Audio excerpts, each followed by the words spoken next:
Alright, folks. Welcome back, everyone. 皆さん、おかえりなさい。今日は177日目です. It is day 177. We are starting with Bunpro today because today is a very special WaniKani day.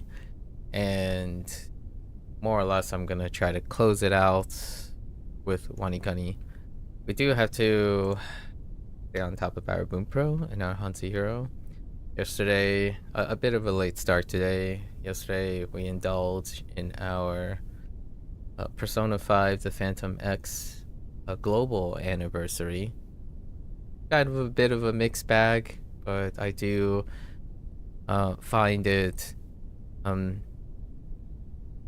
a place with a lot of talking points, right? Mixed bags, different ideas, intersection of different perspectives and different interests that creates a lot of interesting discussion. So I kind of indulge myself in that conversation, what worked for me personally, what didn't work for me, and then try to talk about other perspectives, like did it work for others. And I'm bringing this up largely because learning a language, integrating different cultures, and finding your way of balancing that type of information is very much a discussion topic in itself.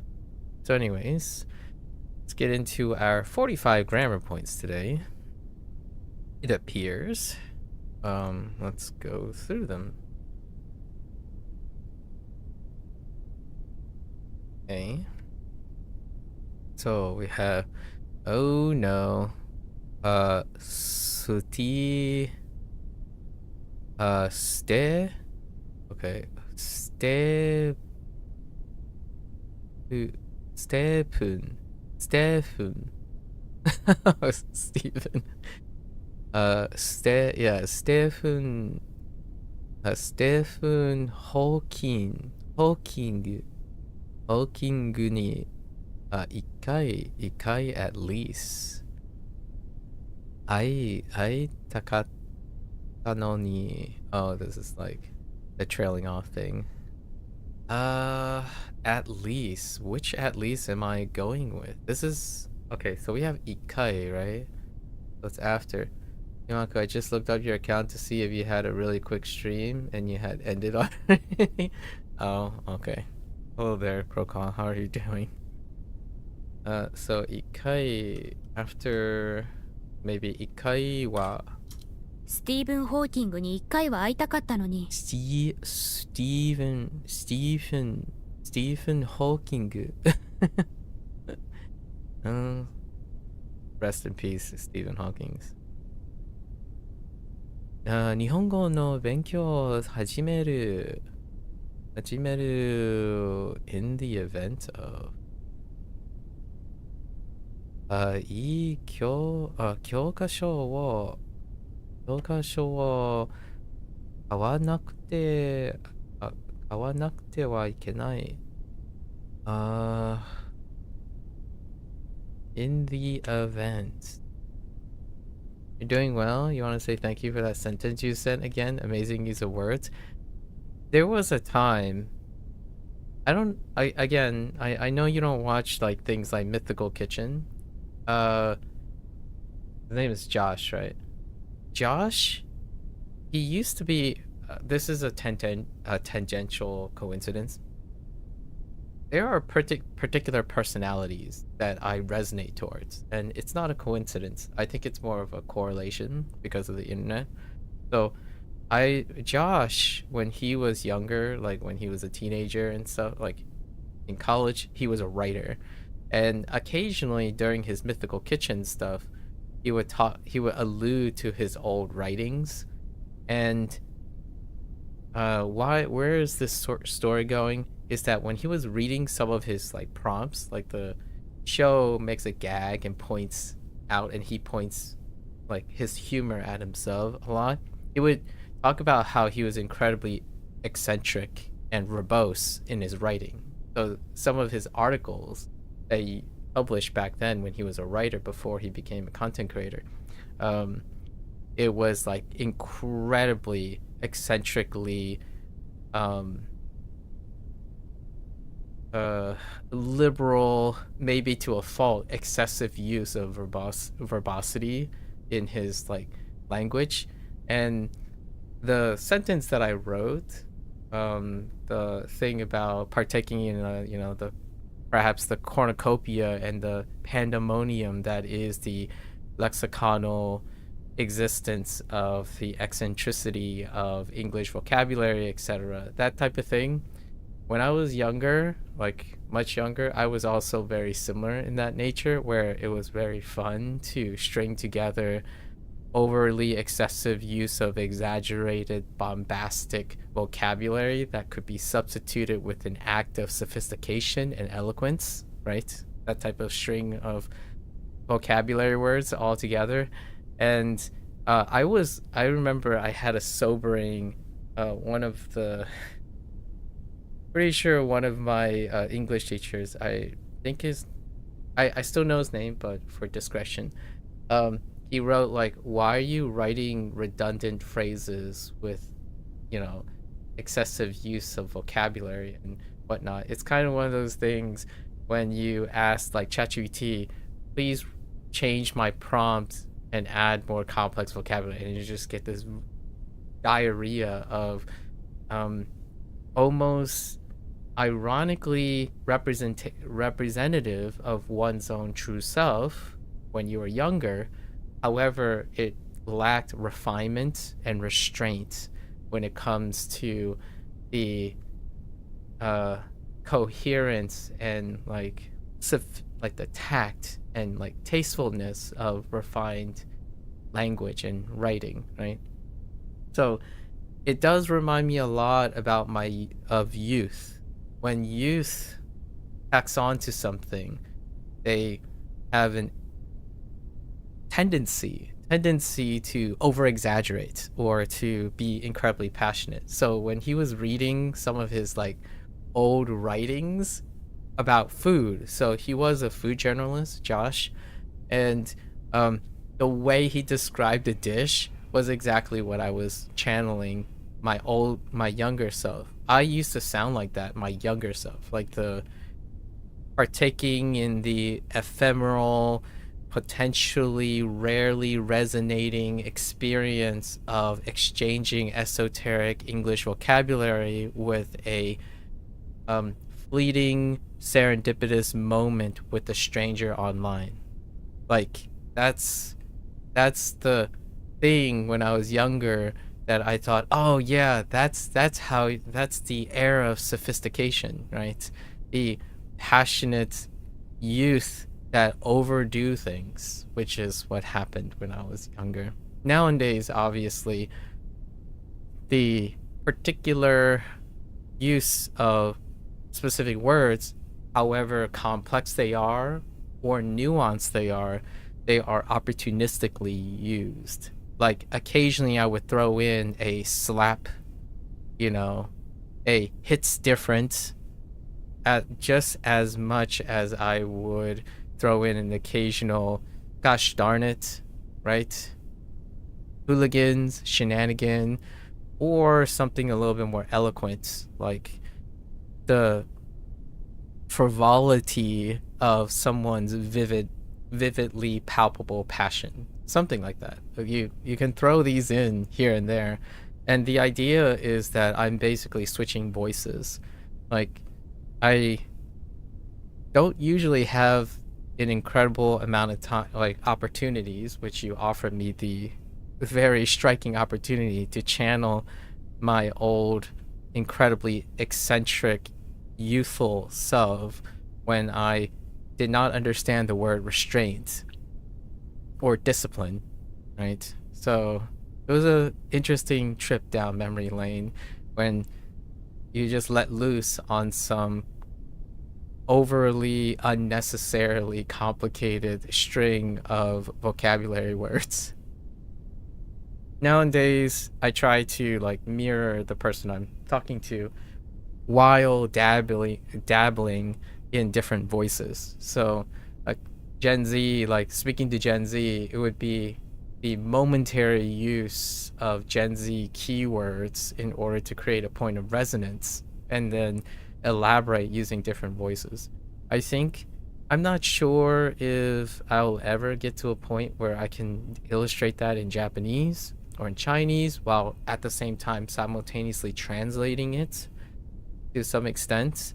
However, in English, I can say that the proficiency of an English speaker, right? Like, say I'm a native Japanese speaker. The proficiency is based on how wide your net that you can cast with your language. So for me, whenever someone tells me that they're fluent in Japanese and they can only speak in casual Japanese or they only care about casual Japanese, personally, that would be a native speaker that I would gain less impressions from than a speaker who enjoys the linguistic aspect of their own language.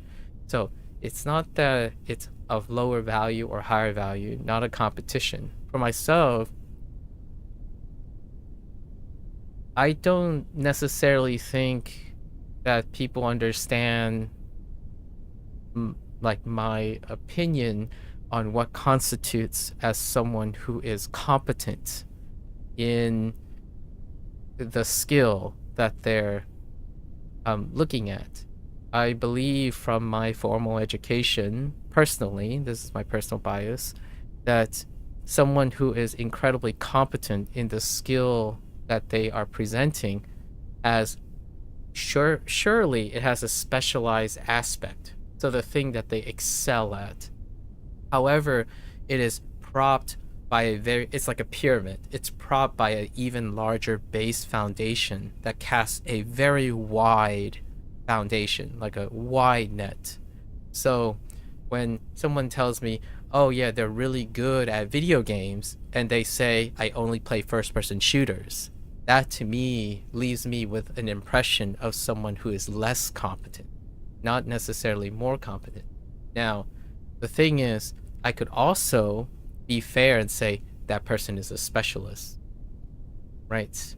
That's semantics. Maybe it might offend the person. So typically I don't use those classifications directly at the person. If you're asking me, a true specialist or a true like expert is one that has a pyramid of skills, right? And at the base is the wide net. And then as you get closer up, sometimes you can let that stuff out. And that thing that you said about the amazing use of words, it's up here. You don't get to use it I don't get to use it very often. Most of the time online, like while we're streaming, I would say, like, say these are separated by levels. We would be, you and I, when we get into like some very heavy discussions, would be somewhere around here. And then this is where 90% of, when I say that middle school English and high school English is very efficacious, comforting, and appropriate, right? Appropriate. It would be somewhere in the bottom. Here is when we do the 10% talk, where we do like deep cuts and whatnot. And then occasionally up here, right, we have like the 1% and then the 0.1%. These are rare opportunities that I would seize, and the 1% often deals with written stuff, so not even spoken stuff. So the large majority of the stuff here is spoken. And it's really telling oftentimes when people think that I have no, like, it's not that they think I have a low proficiency in English. Oftentimes people seem or sound like they have low proficiencies, largely because the most appropriate use of the English language is a lower complexity, right? It wouldn't be called colloquialism, in my opinion, for a reason, right? So, like, you probably have delved into this side of the English, the English as in English culture, in a British culture where when you think of colloquialism, there was a time when this is considered rustic, right? Rustic, vulgar, unrefined. And I find that nowadays I have become accustomed to using words like colloquialism, conversationalism as a euphemism for the historical aspect that when you think about the lay, the common vernacular, right? Colloquialism, conversationalism, you're thinking about something that is rustic, vulgar, and unrefined, common to most people. And then when you get up here, you get we'll try to balance out the negativity and the positivity, you get the snobbery, right? The snobbery, the eloquence, sophistication,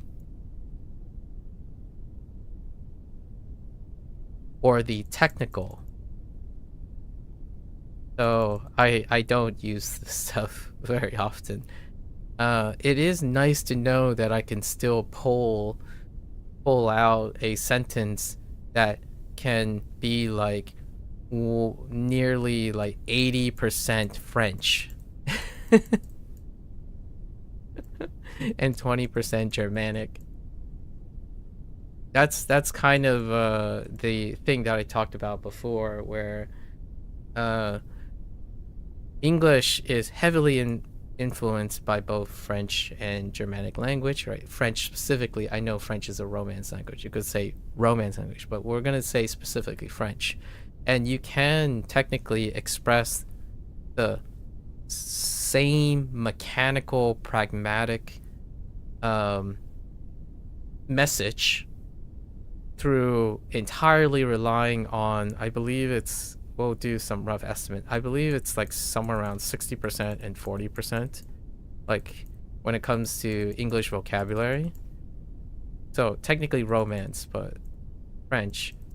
And oftentimes all the foundational languages that are in colloquial and conversational is of Germanic origin. And then all of the like fancy, sophisticated stuff, they are heavily influenced by French.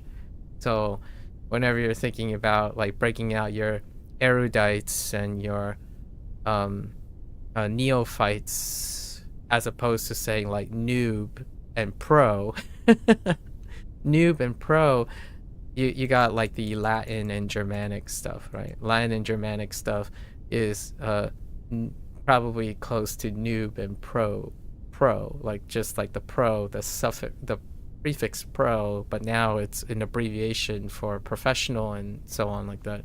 Meanwhile, French probably use something like erudite is okay. I would say maybe like a adept. Actually, I'm not sure if adept is of French or other. No, it's a Latin word. Adeptus. Okay. So that's not a great example, but I'm also not that well seasoned in my etymology. I saw what I am sharing here is a extension of etymologists demonstrating these things. I do not have a running categorization of what, if I can actually segregate the French and the Latin and Germanic influence. In terms of conversational, I would say, generally speaking, yeah, you're pretty safe when we're speaking colloquially and conversationally.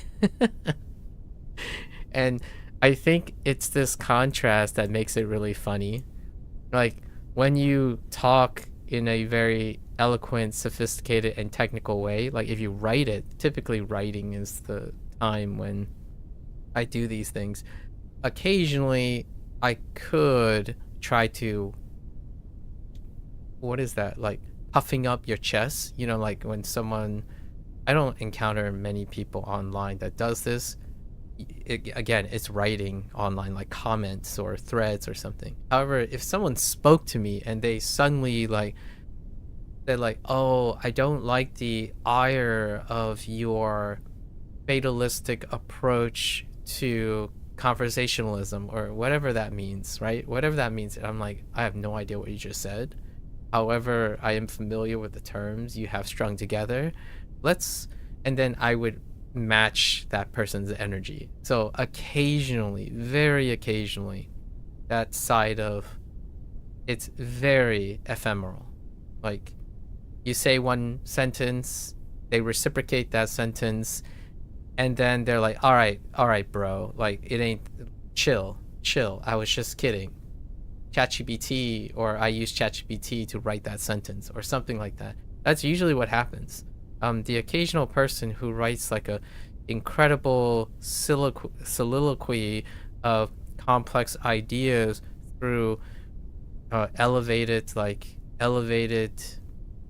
rarely used vocabulary would often, when I retort, when I respond to it, and matching its energy, immediately breaks down into yo, just chill. I was just experimenting with ChatGPT. That's usually what happened. It's happened like 7 or 8 times in the past 2.5 years when someone was trying to educate me on Japanese, and then I responded with a very analytical, technical response in English, and then that person decided to turn on ChatGPT and write something that clearly didn't match their original response.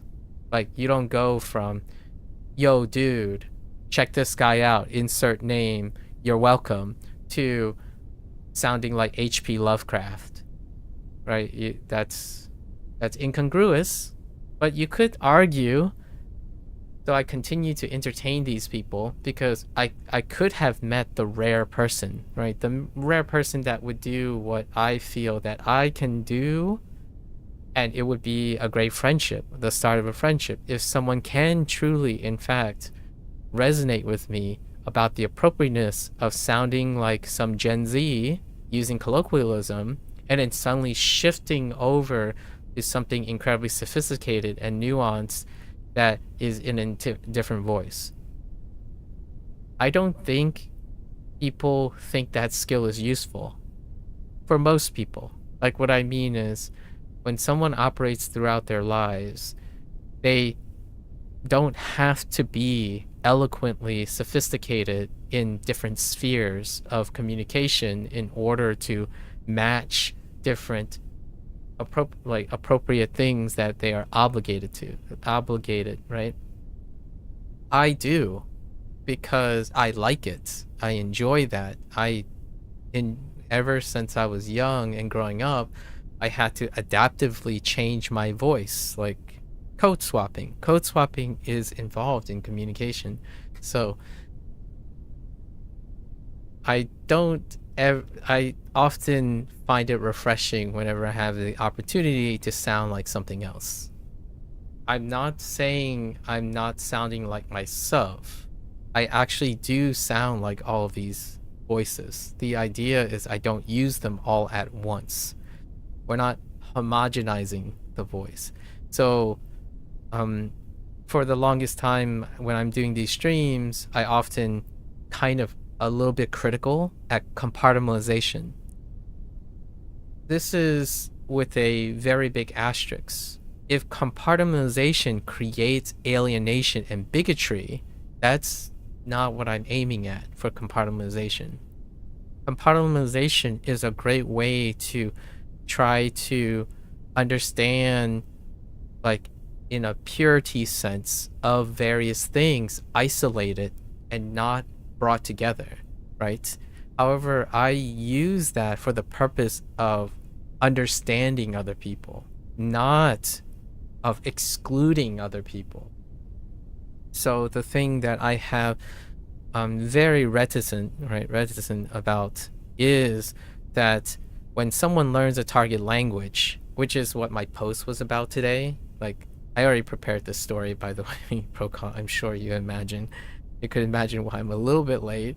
I had a longer week this past week because I was covering something that released a week ago, and then there was an anniversary event yesterday.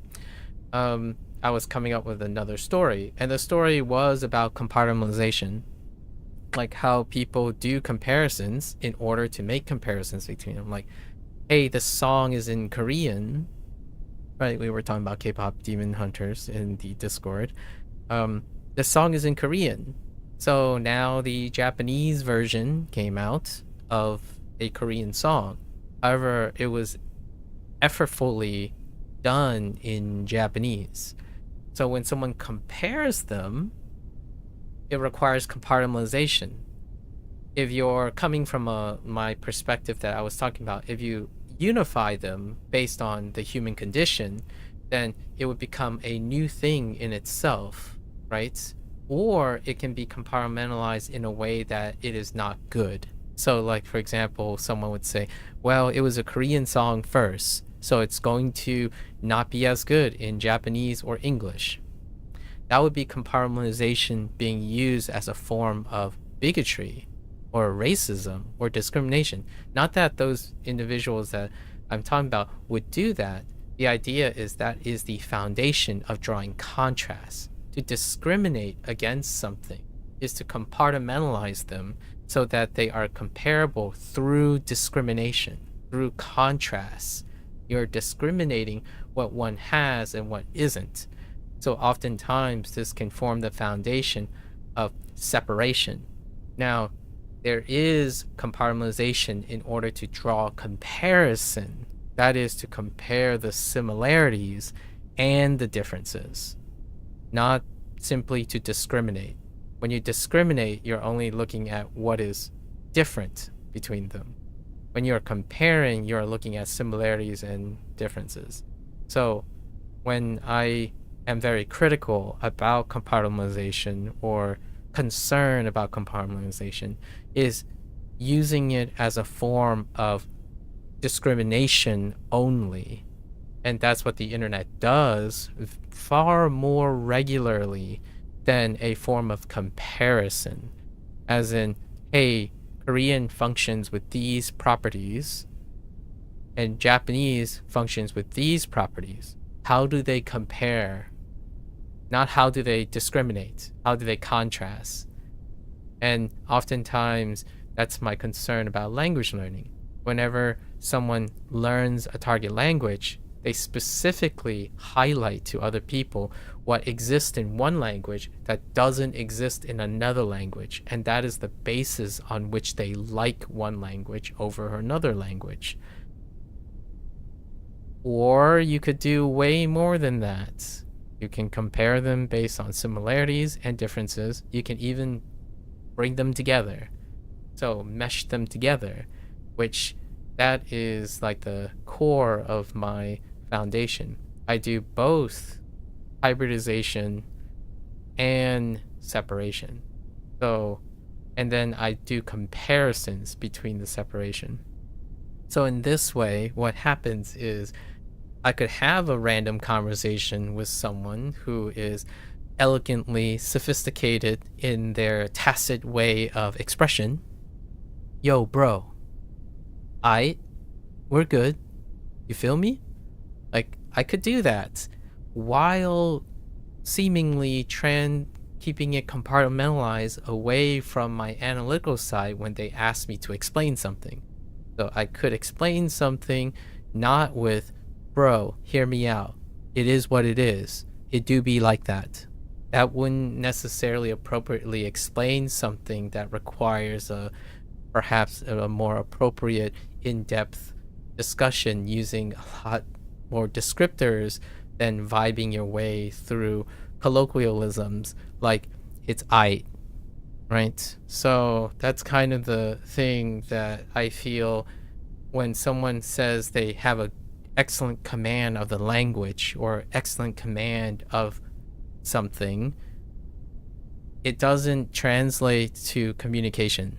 Communication, the thing that I have described just now, in my opinion, is the essence of the communication skill, not that don't overlap with someone's expertise and nuance of their language. So like when someone It's capable of commanding incredible, complex, compound sentences with rolling conditionals and sequences of elegant metaphors and analogies. That's fantastic, right? That is a great way to demonstrate some area of competence in a language.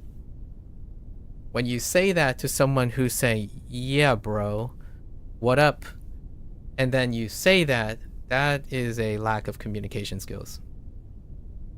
Like, and I think, in my opinion, that big gap actually coincidentally happens very often when you're talking about language learners, especially Japanese language learners, where someone would come by and deliberately find people who they can teach, right? Who they believe they can help and teach, but they come at it in a way that it uses communication skills that are inappropriate for teaching. When someone explains like, oh, hey, by the way, you see this first grammar point that you've ever read? It's actually way more complicated than that. Hey, let me explain the very complicated nuance of this so that you'll remember it 2 years down the line and you'll thank me for it 2 years down the line. Like, yeah. Sorry, you've had me on low volume while you were playing Dead by Daylight. Wow, so I didn't keep on. Did you ask you anything? No, I didn't. It's perfectly fine. Oh, Dead by Daylight. Wait, say that again. The 2 years down the line thing.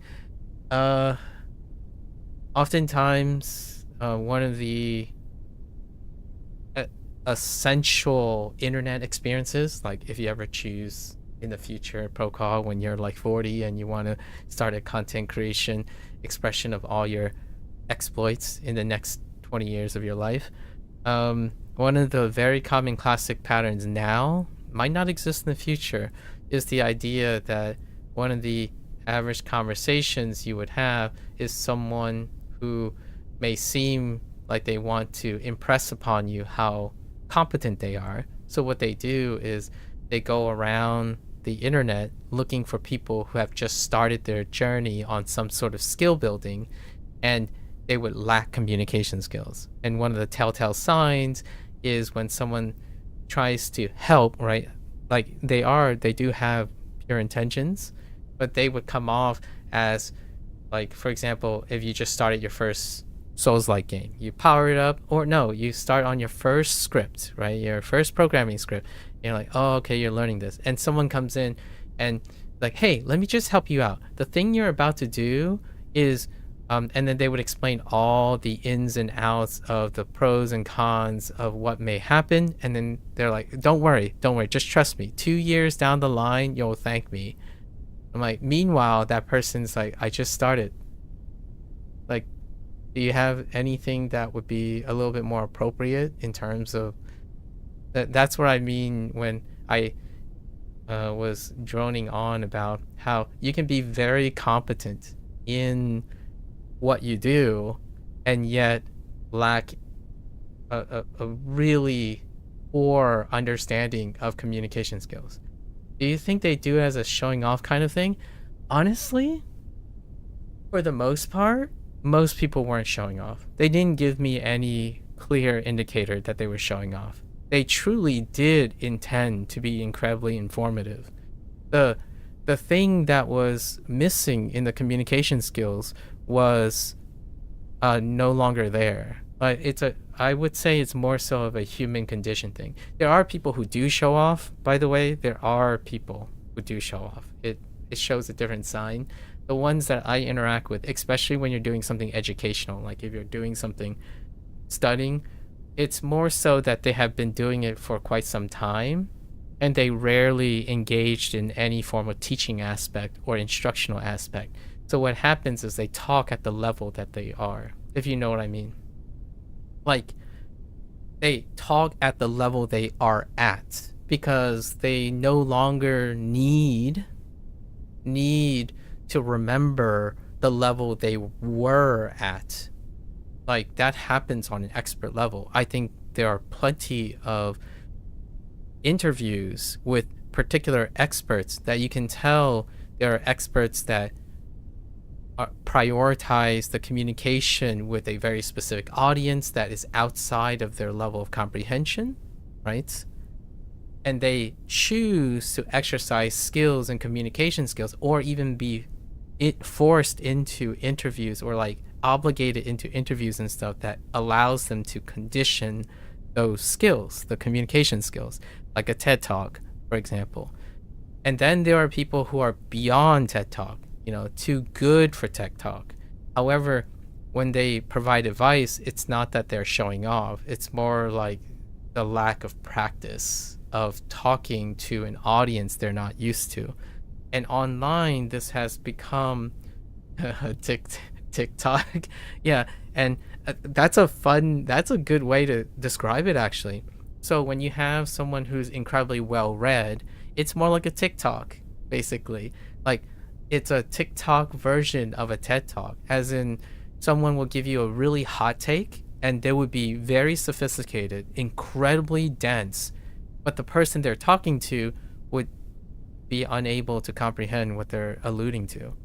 So it ends up being like a trust me, bro, you'll thank me in 3 years situation. Like, that's what's inferred, right? Like, don't worry, you might not understand anything I'm saying right now, just listen to what I'm saying. And the person, while they were earnestly trying to explain, a problem that another person may encounter, the other person is like, what do I do right now? Like, can you, it sounds like you know a lot, but the things you say makes no sense to me at the moment. There's no comprehension level at all. It's like, what did you do when you started off? And then the person's like, don't worry about what I did starting off. Like, this is the most important thing. At my level, I will tell you, you don't have to experience what I have to experience, because that stuff can be completely circumvented by these hot takes, right? Internet hustle culture. So I don't genuinely think that they're showing off. I actually think they're doing their best, which is funny because the irony here is doing their best means to offer the most explicit, comprehensive, technical explanation that they can produce without any semblance of a level of communication. So that's like someone explaining to you quantum physics as a physicist. Meanwhile, you're someone who simply is a person who does not ascribe to physics. Like, it still happens between experts, right? Like, you could have a physicist who is poorly in communication skills, or a chemist poorly in communication skills, and they can inform a biologist, and the biologist would be like, I have no idea what you guys are talking about. Like, what is this esoteric? And it's not as dramatic, because usually the experts would, to each other, would at least try to compromise a middle ground, because they're expecting some esoteric knowledge and jargon that they can't understand. So they're kind of conditioned to tolerate it as well. But the communication skills go both ways. Online, that is not a requirement. Online, it is understood by self-selection. So when you enter a Discord channel, like for example, Procall, you decided, oh yeah, let's go to a Discord of sweaty AI niche community. And then the moment you enter, you are expected to have the semblance of communication skills that circumvents the need to welcome someone new, because the internet has removed the need to do that. You no longer need to form your own parties. You no longer need to scout what the language model is that people are talking. I'm not talking about like LLMs. I'm talking about like the communication style, the LLM, the language model, right? The large language model of the human group. So you enter Discord, it is already presumed that somehow you are an expert. And it goes back to like this comment sometime this week. You don't start an expert. Online, you do. You start as an expert, so oftentimes people talk to each other like they are experts in their own particular way. And that to me is my core of my argument and narrative about communication skills. Someone who is excellent at communicating is not someone who is an expert at disseminating the information that they want. A person who is excellent at communication skill is someone who can adaptively control the competence and exchange of information regardless of the differences of their level of competence. So a TED Talk is an example of someone who sounds like, oh, they're just your average Joe. I can follow them. And then meanwhile, that person who prepped the TED Talk, that might not be their primary voice. It can be one of many voices that they have practiced. So, like, if I step into a high school, I'm not going to pretend like they're all graduate students, right? Like, you don't talk to a bunch of high school students like they're graduate students. That's effectively being communicatively ignorant. You could fail to do so. That is what communication is. Communication skills is to practice how to do it. So like if I say this quite often, when I go into an elementary school, I have said this before, I'm very poor at explaining things to elementary school students. I rarely interact with elementary school students, so it is expected that my communication skills are deficient. It's not that I'm starting from zero, I can still try, but that is a far cry from an elementary school teacher who spends more time doing that. And then middle school, and often I make the disclaimer that the vast majority of people that I speak to, it's very important that I know what type of people, what motivations they have, that I speak to on average. So whenever someone tells me, oh yeah, so this and that, and I often identify the type of people that I usually characterize the people that I'm talking about and talking with. So that's why I say young people a lot, not as like young being bad or old people being old being bad. It's that I'm identifying their categorization so that people so then you can identify what type of experience I have. I spend most of my time talking to students in high school and those who want to go to college. And then I also have the opportunity to a lesser extent to talk to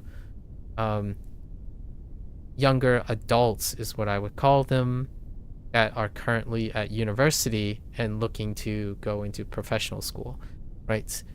And professional school is my euphemism or more my inclusive term to use for anything post undergrad, because there are more than just quote unquote graduate school. There's med school, right? Like professional certifications for technology type of thing.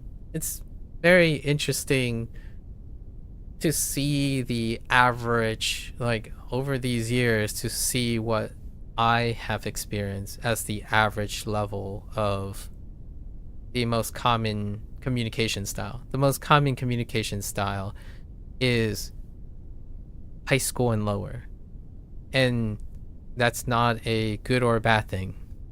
It's to understand that I choose to speak at a high school or lower English because that is the most resonating type of conversation.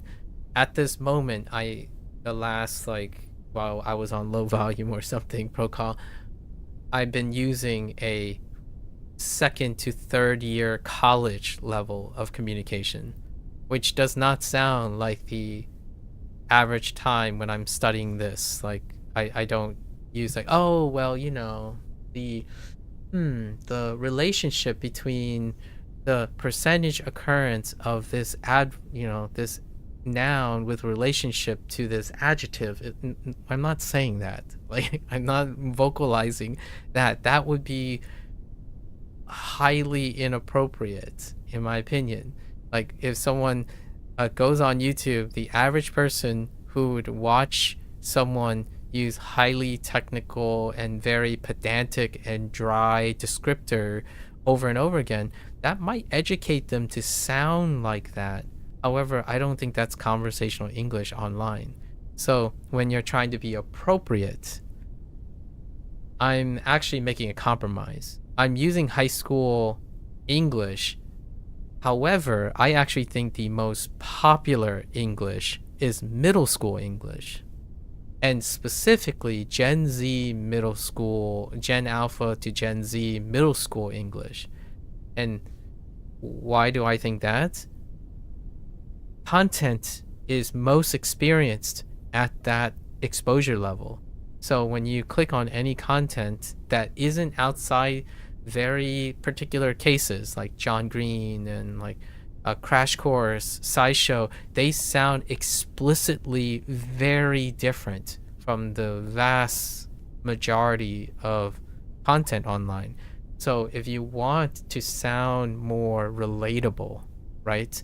I am not as grounded. I am not as relatable, largely because my English can be a little bit like unwelcoming. Like I'm not saying, yo, man, Japanese, so hard, man. But we're gonna grind through this, right? Pull through, get our I don't know. I don't know how to express it. I haven't really studied, had the opportunity to study how another English person, right? Like another English speaking person troubleshoot through their understanding of their relationship between grammar structures and pitch things. The way I express it, I think it comes off as a college, like a college student or a college professor trying to troubleshoot and understand the relationships in the grammar points. I don't think I go much lower. Like I don't think of it like, oh, that's right. Oh, that's it. Oh, that's this thing, that's this thing, that's that thing, which is this thing. No, I'm literally saying that's what they say. Like, oh, it's this. Oh, it's that. Oh, that's that. And then most of the feedback is reactionary. So there's lacking explanation and descriptors, right? When someone play a video game, it's reacting. The vast majority of the stuff is reacting. So that's middle school and lower, really. Like, oh man, that sucks. Yo, that sucks. Man, this sucks. Oh, that's cool. Oh, this is so OP. That's something that I have infused into my stream life, I suppose. Whenever I'm describing, I get more grounded by using things like that, like interjections, and I guess you could say I emote more often than scholastically explaining things dry.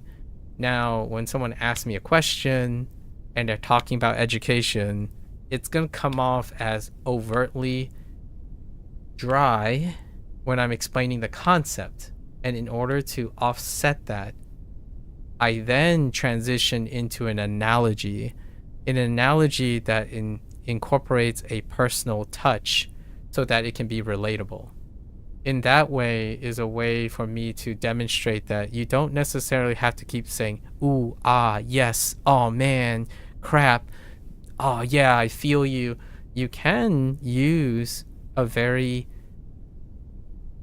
down-to-earth crafted storytelling through anecdotes and analogies to connect with someone. So you can still feel grounded without sounding, in my opinion, demeaning to the other person. Like for my purpose is that when you say, well, to be fair, oh yeah, that I always overestimate the people I interact with and then adjust down if necessary. That's what I do.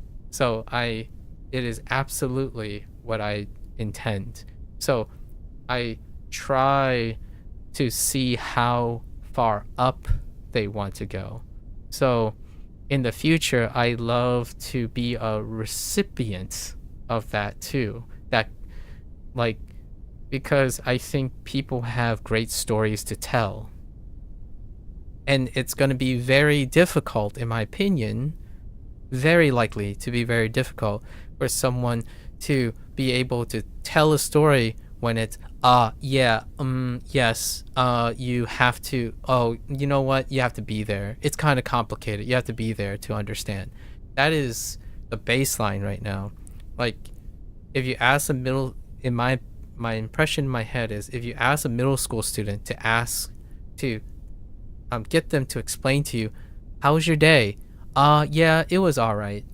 You know, it's school.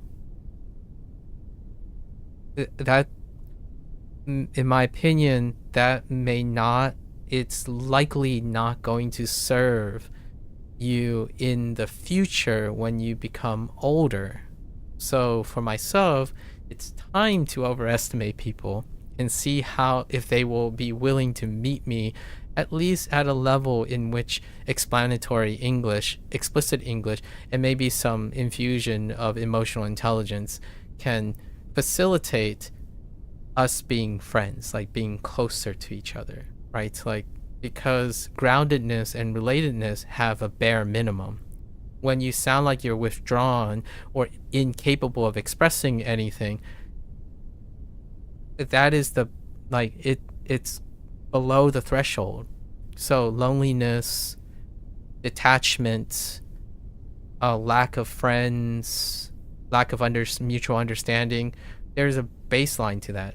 The nice thing about being a child, right, when you're in elementary school, middle school, and even later high school, is that you have people in your life that implicitly know these things, right?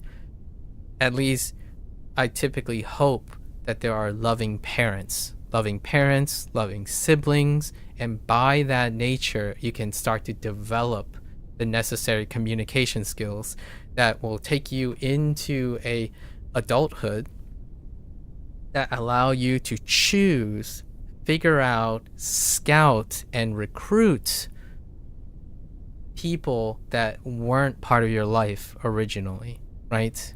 Your significant other, friends online, right? You and I, Procol, like, the idea is that I hope that through the learning of a language or demonstrating of a language or celebrating and talking about these things, that becomes a bare minimum. I'm really talking about a bare minimum. It's really tough to hear, like, it's really tough to see, actually. You see a whole group of a chat room filled with a whole group of people who basically have the same interests. They talk about the same thing, and they don't even talk to each other. Like, they're not talking at each other. They're not talking with each other. They're talking at each other. So, like, one person would say, "Oh, I really love this game and it is awesome." And then the next person says, "Oh, I really love this game and it's awesome." And then the other person is like, "It's awesome because of this." And then the other person says, "It's awesome because of the same thing," but they're not talking to each other. Like, they're talking by themselves, like they're talking to state things, and there's no indicator to each other that they're acknowledging each other. So oftentimes, like, "I think this is right," and then someone says, "I think this is right," and then the other person maybe, like, would infer, like, "Wait, but this is right, not that." But they're not talking with that person. They're simply double downing on their statement, and then the other person would double down on their statement.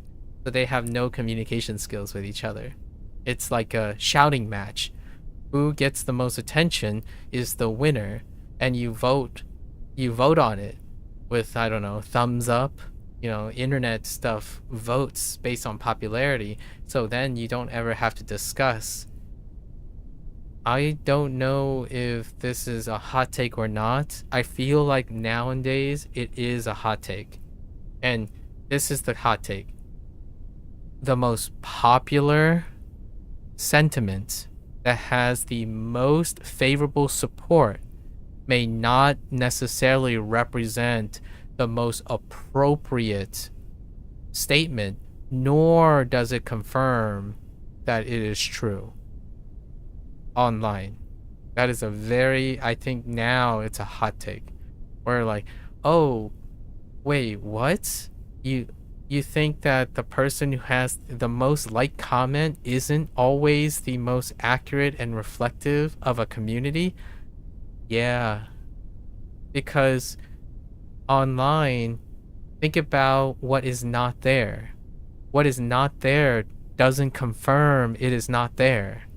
So, like, if you're wondering, what am I talking about? There are many people who choose to communicate when they are in the act of communication. So when you're talking about competent, communicative people, they don't necessarily always voice in a popularity contest, right? So when you're talking about, oh yeah, this is the most upvoted comment, so it must be right. You don't know if it's the most agreed upon or even the most qualified comment. You're not accounting for absentees or people who don't click on anything, right? So, and here's my little tidbit. I think people who are excellent at communication and those who are incredibly well disciplined in their level of competence, they typically don't choose a forum in which it can be overwritten by popularity. Like, you could argue, well, that's a bad and a good thing. And I'm like, yeah. And then most people will focus on the bad thing. It's like, what are you saying? Are you saying that experts typically don't want to enter popularity contests and try to win by popularist reaction? Yeah. It actually is very stereotypically true. Like, when you enter a forum to communicate, one ascertains what are the chances of communication to exist. So, like, if I walk into a bar and all I see are people punching each other to communicate, it's not like I'm gonna choose to say, hey, why not? Let's go and join in the punching when I don't want to. So regardless of what I know, and if I know better or know worse or whatever, you can't confirm what is absent.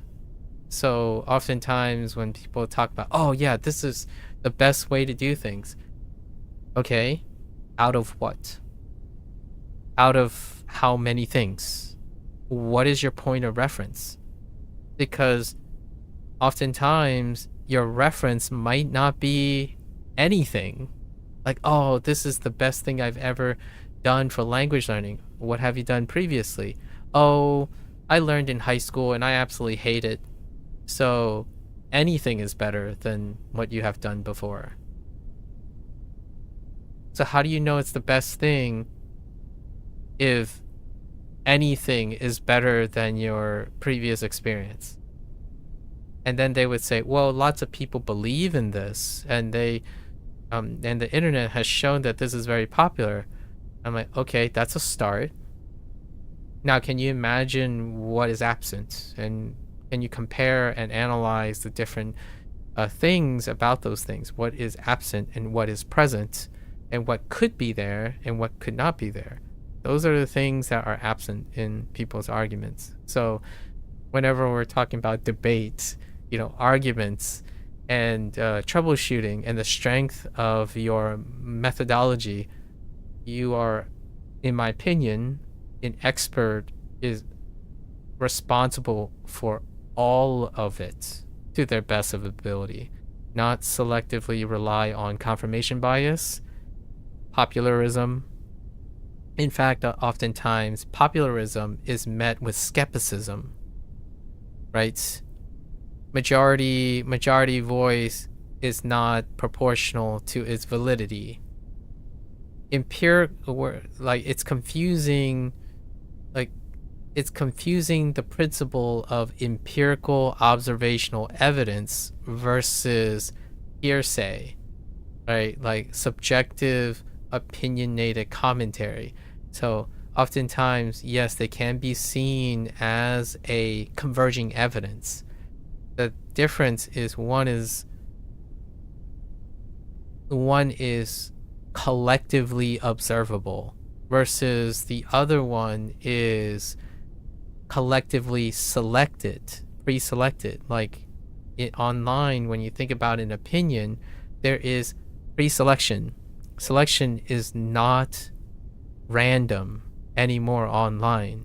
It's even less with every passing year. Opinions are pre-selected. They are continuously and more likely to be less reliable. And they're even the diehards of people who use aggregate scoring and stuff are now facing skepticism, right? That's a excellent routine to try to use, not as a way to like deliberately discredit aggregate scoring, being skeptical of non-random selected representation or how heavy pre-selection is a great way to think about the language conundrum, right? Like someone would tell me, they would come up to me and say, oh yeah, Japanese is always good for Japanese games. And my first thought is like, okay, compared to what? Like, oh, compared to not Japanese. I'm like, can you tell me something that is similar that you were going to compare them with? Or are you just going to tell me what is not present in the other language that is present in Japanese, and that's your argument for it being better? That's confirmation bias. That is the gold standard of internet argument, because most things, in my opinion, now are pre-selected. Like you are watching a video because most people like you based on your data is watching that video. And then when you're being served a video, it is because you have previously watched videos that are related to the current video. All of your content, the vast majority of your content, is pre-selected. So whether it's popular or not becomes less and less relevant because it is popular for you. It is popular among the people you associate with parasocially, right? So take it with a grain of salt. I always say this with a grain of salt. I reference John Green a lot, Hank Green a lot. And then I often come with a disclaimer. Remember that you would have to share my perspective. If you share a different perspective, you are definitely more than welcome to share that. Because I need that. In my opinion, I want that. I want other people's perspective. Otherwise, I lose perspective. That's kind of the sucky part. You lose perspective online. It's crazy to say that maybe like 15 years ago when online was the wild, wild west, right? There was no algorithm-driven data tracking, self-selection for business practicalities. Now it's all of that. The vast majority of it is all of that. It's pre-selected, no exploration. Can I think of a real world example of what's happening? Look at your media.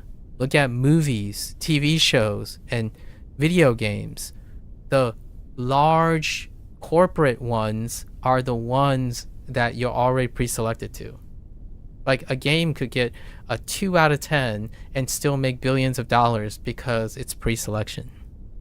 You are pre-selected to pay for it. What's happening right now that's really topical? GTA is coming out in November. And I can't tell you how absent, like when I look at my YouTube feed, all I can see is as though the world is saying everyone's going to play GTA 6 and they're going to pay the premium regardless of who you are. Like the algorithm is attempting to convince me that is the case. And I'm sitting here, I'm like, I haven't ever played a GTA game in my life. I've watched a lot of people play GTA games, and it looks like a blast, and it's wonderful. No jab at Rockstar, but I've never played a GTA game, and the algorithm though could convince me otherwise if I was like an 18-year-old who's looking for the next best thing.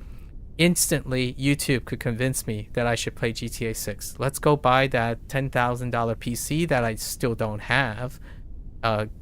Send money to Nvidia for an arm and a leg, and then buy that PC just to play GTA 6, and then convince myself that is the best thing since sliced bread, right? And I sit here and I'm like, I have no intention of playing GTA 6. I do, for a fact, have intention of watching someone play GTA 6 though. This is a bit related, but also political, I can imagine, so feel free not to answer. What do you think the Carmelo Anthony case, specifically the fact that the jury contained no black people? I didn't know that. I have no comment. I imagine then Carmelo Anthony was a black person, like visibly or like officially identify as a black person. I imagine then that would be a. Oh, okay, then I have no comment, but other than is the jury representative of the location that the person was in? So what I mean is, since I know very little about the case, unfortunately, I haven't had a lot of time to look at topical cases. There's I don't want to. Let's choose the neutral ground, right? Let's choose the neutral ground for this. So jury. There are two arguments of ethics and morality. I'm not a lawyer, so from my perspective, I'm thinking about selection, right? So, in terms of jury selection, so jury selection occurs based on the localized area, or you can think of it as juries should be appropriated. So these things often don't align with each other. Like they're often antagonistic to each other.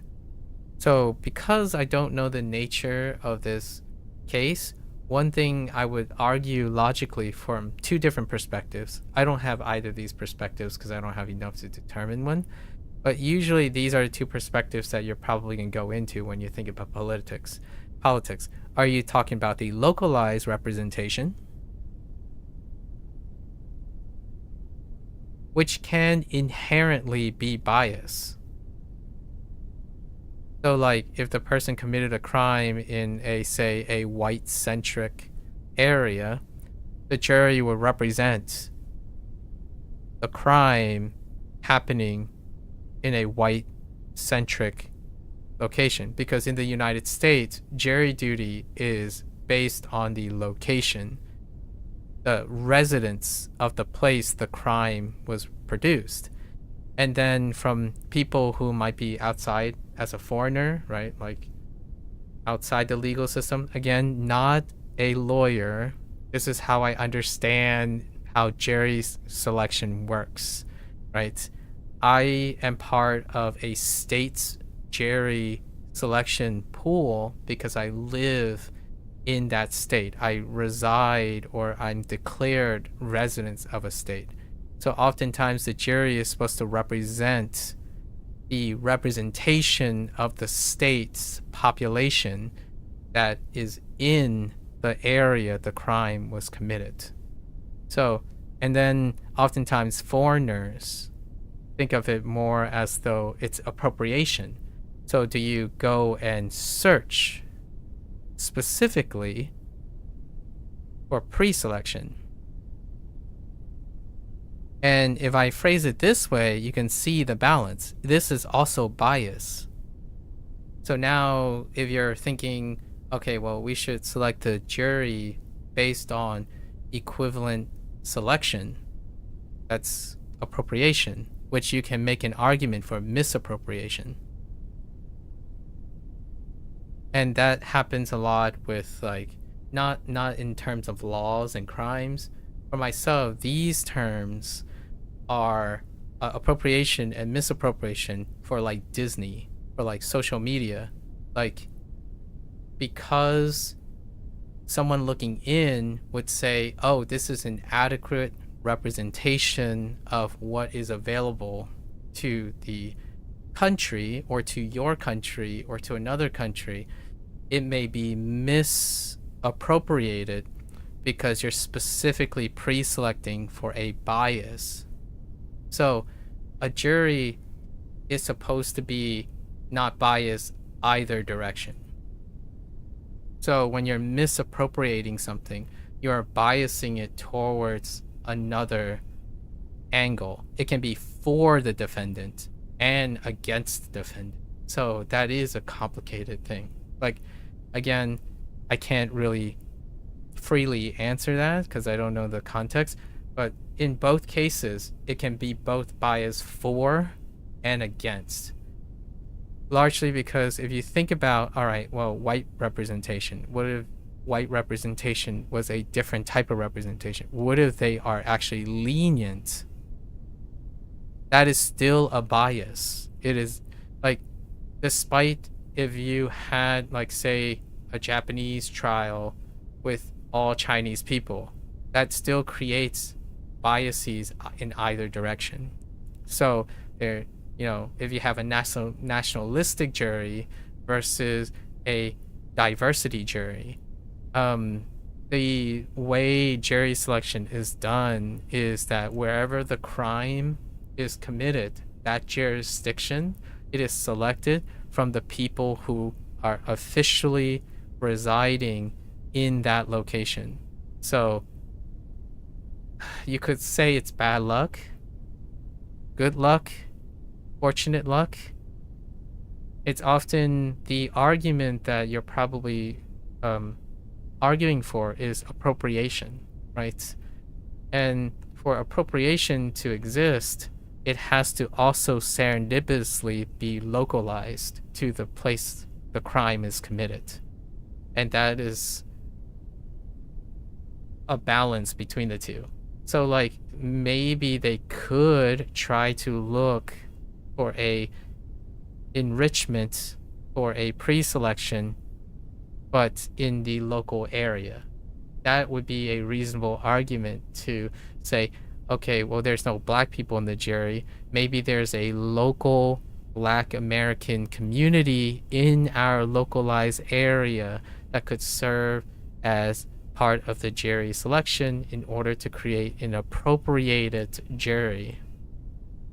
And that's the complication of this stuff. And I agree, it can be a bit sus about the jury selection.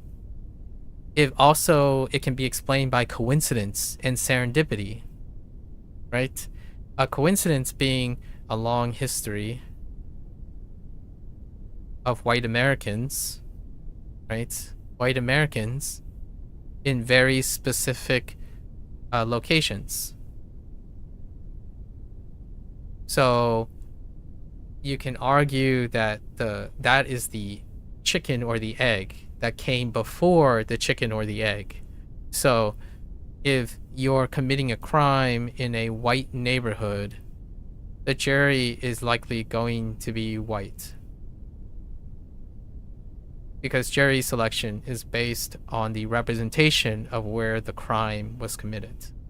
Now, I can't know that because I didn't follow the Carmelo Anthony case, and obviously we're not even going to entertain conspiracy theories of corruption, jury tampering, and all of that. The assumption is everyone's operating in good faith. And then because of good faith, what is the current system that's working? Well, jury typically prioritize localization and availability, not appropriation. Appropriation is often seen as misappropriation from an aspect of people who are not living there. So like, I don't live wherever this is, so I can't really comment on what is appropriated representation. I don't know what it is. I could try to look at the area and see what the makeup is, and then you can compare and contrast whether there are black people there. Jury, in the United States, you want to think this is idealism. The ideal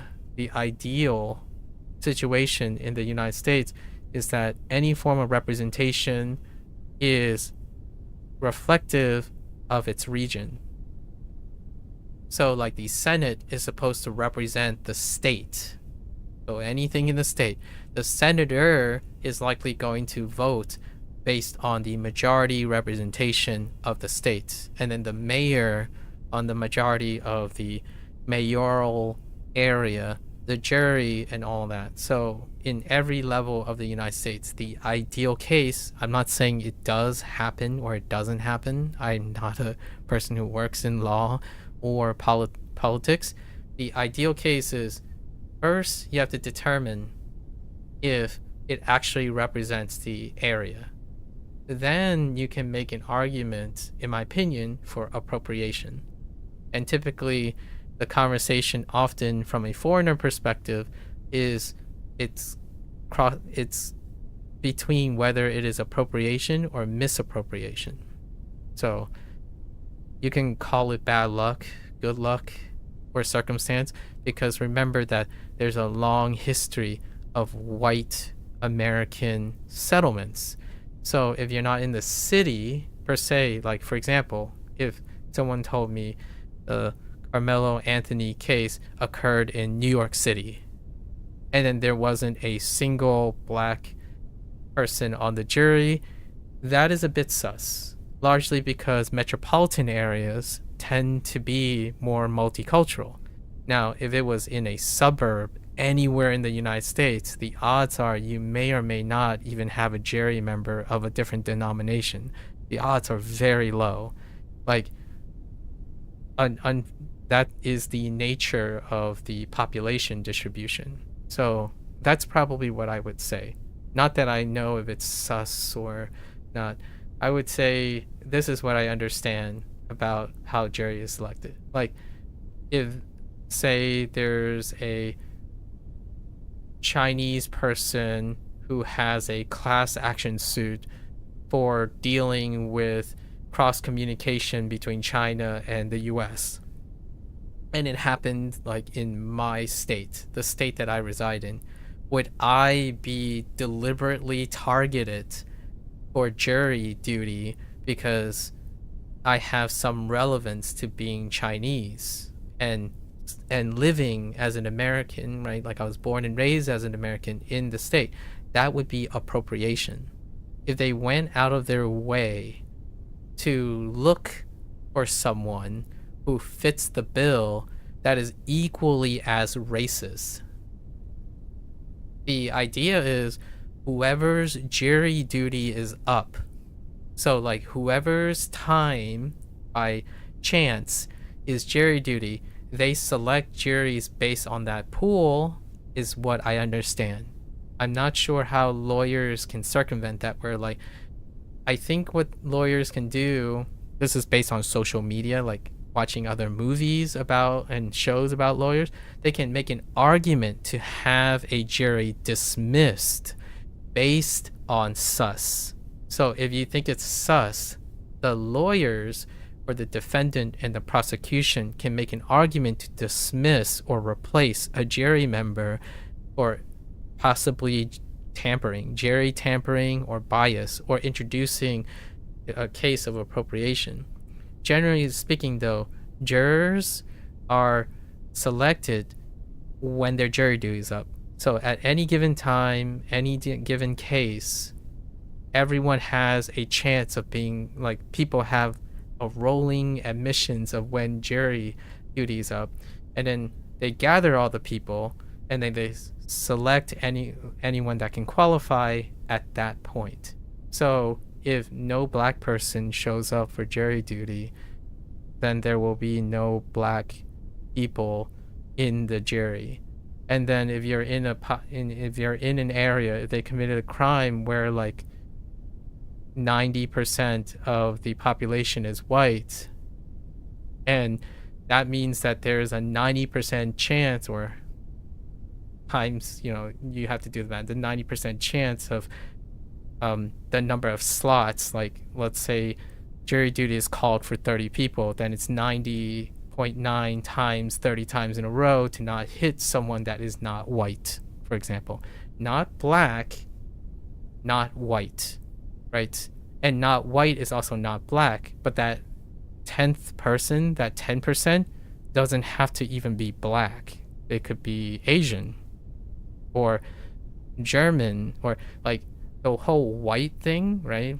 The white problem is that there's also Germans, Italians, and etc. So those are technically not black as well. So there are other percentages even at the low percentages. So I think that would be the most reasonable way to go about it.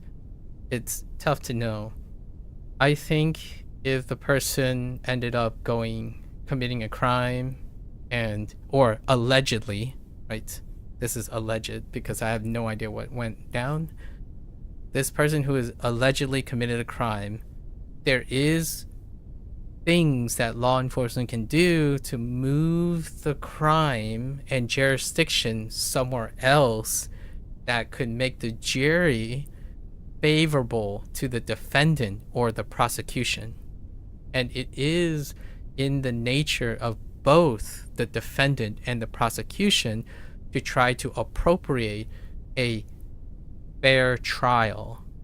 But that's not the same. In both cases, they are not fair, right? Like, if you stack the jury in your favor, despite the serendipitous nature of its local area, that's misappropriation. That would be unfair to the prosecution versus being unfair to the defendant. So either case, you can make an argument that that type of argument of morality and ethics can often be that it's unfair in both directions. So what happens is, hopefully a fair trial is represented by the encapsulation of whatever representation that exists and the system actually works. The downside is, if you look at it historically and then you account for the historical nature of things, it's never fair. And some people would argue, well, it's fair in our country. It's like, well, is your country made of 90% of a particular denomination? Because that would make it fair to everyone who's part of that denomination. And you can still present the same argument. It is likely unfair in other countries, actually, than the United States, when you're talking about the metropolitan area. Like, if you want a great case study, look at the Japanese criminal system. I have a cursory understanding of the Japanese criminal system because of video games, like because of Lost Judgment, and talking about how their trials work. I think they have an astronomically, incredibly unbelievable conviction rate. Like, the conviction rate is like 99, like something really absurd, because most people operate in the same denomination. So when you're guilty, everyone agrees you're guilty. There's no like dissonance or anything like that. So one could argue that other countries that typically view in, if they have a more representative denomination, if you look around, does everyone seem like everyone else? Because the argument and criticism outside, whenever a foreigner criticizes the United States or talk about these things, they're looking from the perspective that, do you think that conviction rate is fair? I have no idea. It's so tough to think about, because what do you think is fair? Is it fair because everyone else agrees? Isn't that what fairness is? Like, that's what I worry about. I don't work in law. I am very apprehensive about accusing people of things. So I don't really work about these. It makes me feel really uncomfortable to like blame people and take sides on these things. My opinion about the philosophy. We've been talking about philosophy, by the way. I met someone who really likes philosophy, and the idea is, what is fairness? Fairness is, to me, the colloquial understanding of fairness, right now, especially online fairness, is that it serves the public. It serves the majority of the public. That's what's fair.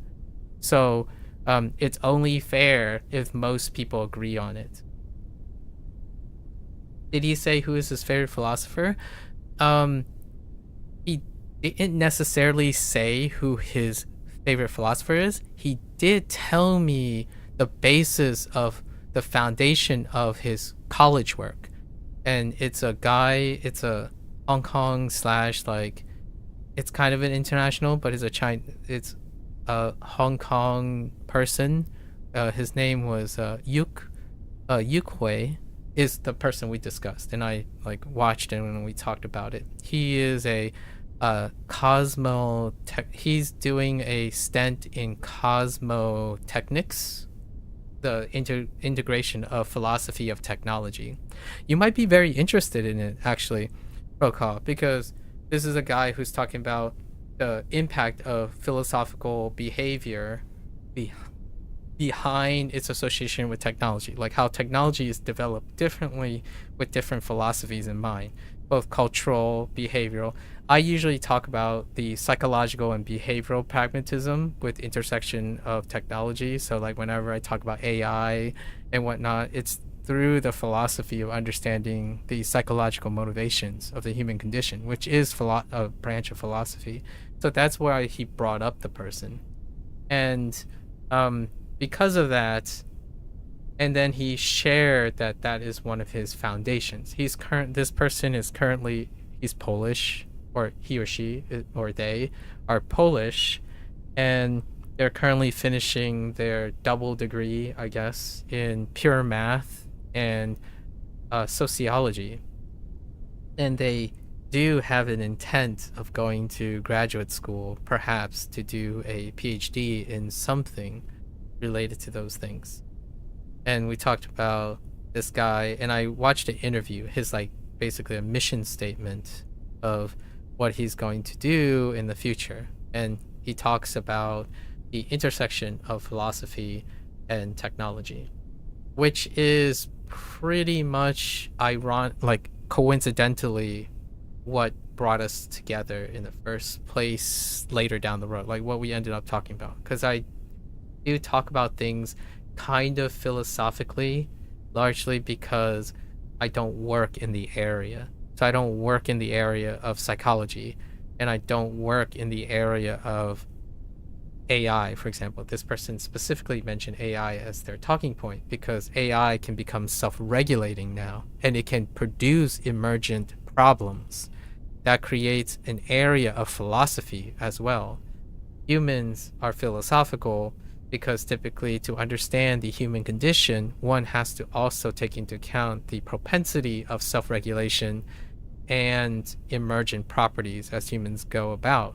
And philosophy underlies the principles that guide these things. Like, what are the chances that humans would abuse AI for profit? That is a part of philosophy, right?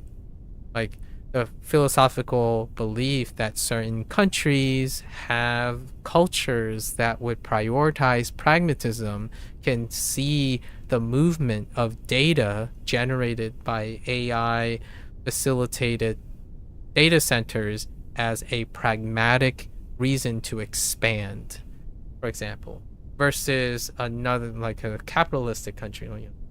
The depiction of the United States could be seen as a form of like corporate offloading of working labor to a more functionally cost-effective form of self-regulating labor through the use of AI technology. That's kind of where I think this guy is going. This guy is not an English primary speaker, but they speak English with a sophistication that tells me that they can speak at a high level of English. However, their like preference seems to be elsewhere. Very much have the accent of someone in Southeast Asia, to my ears, anyways. So, in case you're wondering how his name is spelled, is this? I think this is his Cantonese. I think this is how the Cantonese is spelled, but Yukui is what I think this is supposed to represent. He does probably have a Mandarin name as well that doesn't sound anything like this, and it's not represented by these English characters, but it's this guy.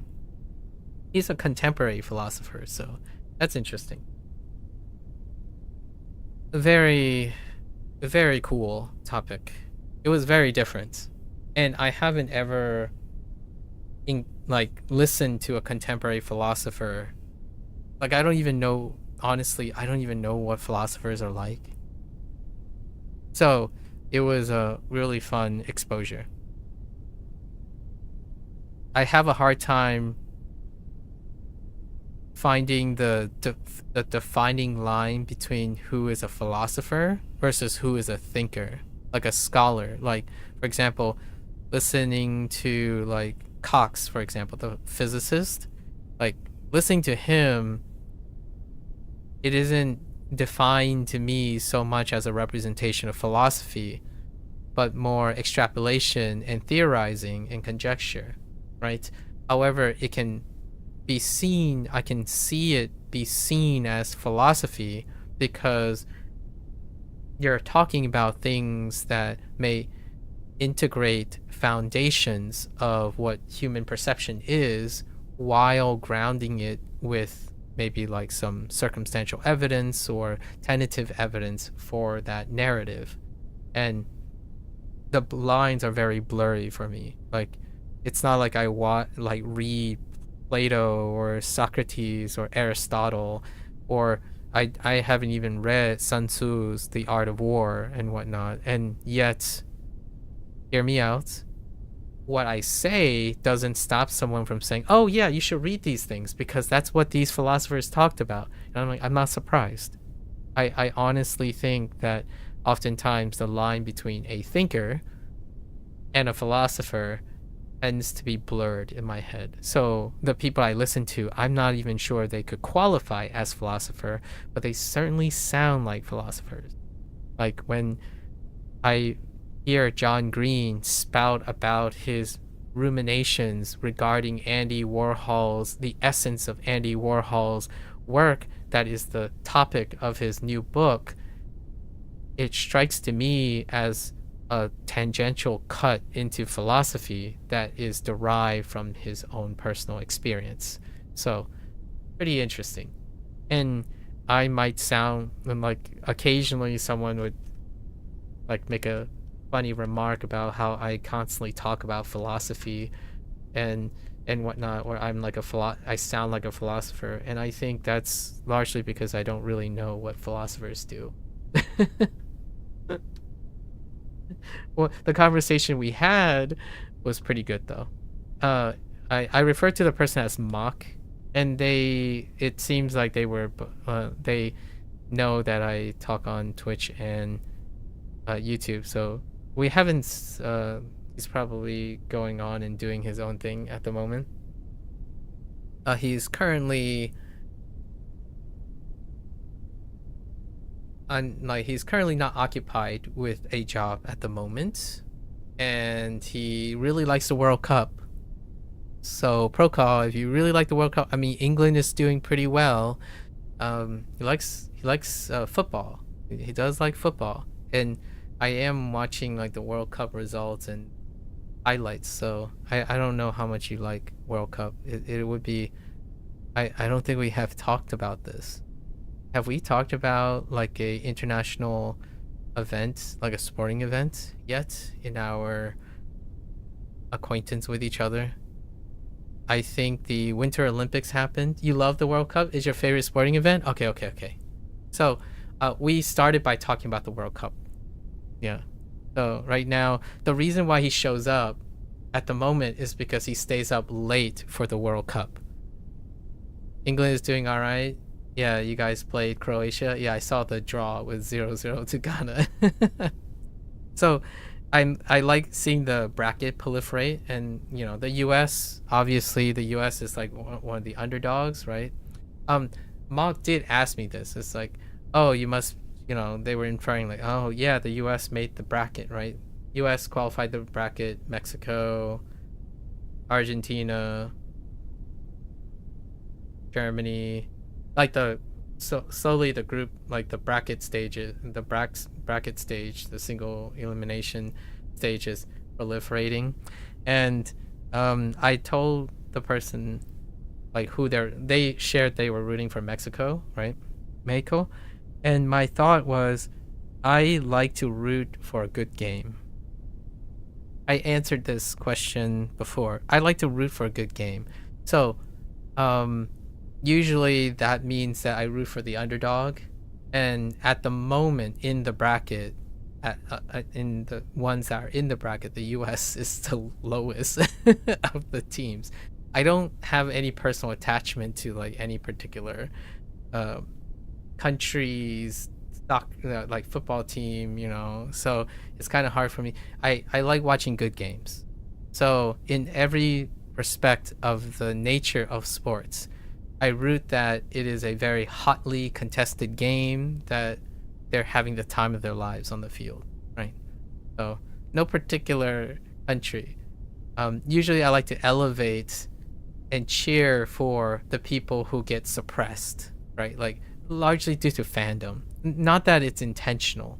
Well, you could argue that some fandom do it intentionally, I do not like to associate with people who, in order to win, you suppress the spirit of the other team. So I do enjoy when people root for their favorite teams. That's great. I'm not the biggest fan of people who think the other team is easy or they're pushovers because they're lesser than the other. That happens quite a bit. It's kind of like language learning, right? When someone tells me, oh yeah, oh, you're going to watch that Japanese movie, don't watch it in English because it's going to be trash. That's not someone I resonate with. It's more like, oh, what language are you going to watch it in? And my answer would be like, if I like it a lot, I would watch it in both the languages. That's my perspective on things, because I want to compare and contrast them. Oh yeah, and Spain is did you see the Ghanaian witch doctor who put a curse on Harry Kane before the match, and then Kane ended up missing an easy goal? No, I did not. That's interesting. You love this World Cup so far. Spain, who are favorites to win, drew to... Yeah, I saw that. I saw the early early Spain draw. It's okay. They're coming, And then I think Portugal is doing pretty all right. Like all your standard seeds are. Were there any upsets? There was the initial South Korea, but then South Korea got bopped later in the rounds. So, Japan was able to hold. So there are some really interesting ones. And I watched the highlights in those ones because it's nice to see. I love hope. Hope is fun. Sports is hope. Like, and whenever you talk about like the Spain drawing to Cape Verde, that's kind of what's elating about sports. I'm not the biggest fan on like rollovers, like being steamrolled or not rolled. So typically I do watch the World Cup for that reason, or like the Super Bowl, for example, like the American Super Bowl, or the cricket World Cup, so to speak, and the rugby World Cup, so to speak, or like cycling, the opens. Even though the tennis era is a little bit it's a lot more exciting now, the tennis era, the solo tennis era. But back then, the modern era of like Roger Federer, like Rafael Nadal, and Djokovic, right? That was kind of exciting, kind of not. I like when there's upstarts and people constantly filtering. Right now, the European tour is happening for disc golf, so I've been watching disc golf. Which, by the way, I met a Finnish person. I met a Finnish person once during a Neverwinter stream, and Finland is one of the largest, like, if not the, you could argue, the poster child for disc golf. This World Cup has more teams in it than ever before. Also for Cape Verde and Curacao, this is their first World Cup. Oh, I did not know that. Are you? It's fine. What? Six Nations? What did they finish? I have no idea. I don't remember, unfortunately. No, ask me, am I what? Oh no, I was talking about core, like, I don't know what Curacao, like, is it Curacao? I have no idea how to, that name is actually a different name, being used, like, it's a different name that I remember it by.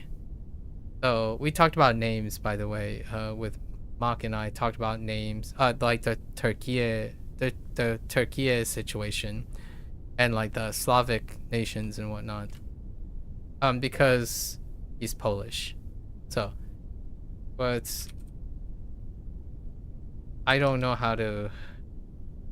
Corsica? No, not how to. Yeah. I don't know. People pronounce it differently, either Croacal or Coruscant. Okay. Yeah.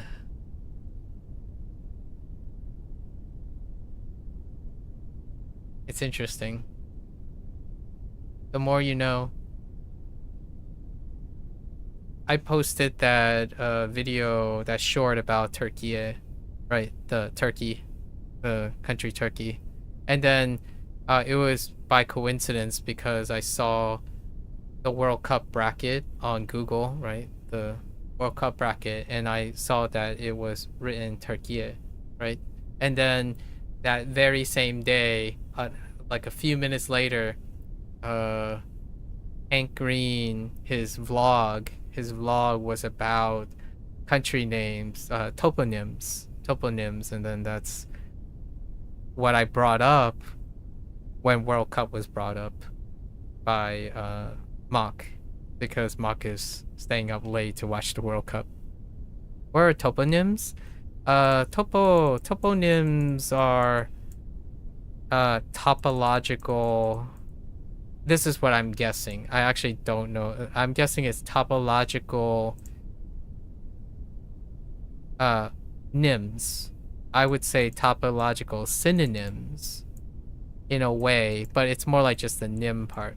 Synonym meaning it's referring to the same thing is what I would say, but it's more like it's toponym, as in geographically this place, like for example China, right? China would have a toponym. 中国, the middle world, is a toponym. Nippon would be Japan's toponym. And I actually spend more time referring to Japan as Nippon outside of streaming.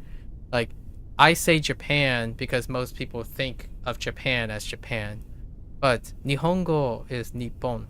They're from Nippon. And when I talk to my parents, it's Nihon. Nihon is Nippon. Nippon is how you would refer to Japanese people. So those are the toponyms. So Turkey and Turkey, you can consider it as Like, at least that's how he was applying the term. I don't actually, it was the first time I've ever heard of a toponym. So I learned by context what Hank was referring to. Obviously, we could Google it now just to make sure. The specific proper name of a geographical location or physical feature. Yeah, basically. Yeah. You love seeing all the Japanese fans picking up. Oh, you saw that too? It went viral. Super viral. Yeah, I love seeing it on a yearly, like on a base by base, because it's a tradition. It's a Japanese tradition to pick up the rubbish from their stands after a match. Yeah. Is it entirely unique in doing that? I would say yeah, probably. Largely. Did, but they're very well known for doing that. Yeah, it's a tradition. Yep. That's one of the things that are really funny about Asian culture. In this case, when someone talks about, like, I would say it's probably evident of Korea as well. However, in China, it's not. There is this often a contrast of cleanliness.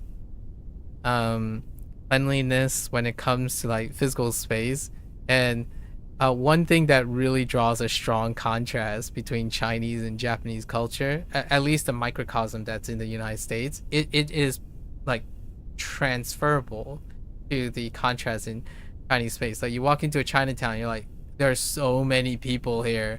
They live to make do with whatever they have. And then you go to like a Korean established place or a Japanese established place, like, there's not a speck of dirt on the floor. Like, do they wipe the floor every time someone walks in, or what happened here? And then there's like, it's all arranged and spaced out. And then when you go to a Chinese place, it's like everyone is like huddled into a place. And now hear me out. These are different cultures. They're both happy. Like, it is what feels home, right? Like, if you ever look at a Vietnamese place, right? If you look at footages of people, like how people live in Vietnam, for example, like how housing works and stuff, it's like super dilapidated but homey, and like, so the idea is nostalgia and cultural appropriateness is very interesting. Like, I can't even imagine what a Chinese stadium looks like. Now, there is a big asterisk to Chinese thing. If it's like a geopolitical move, it will be spotless. So, like, what I imagine is, like, for example, the Beijing, right? The Beijing Olympics, the bird's nest and stuff probably was spotless, largely because of geopolitical pragmatism. So, the Chinese thing is like pragmatism first.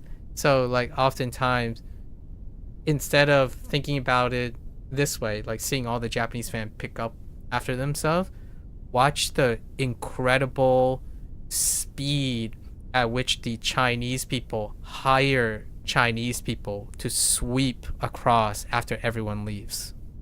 So that's kind of like the contrast, right? You can still have cleanliness, but they like represent their very stark differences. Like, if you can argue, like, well, Japanese people construct things very orderly and engineering marvels and stuff. It's like, yeah, the thing is their approach is very different, right? Like, think about the difference between open ceremonies. I love this case study. Obviously, the Olympics, I won't live that long to see as many Olympics, but you can historically go back and check out all the compare and contrast between the like labor that is involved in the opening ceremonies of each of the countries that hosted the Olympic Games. And if you look at the Chinese one, it's like a tour de force. Like, it's the most pragmatic show of brute force, like the incredible like strength of brute force. And then you have Japanese, which is often like etiquette and self-sustaining and stuff. So it's very Japanese, I would say, to see Japanese fans picking up after themselves. Meanwhile, I would imagine the Chinese version would be, hey, all right, now everyone get out. So then it would immediately get swept over and cleaned out immediately by people hired to do that. That would be like the, if it was the Chinese equivalent.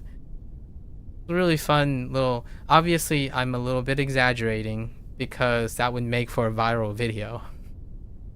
I do love the Japanese aspect of maintaining, like being equally responsible, collectively responsible for their thing. Chinese reminds you of the Iron Bank from, yeah, the Iron Bank from Game of Thrones. That's that's a good impression. Like, for example, if China wants something done, they get it done. But they don't necessarily get it done in the sense that everyone has equal part in it, so to speak. Like, so there's swiftness of Chinese culture. I'm generalizing, so if anyone, hopefully no one's like, I won't be too, I don't proc anyone's trigger. This is more of a generalized statement. China operates in organized pragmatism. Japanese has this like spiritualism of self-sustaining. So like a contributor by like small actions building up to long-term sustainability, like constantly taking care of your space versus, all right, we're done with this space, wipe it clean, rebuild. That's the Chinese thing. Like, all right, we're gonna build this, run it to the ground, replace it. Pragmatism, right? You use something, use it until it's broken, replace it. Chinese pragmatism. Japanese would be like, oh, okay, well, this is we're gonna try to make this last as long as possible. It's interesting. It's one of the startling contrasts that happens. About Korea, Korea is a little bit more closer to the Japanese side of things, at least from my personal experience with like secondary immigrants. Hello there, Lord. What's up? What's up? We're having a conversation. I mean, me and Procall on Twitch, having a conversation about the World Cup and like other cultures being observed through the World Cup. Are you watching the World Cup, Lord? All right. I think Korea is closer in affiliation to Japanese than Chinese. Where is Lord from? I have no idea. Hey Lord, where are you from? Do I know? I don't think we talked too much yet. All right. Good times, good times. All right. So, this is probably Baiwa, right? 日本語の勉強を始める場合は、いい教科書を買わなくてはいけない。Yeah, it was good. Hope you're doing well, Roka. What do you have going on, actually, besides playing Dead by Daylight on a Friday evening? Or, I guess, Saturday morning?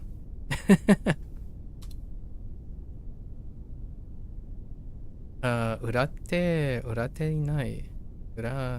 No, ara na ura. Arate inai. Te? Te with. Te? De me? Is that me? Yeah. Interesting. With a ya, oh, conjunction ya. Me ya hana na to. What is touch? Sawa? Sawate wa ikemasen. 洗っていない手で目や鼻などを触ってはいけません。 At 2 a.m., it's a cool 93 degrees Fahrenheit. Wolf, are you high up or low? You've just been working full-time for a door company. Okay, it was horrid this week as there's a heat wave all over Europe. Oh, okay. I've been told, yeah, Mock was talking about the heat wave. Mark brought up climate change, and we had a bit of a discussion about climate change. And then I talked about I philosophized, like, he talked about how it should be obvious that climate change is happening for any person who's like 5 years or older, and I was philosophizing about how the human condition establishes relatives. So oftentimes the concerning aspect has to be persistent enough to be noticeable.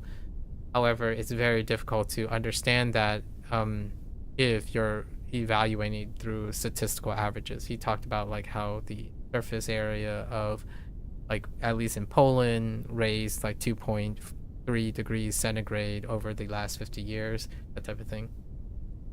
And then I try to ground it in human perspective, like the human condition, why that is still controversial, like the whole climate change thing, despite citing things like statistical averages and objective observations, because the world we live in is run by humans, and humans run on subjectivity, like especially to the layman, right? And in order to combat climate change, it requires a tactic that creates salience among the majority of humans that isn't simply the ones who know technical and statistical observations. Like, what is 2.3 centigrade increase in surface temperature over 50 years tangibly resonating with the majority of people? Because in order to combat climate change, it requires the collective act of humans, not specifically dictation. Unless, of course, you live in an oligarchy or a totalitarian regime, I suppose you could achieve that with a person's belief, for better or for worse. Mostly due to your PC and the fact that it's hard to get airflow in your upstairs room. Oh, I see. Did he mean it's obvious that humans are significantly accelerating climate change? No, he's saying it's very obvious to see climate change is happening. You saying salience reminds you of our conversation about NetSpeak. Wait, oh, is it more prevalent now that people say salient? Palpable. I would love to see the word palpable come up more. I use salient instead of palpable a lot of times. And then tangible didn't catch on that much either. So salience is the word that I have settled on lately. They all, obviously the three of them do have their nuances. The idea is bridging colloquial English or NetSpeak. They typically generalize things, so then they would settle on one use. So salience, vivid, palpable, tangible, literally is by far the most popular. So literally means salience, palpable, tangible, sympathetic, empathetic, literally covers all of those. So whenever someone says like, man, it is literally obvious, or like, that's redundant. It's just like literally climate change is happening. That would be like, it's palpable or salient that climate change can be happening, right? Like that type of thing.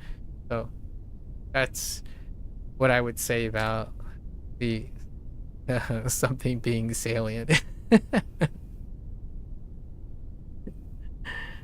Goodness gracious.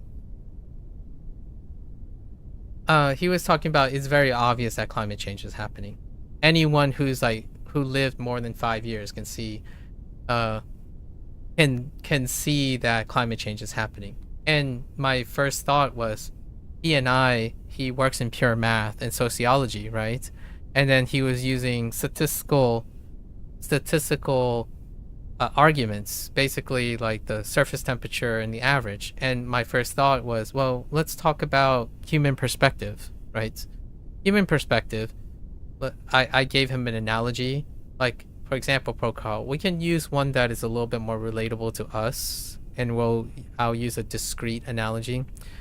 When someone has depression and they have coped enough to tolerate a week that means that any particular anomaly that occurs in that week will reset that time.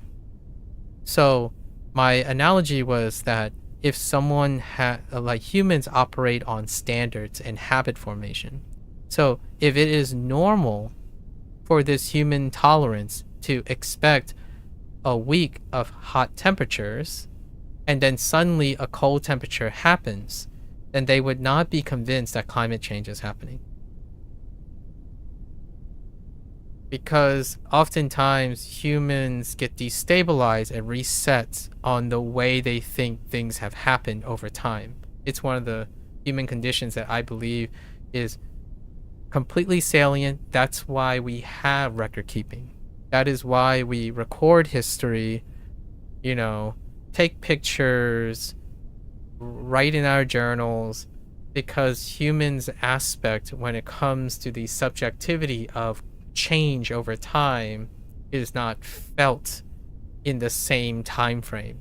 So when you say 2.3 degrees centigrade increase of the average surface temperature over the last 50 years, it is incredibly difficult for any single human being to comprehend how that feels, like the salience of it, let alone expecting the general population to, be able to feel that.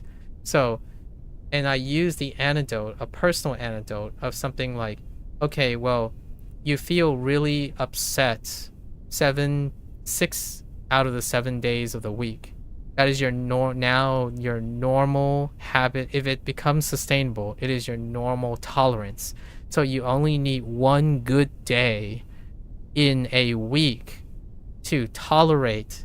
6, 7. I know.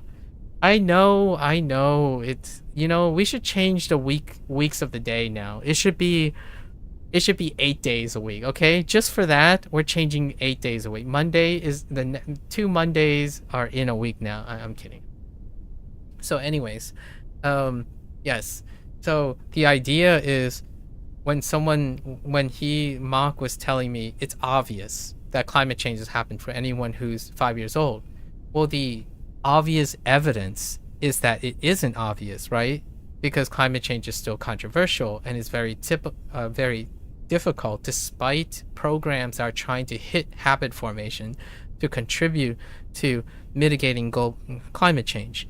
Now, besides the obvious evidence that it isn't obvious, if it was obvious, we wouldn't have this discussion, right? There wouldn't be a problem in mitigating climate change, and then wouldn't need the urgency to constantly, progressively accumulate evidence to encourage that climate change exists or it's happening, right? That's besides the point. Now, because of that, I wanted to create a humanistic way of thinking about why that is the case. So I was proposing habit formation because that's what I focus on. So how do I know this happens with regularity with real things,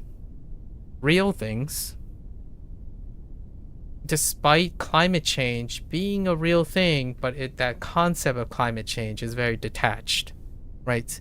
You can use depression, you can use abuse. I talked about like relational aspects and stuff. There's a reset time. So despite like if you went through the desert, right? Like you had 7 days, like a hot heat wave that lasts a week, and then the next day is very cool, our memories consolidate. So what happens is it can reset our perception of something that has occurred very often. It's kind of like taking a hit of something after years of sobriety. You can forget the entire extent of your sobriety at one lapse. So, or things like it's okay to always buy things you can't afford when one of the days you can afford to buy something, or you can buy something, right? Like things don't seem expensive if at least one of the days you can afford the thing. That's kind of one of those things. humans normalize tolerance based on habits, and it happens incredibly frequently, and it happens on a scale much more rapid and frequently than the scale of climate. So in order to circumvent that, or to help us educate ourselves in that, we use technology, right? Writing, recording, science, that type of thing helps ground our subjectivity in objectivity. It is detached, though. That's kind of the tough part. Not everyone works in a field that requires that type of maybe association. That also applies to habits, both self-destructive and self-progression. Yeah, pretty much what I talk about I was trying to ground it in the philosophy of the human condition, because that is relatable to humans, most things. Empirical data is not inherently relatable to humans. The whole idea of objectivity is to remove the subjectivity from objectivity. So when you're thinking about a populace, like an entire community of people trying to act benevolently in climate, then it's tougher, because you're not assuming that humans default to pure objectivity and empirical evidence. That is something humans use to create decisions that are bound, less influenced by subjectivity, at least in my opinion. Do I have a definition of climate? No, I really don't. Like, climate, I really don't. Like, it's tough. Like, climate is not just temperature. However, the conversations that I have, in this case, the conversation I had with Mark, it is defined by temperature. So, like, in this very case, I do have a definition of climate. The example that I had with Mark is that the only definition is temperature. And even more specific than that is the average surface temperature across a period of time. And that's where I tackled the argument. Which, by the way, Mark also introduced, self-doxed himself, and he said that he's a national level debate champion or something, like a national debater. Drama was around when we were talking, because Drama and I also have a lot of like debates and arguments and discussions, and we were kind of like being a little like taking jabs at each other about how we debate. I'm not a national level debater, by the way. I wasn't even part of the debate team. Generally speaking, most of my debating and discussion came as a consequence of defending my thesis. So, like, I got humbled at every single turn of my scientific career. Like, legitimately, all of that humbling was what shaped my ability to look at things both subjectively and objectively when it comes to like discussions and debates. And then obviously I'm mentioning this because you and I have a very similar relationship, right? Like earlier we were just talking about the qualifications of jury selection, whether it's appropriation or misappropriation, and also like localization, right? That seems to be prevalent in previous government financial benefits in some cases. It seemed to be ineffective to just hand out money to the poorest with no support. Exactly. Exactly. That's the tough part. Like, as much as humans, like for example, if objectivity is so grand, right? Is so grand, what is it that keeps humans from embracing objectivity? We know some of the ramifications of pure objectivity. In fact, there are like fairly decent case studies of cultural homogeneity of hyper objectivity in a microcosmic way in like aspects of specific countries, like Japan, for example. Like the objectivity of marriage and progeny. So that is what creates politics. in my opinion, that is what creates your jury selection argument. It is at the interface of objectivity and subjectivity. Morality and ethics require that it is a balance between objectivity and subjectivity. And when I was presenting my case, my answer or my response or consideration for the jury selection process, I was weighing both your perspective and the perspective of appropriation, which deals with subjectivity, and the serendipitous nature of jury selection, which is objectivity, right? Surely, no matter the period of time, you cannot deny climate change unless you define a bar that the climate has to change above. Yep. If you define what you feel as the defining line of climate change, then you can deny climate change. There is pure subjectivity. There isn't pure objectivity. So we might have to keep that in mind for the nature of humanity. While there may not be pure objectivity, subjectivity exists by a default, right? When it comes to the human condition. So when you say, surely no one can deny climate change, subjectivity can deny climate change. We wouldn't be having this conversation otherwise. You also think that pure objectivity cannot advocate or support the existence of anything? It really can't. Pretty much, it really can't. It can't argue for the value of anything. It can't argue for it can't even argue for the pragmatic application of a technology, right? Which goes back to the whole Yukwei, that philosopher. Technology is not inherently purely objective, right? It is at the interface of philosophy and technology. Subjectivity motivates the development of technology. When someone argues technology is a purely objective state, basically you see a problem, you invent something to solve that problem. It can't be a problem if there isn't a subjective nature to it.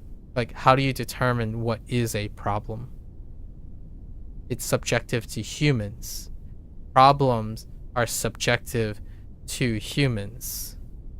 Climate change is seen as a subjective problem to humans. To some humans, you would like to argue to most humans at the time of this discussion, and not to some, because if you're trying to make a relative, if you're trying to say surely matter of period, well, what about flat Earth? Right? Rough, right? It's a very topical discussion to this day. So, situationally, subjectivity comes with a filter. Yeah, I know. Yeah. You said period of time. Oh, you mean surely no matter the time period. Oh, you mean like an epic? I think you're still fine. Period of time and time period. I think I'm interpreting them as synonyms. So that might be a Japanese-Chinese thing. I'm not entirely sure. But period of time and time period for me, I think I'm interpreting it the same way. Unless you totally mean it's not what I'm referring to. How does flat Earth put a cog in the wrench of definition climate change with... No, it's an analogy with the time period. It's not semantically related. It's the relationship and connection is about the argument of subjectivity being used to deny empirical evidence. What do you think is more definitive? Climate change or a spherical Earth? And then we're both having this discussion because subjectivity exists. Right? So I'm trying to give you asked, unless you define a bar, right? A threshold of belief. Well, I would say there are other examples. We don't necessarily have to talk about climate change, how subjectivity can create filters. I'm not gonna only beat down, like kick a dead horse when it's down situation. Like that's the perspective that we might be biased towards. Let's use my own personal anecdote. Sometimes I really want my experiments to work, right? And I could convince myself that the experiment is working according to plan, only to find out that I have hyper focus on an aspect of the experiment that overlooked something that completely invalidated its approach. So despite my better judgment of my objectivity and maybe like fail safes and even my colleagues' peer review, there are aspects of my experimental methodology that were created erroneous lines of thinking due to my subjective nature in hyperfocusing, right? Hyperfocusing is an example where despite being hyperfocused and objective, you can still be selectively subjective about what you think is important, which the center core about this is what is a problem? What is more important to focus on? All of those nature is by far the essence of being human. If we reject that part, what are the motivations to do anything? And now we're talking about philosophy again. Like, what is the motivation to do anything? Like, we could choose never to write history down. Objectively, it would save a lot of time, and it could solve a lot of problems by pretending there are no problems. It's really, like, I think we should embrace, like, it's good to embrace that. It goes back to our discussion about, is science a belief, right? Like, does science require belief, right? The whole thing with Peterson, right? It's very tough to distinguish because we can't be not us. We can't be something we're not unless you really want to try to do that.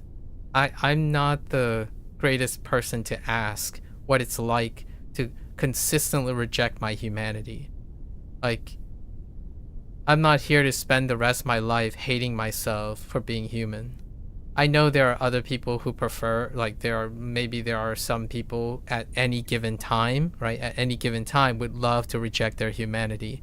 Like, why do I have to feel sad when I fail? For example, like, anytime there's grief, you know, things that remind you of your humanity, there are good things and there are bad things. And oftentimes the bad things are the times when people have that momentary thought, why do I have to be human? Why do I have to feel sad for myself when I fail? Right?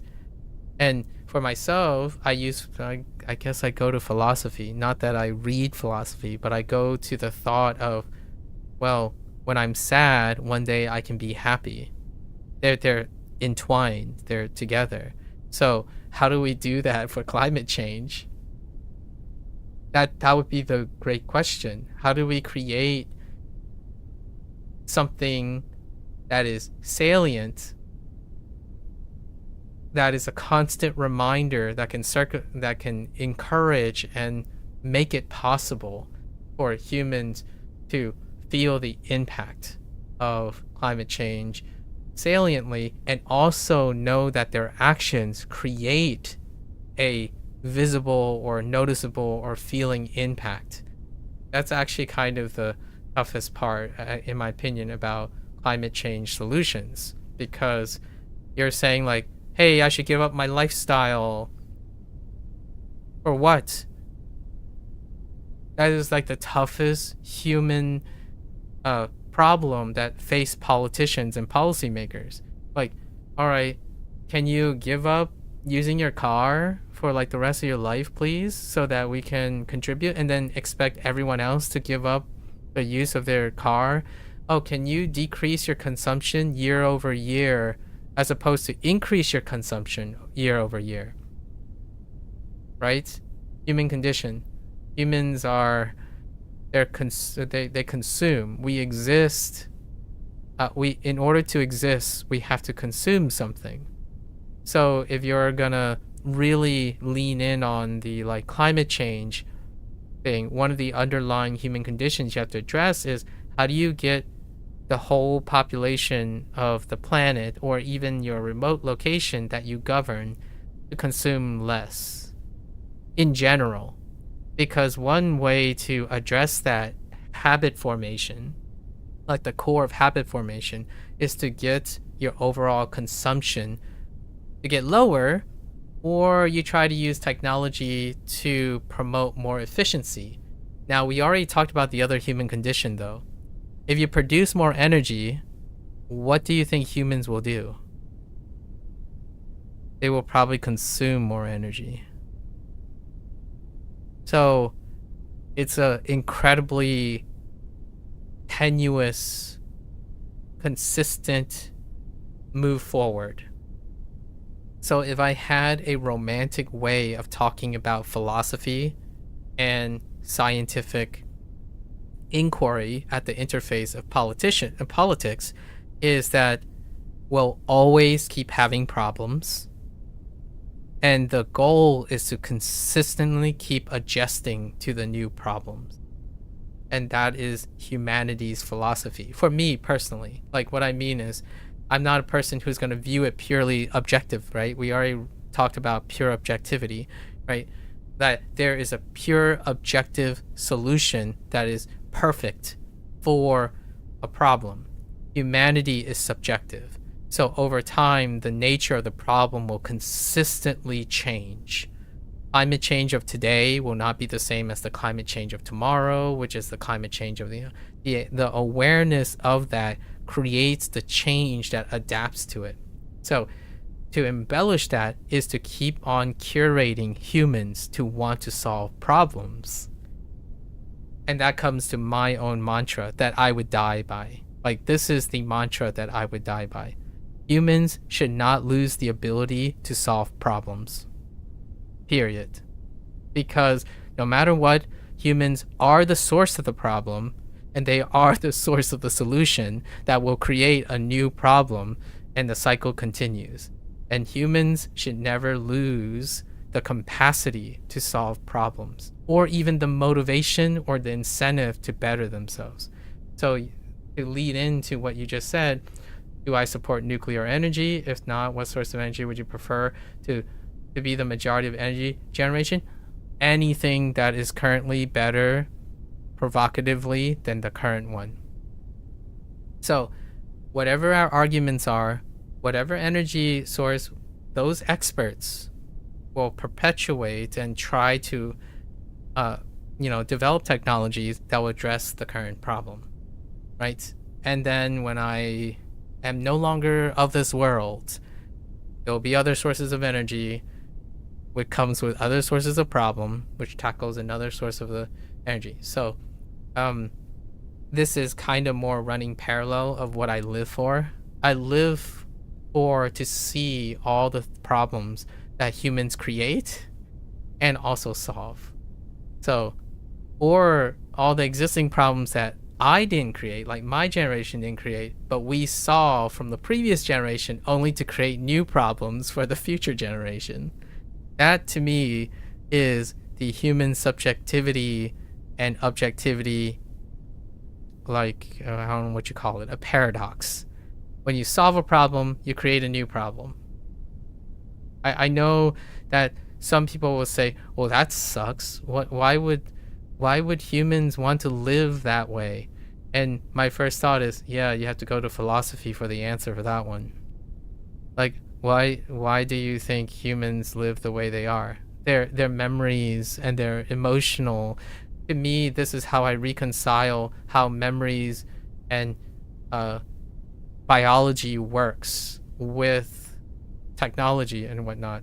Humans are cyclic because they don't pass on experiences, and they are cyclic in the way that they remember things. They are cyclic in the way that they solve problems and like get elated, they're temporally restricted. So humans are temporally, in every sense of the word, not objective. They're temporally not objective. I mean, we could make this a slight generalization to Einstein and his theory of relativity and how time is relative and all that stuff. That's besides the point.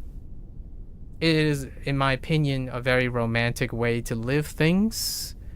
Not everyone has to prescribe to my particular perspective on life. I think one of the greatest gifts that humans have is also its greatest weaknesses, right? Humans can solve problems through a combination of objective and subjective means, only to create more problems, of which it creates its perpetual nature forward. It is, in fact, one of the most poetic ways of arguing the meaning of life. Like, what do humans do most of their lives? Try to solve the problems they believe are problems. And then how do they keep going? By solving those problems to get the elation, only to then seek and create, possibly, and contribute to the next problem.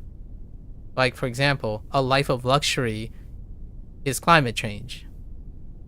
Like, you might not think of it this way, but when you have finally made it to solve and consume to your greatest delight, you can contribute to the excessive consumption culture of humanity. So, like, where there's one thing, there's another thing. And it's interesting that this will continue. I like to think that this will be perpetually forward. Otherwise, there is one solution to all of this. And I'm going to make an anime reference. It sounds really morbid and black comedy if I don't preface that this is an anime example. The supervillain that wants to annihilate the human race. That is the permanent solution. There will be no problems because there will be no humans pointing out any problems anymore. You eliminate the human race. Then there are no problems. There aren't going to even be people who can conceive problems. Right? That's kind of the thing. So, like, if you're wondering what I may prescribe to is that I exist, I'm human, so I will see problems and I'll try to solve them and I'll create new problems. The inevitable, objective, perfected solution to ending a problem is the source of the problem. That's humanity. Humanity is both the source of the solutions and the source of the problems. So you remove the source. You remove humanity. And, you know, by the way, I've been watching way too much Supernatural, and, like, I've been watching so many sci-fi lately, and that's kind of the talk that you think about. Like, how do you remove the source of the problem? You could remove the source of identifying the problem too. Humans identify the problem through their subjectivity. They determine what problems there exist. So if you remove humanity, there isn't anyone to even determine if there is a problem with the system. It's crazy. I understand. So I want to paint this in a very auspicious light and hopeful light. Humans create problems. They also create solutions. It is, without a doubt, the most tragic thing that would happen is when humans stop learning how to solve problems. Like, you and I will cease to stop thinking there is a problem. That is a loss of a humanity's quality. Like, not being able to see problems, see bad and good things, that is a rejection of humanity. You have rejected subjectivity. So inevitably, there wouldn't be any problem if you have no subjectivity, and there wouldn't be any solutions or improvements because there shouldn't be any motivation to do so. Right? Objectivity simply be like, what? I don't understand. What is a pure objectivity of existence? You just exist? I have no idea how to make an argument of just existing. Like, the moment you start thinking like a human is the moment you say, well, we want to make the earth a better place. That's subjectivity.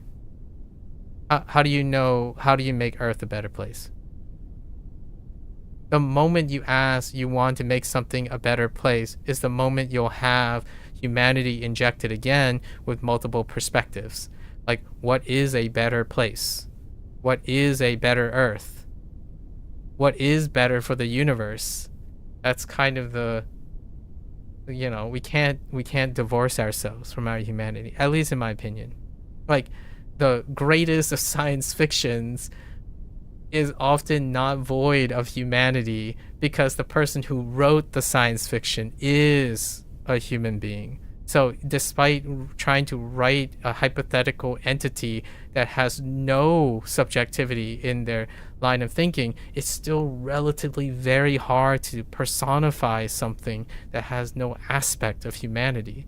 Like, for example, the Odyssey, right? You have gods and like the four horsemen. So like supernatural is, I watch way too much Supernatural lately. So all the representations of pure things like pestilence, greed, lust, they're still injected with other aspects of humanity. Like, it's very hard to divorce yourself from the foundations of having pure something, right?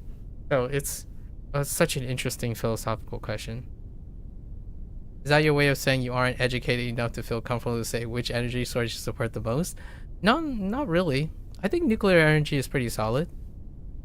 From a pragmatically, slightly subjective sense, I think more so from a pragmatic sense, nuclear energy is disproportionately solving a exponential scaling problem of energy usage for the time being. And then I would argue 10 years down the line, energy usage is going to go up exponentially due to the increased availability of energy, and then we would have to seek a new energy source.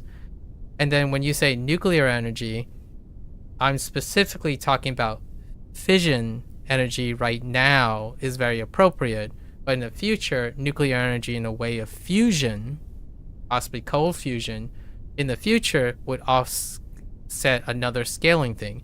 Then we have to consider if I'm going to be alive later down the road to like layman understand enough of another source of energy that maybe is both constructive, like destructive and constructive simultaneously, or something like that, that can create an even more higher scaling form of energy, or the heat death of the universe happens.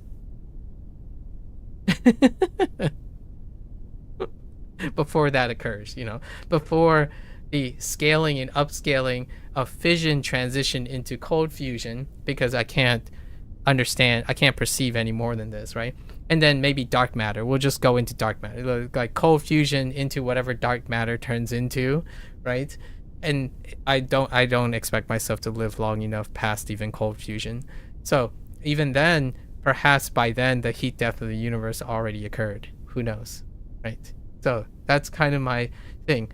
I think nuclear fission, right? Fission energy can address the scalability problem if we are calling for scalability of the energy. If that is the focus, the subjective focus of scaling an energy source that's producing disproportionate amount of output that address the constant scale up of energy consumption. And right now, AI infrastructure and data centers would be a great example of that, right? Meanwhile, you probably read the article about the Chinese trying to rehash an experiment of putting data centers in using the ocean as a natural cooling source again, like resurrecting that project and then executing it for a data center. Yep. Humans. Ever fascinating, ever pushing forward, and ever normalizing. Like, if you give me more things to use, I will use more of those things. Like, I'm not excluding myself from this equation. Like, if someone comes up to me right now on this day and say, hey, I'm going to give you $1 million to transform your content creation, I will do it. And then it will become my new norm. Like, I'm not immune to normalizing more resources, because that how I utilize that resource will be obviously conditioned to my own particularity. Like, how will I use the $1 million? It will be scaled to me, but then I would be able to adjust to that new threshold immediately. Like, for example, the internet usage, I have scaled to the internet usage.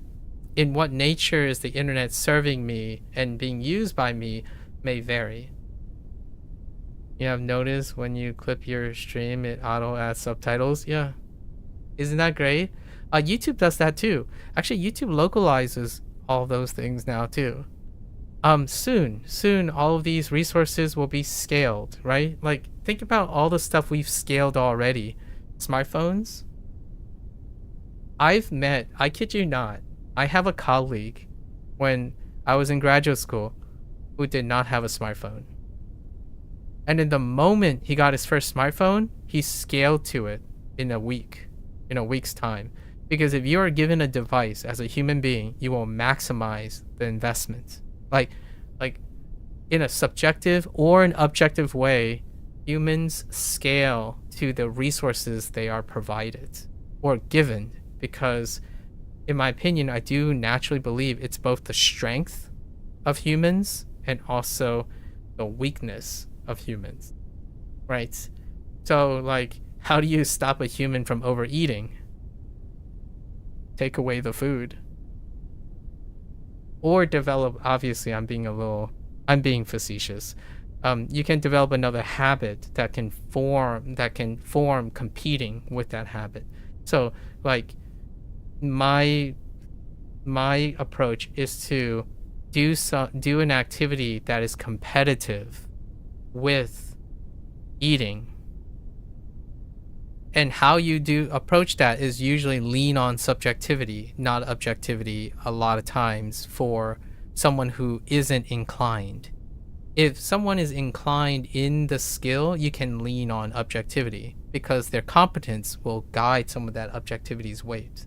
So, for example, when someone says, oh, I'm going to go out to watch a movie, and I'm like, I really like enjoying reading this book. Come read with me. You're creating a competitive process for the resource of that stuff. So when it comes to that climate change thing, right? Or even the Japanese routine thing, the subjectivity weighs very powerfully despite the objective incentive, like cleaning up the rubbish after yourself in based on the Japanese tradition. That tradition elevates even the pragmatic incentive of understanding that if you distribute the responsibility across a larger subset of people, you're distributing the requirement of the effort, right? So that means it requires a less of a payment from each individual person doing it versus an entire entity or one person concentrated in that responsibility of doing it.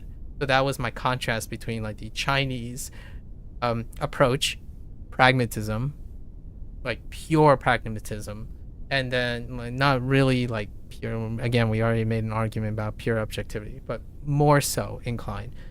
Like, it would be more efficient to get one machine to do it at one time to clean the entire thing. However, then all of the effort and consumption is focused into that one task. In Japan, that tradition was spread across all the people. So at that case, all the people required to sacrifice a smaller expense. So in a way, it can still agree with human condition. If I do this for 1 minute and everyone else, like 5,000 other people, do this for 1 minute, then I don't have to do this if I wanted to be responsible, or someone be responsible for 5,000 minutes of something. So efficiency, right?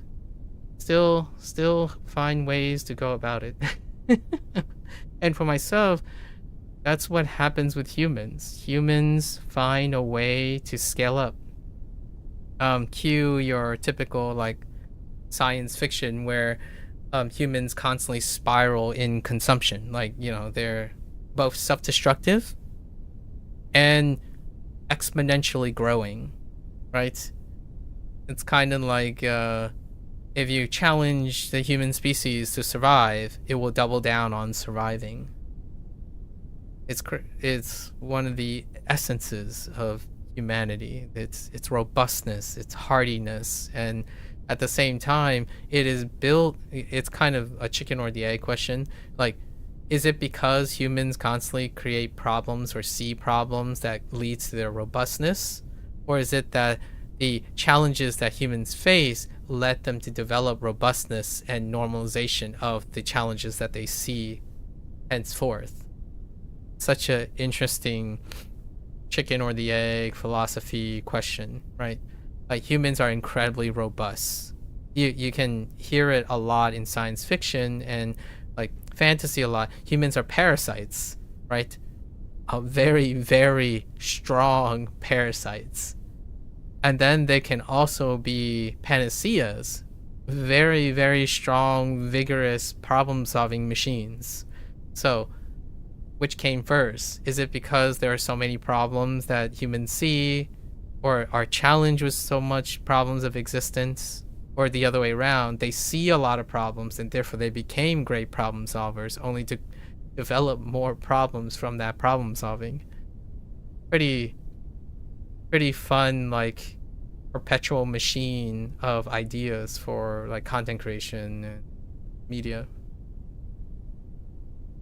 I'm euphemizing this. So for the record, I am making this a euphemism.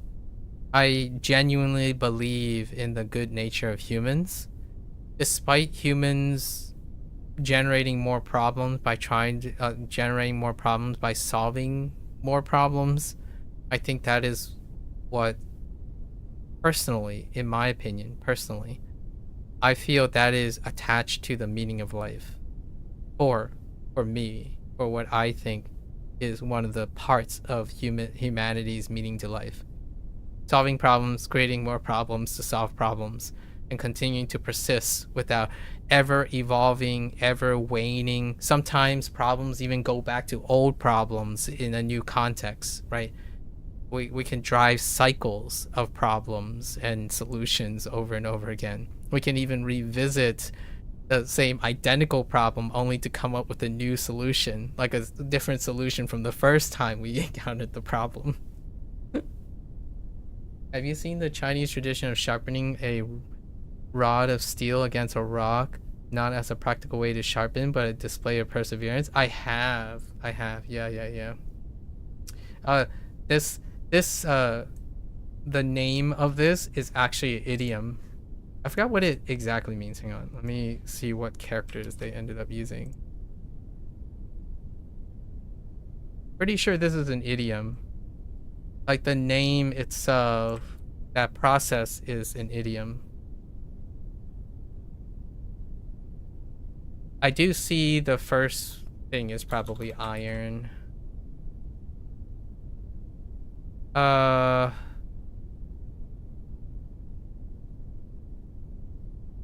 Hold.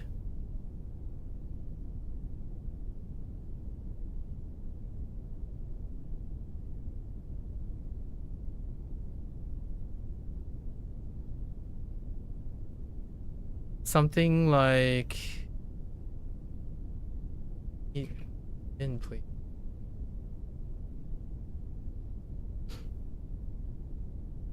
Tie 铁杵磨长江 iron rod ground into a needle. Yeah. So the idiom would be something like like the constantly dripping wears away the stone, like corrosion. Like, for example, if you drop water into the rock that constant water dropping will eventually even wear away the stone. So, like, perseverance, right? Like, if you keep on doing something, you will eventually do it. It will still be, you will still be able to achieve it. So, I'm guessing you brought that up because what I'm describing sounds kind of like that too, right? Like, that's kind of a great way. I'm not sure if that's where you were going, but there's a parallelism to what I've been saying about the human spirit. That's the human spirit. Humans are a display of perseverance across like, where there's a problem, you just keep going. Where there's a problem, you just keep going, right? Patience, perseverance can accomplish all things. And I mean, it might not be a coincidence because I'm Chinese, right? Like, what I mean is my parents are Chinese and they instilled these things to me. So, patience, perseverance, you got this. And where there's patience and there's perseverance, there's consistent problems. And when there are consistent problems, it is through patience and perseverance that you can keep on living. You can keep on going. And if you're wondering, like, where do I get this soppy mannerism that I have whenever someone says they can't do something? Same deal. It's that same deal where I don't want people to give up. Like, humanity doesn't give up. I try to basically, as much as I can, pull on the idea to remind the person that they're human. You will experience sadness. You will experience happiness. The idea is that collectively, the greatest gift of life is perseverance. So much of all the things, and if you're wondering, well, doesn't that just defeat all the reason to argue and discuss things? Nah, that's part of the fun. Why not live it up, right? So if we have problems, we talk about them. And then if we have solutions, we talk about the problems they could create. We also talk about the problems they solve, right? Otherwise, humans will drift. Like, you will lose purpose. I'm starting to sound like I'm talking about the philosophy of life. And genuinely speaking, I'm not a philosopher, so I don't even know if that's close to what someone says.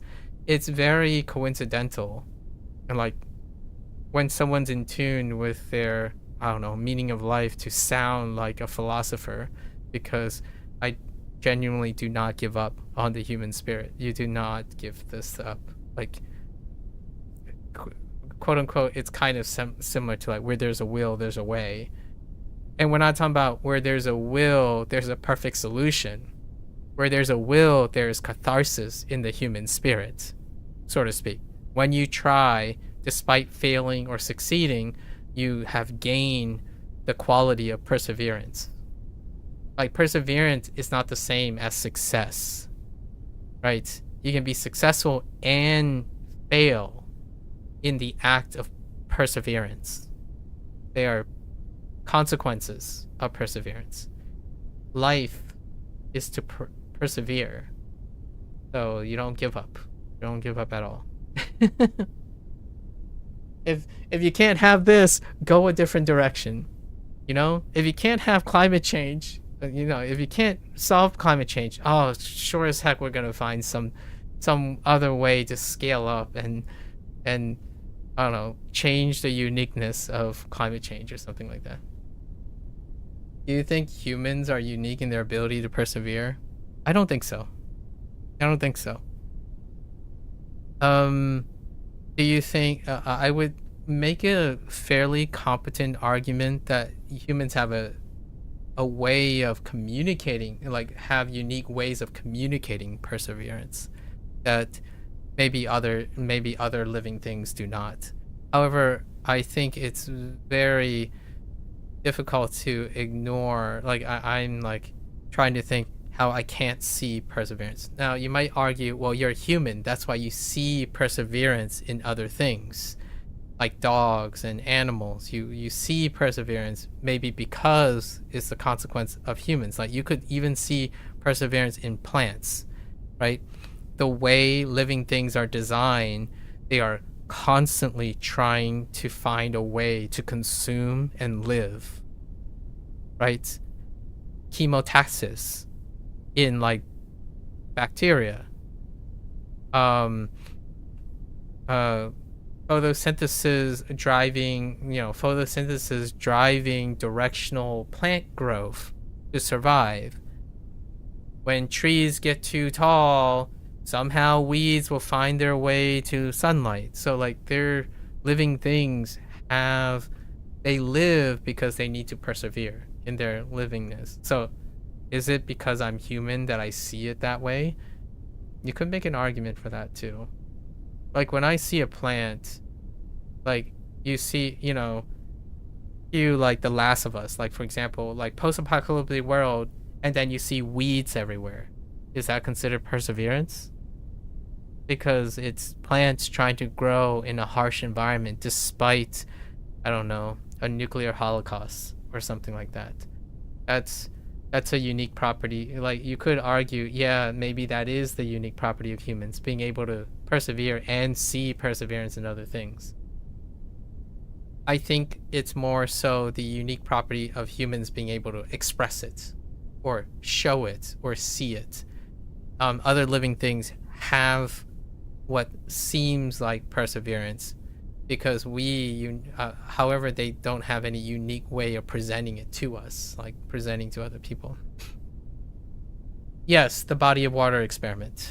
They also did that with dogs too, back when unethical treatment was less of a red tape. Yeah. But they didn't do it with the water, they did it with the shocking floor. Yeah, these are classical behavioral psychology, like historical behavioral psychology experiments. Hope and despair experiments. Do animals experience hope and despair? Because it deals with perseverance. So when you constantly remove the body of water, eventually the rat gives up. And that's also the same as the dog shocking thing. So they had an electrified floor, and the dog would react when they're getting shocked, and eventually the dog simply lies on the floor and gives up, even though the shock continues. Yeah. So animals do feel hope, despair, which is tied to perseverance. They do give up hope. So, and you could argue from a objective standpoint, it could be a neuronal adaptation, which that is a very inhumane way of looking at things. So humans have a natural, you could say, a unique ability to see all of the qualities that they have in other things too. So does that mean they have those things? It's kind of hard to tell. I don't really know. You can't, like, you would need someone else to tell you that, right? Like some other human, like non-human thing to tell you if you're seeing what you want to see in it. But yes, rats, dogs, many other animals back in the day when there were, right, historically when scientists did not have large considerations yet about the humane treatments of experimentation, these experiments have occurred multiple times. Yeah. They give up or they get exhausted. Happens. There was that study where a rat, so what you wrote was there was that study where a rat was placed in a body of water, and if left alone they swam for about 15 minutes and then stopped. But when the scientists took the rats out of the water at just before exhaustion, then after put them back, the rat swims for 60 hours. Yeah. Isn't that crazy? Hope, despair, perseverance. Like, and also, by the way, that rat swimming thing, you might have noticed that I already described that about humans, where you can learn to tolerate something and it requires a different event that can reinstill hope and coping. 15 minutes to 60 hours is just insane. Someone can study for a month and then get burned out and they can come back and study for a lifetime. Isn't that crazy? Like, what I mean is, it does scale up. It does scale up to humans. So, like, someone who met someone who originally failed to do something and they managed to come back to it, they're more likely to exponentially do that even longer. Pretty neat. It's and here's another thing. You might be thinking, well, they came back to do it longer because they learned from their mistakes, right? It's not, it doesn't have to. They could just come back and do the same thing for a longer period of time because their tolerance is normalized to the last time they did it. And you don't know when the next threshold is. You don't know that the threshold would be an addition or a subtraction or a synergistic thing. Like, and it can happen the other way, by the way. Like for humans, it can happen the other way, where something bad happens and the tolerance goes out the window. So like your tolerance for someone's activity was 50 minutes. So the next time your tolerance could be 1 second. Like you had a bad like someone lied to you, for example. Someone lied to you. So the next person, you're probably going to cut them off. You're going to think they're lying before they even speak. Like after 60 out, after a 6-year relationship, someone betrayed you. The next relationship, it could last like 5 minutes.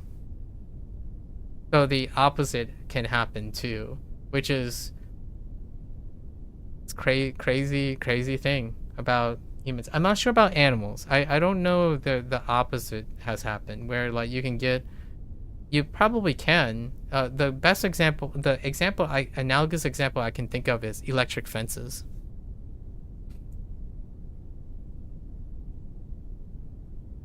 Which is, again, another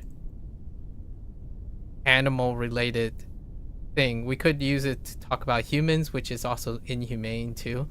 So, like electric fences. You can have, like, an animal that spent, like, 5 years, I don't know, doing whatever it wants. Like, moving anywhere, knocking over fences. And you can install electric fences, and it would take, like, less than a week, or maybe even the first encounter to undo 5 years of conditioning. That's the closest thing. This is the reason why I'm saying this is I recently watched Clarkson Farms, and one of the ways to protect like lambs and stuff is very early on when they're like young and stuff. You would put up an electric fence, and then they would learn by hitting the electric fence, and then immediately it never happens again. And the idea, and obviously the electric fence is to prevent like foxes and stuff from eating the lamb when they're free ranging. So it's like both deterrence and in both ways. And that is kind of one of the craziest things. Like, it's astonishing how certain effects can create things. Like, for example, you ate Taco Bell, and in like 10 minutes, you had diarrhea. And you never eat Taco Bell for the rest of your life.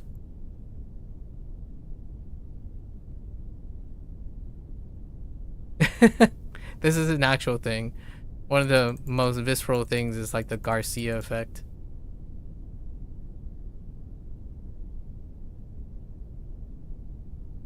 So one moment disproportionately in time creates a lifetime reinforced habit. Right? Here's one, drinking. How an acute thing leads to a chronic thing. So drinking, if your first drinking experience is you drank for 5 minutes, the shorter the time frame, the more violent the outcome right? Now we're talking about intensity, right? Intensity, it can be for a lifetime. Like, people are completely dry for the rest of their life because the very first experience they had was so acute and so violent that it never happens again. So we're talking about something that's disproportionately like a moment in their life, and then we're comparing it to years. Not even minutes to hours, but minutes to 10 decades. Pretty astonishing stuff. But these are anecdotal, so we're not talking about human experimentation. So most of the stuff that I'm citing is not in controlled environments. And it would be unethical to try to test whether those two things are the same thing. So we have to make sure. What do you mean you're so surprised I watched Clarkson Farms? It's one of the, like, Clarkson Farms is amazing. It's so wonderful. It's an intersection of so many things. I also watch all of Grand Tour. Oh, I already mentioned that. When you brought up like QI, right? QI, and then someone, are you the one that also brought up Taskmaster? No, it was Gecko was the one that brought up Taskmasters. When he brought up Taskmasters and you brought up QI, I brought up Clarkson Farms and Grand Tour because of the British connection. Yeah, Clarkson Farms is amazing. This recent season, absolutely, it's so peak to me. I'm starting to sound like Gen Z. The show is currently at its peak. Unfortunately, it ended it ended on a cliffhanger, and you're wondering, wait, a documentary style show, it ended on cliffhanger? There's a cliffhanger, and the cliffhanger is like, we won't know until next year. So Clarkson Farms is real time. It's a documentary, basically. Each passing year is each passing year. So it's every year at the farm. So until we get to the end of 2026 into 2027, won't know what happened to Clarkson and his peeps. It's fantastic. The reason why I watch Clarkson Farms is because I grew up in a farming state. The comment that I made in that Discord about country roads, I really do mean by that country roads thing. I have an affinity for relating to people who are farmers and agriculture. In fact, it's kind of a romantic gesture to maybe do something like that. It is also tied with restaurants. So like the whole idea of farming and preparing food, that stuff is incredibly quaint and beautiful. And it's actually something I inherited from what most people don't think about, in my opinion, outside of the United States, and that's the farming culture, the agriculture in the United States. And Clarkson Farms, that's also the main topic in Clarkson Farms in the UK. The constant washover and marginalizing of the farming community. Yeah, that's still obviously happening in the United States too. It's something that has felt very real. Like, I grew up around people who actually farm for a living and also farm for a hobby or farm for sustainability. So people have, like, you might be thinking, okay, well, Clarkson Farm, what do they cover? They cover all of that. Clarkson is a very liberal person, like a liberal in thought. So what do people like me that grow up around people, honeybees, right? Like harvesting snails. There are like various things that are also part of farming. We have to keep in mind that farming isn't simply planting fields of wheat and barley and whatnot. There's also the farming aspect that involves gardening and sustainability, like chicken farming, pigeon fowls, or is that what they're called? My boss, my former graduate boss mentor, she has chickens. She likes chickens. I always thought it would be fantastic if I could own some land and raise some chicken. Chickens are adorable. Pigs are adorable too. Like, animals in general are really, really curious, fascinating things. Clark, you see a side of, in my opinion, you see a side of Clarkson that Clarkson, his game went up, in my opinion, from like the hats off to Clarkson. And I'm gonna spoil this anyways. You're probably gonna hear about this as well. Clarkson has cancer. So like he's like working with a cancer diagnosis right now. If you type his name in, you'll probably find that out. And you know, from his days at Top Gear, I didn't watch a lot of Top Gear occasionally. And then he started Grand Tour with like James May and I'm forgetting what the short guy's name is. Hammond. Yeah, Hammond. I've got his first name. But anyways, May, Hammond, and Clarkson, right? Watch all of Grand Tour. And it was a fantastic program. I have an automobile background because I grew up in the in a state, or in the United States, when you grow up in like a suburbia area, whatnot, one of the hobbies is cars and more cars, especially like fossil fuel cars.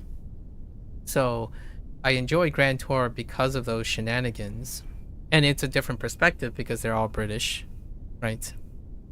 So then he upped his game. Clarkson Farms, in my opinion, exceeds Grand Tour. Personally, that's probably a really big hot take because now it's talking about livelihoods, lifestyles, the interface of human agriculture with preservation and technology that deals with the earth, nature. So it progressively, Clarkson Farms progressively became about the appreciation of farming while sustainable farming and whatnot. So the recent like 1 or 2 seasons, it is that blue collar life that I personally, my parents know much more about than me. I've never actually had a blue collar job in the field. So I've never been a craftsman in my life. However, I've been surrounded with craftsmen. Like the vast majority of people's families and parents that I interacted with, they were craftsmen, like mechanics and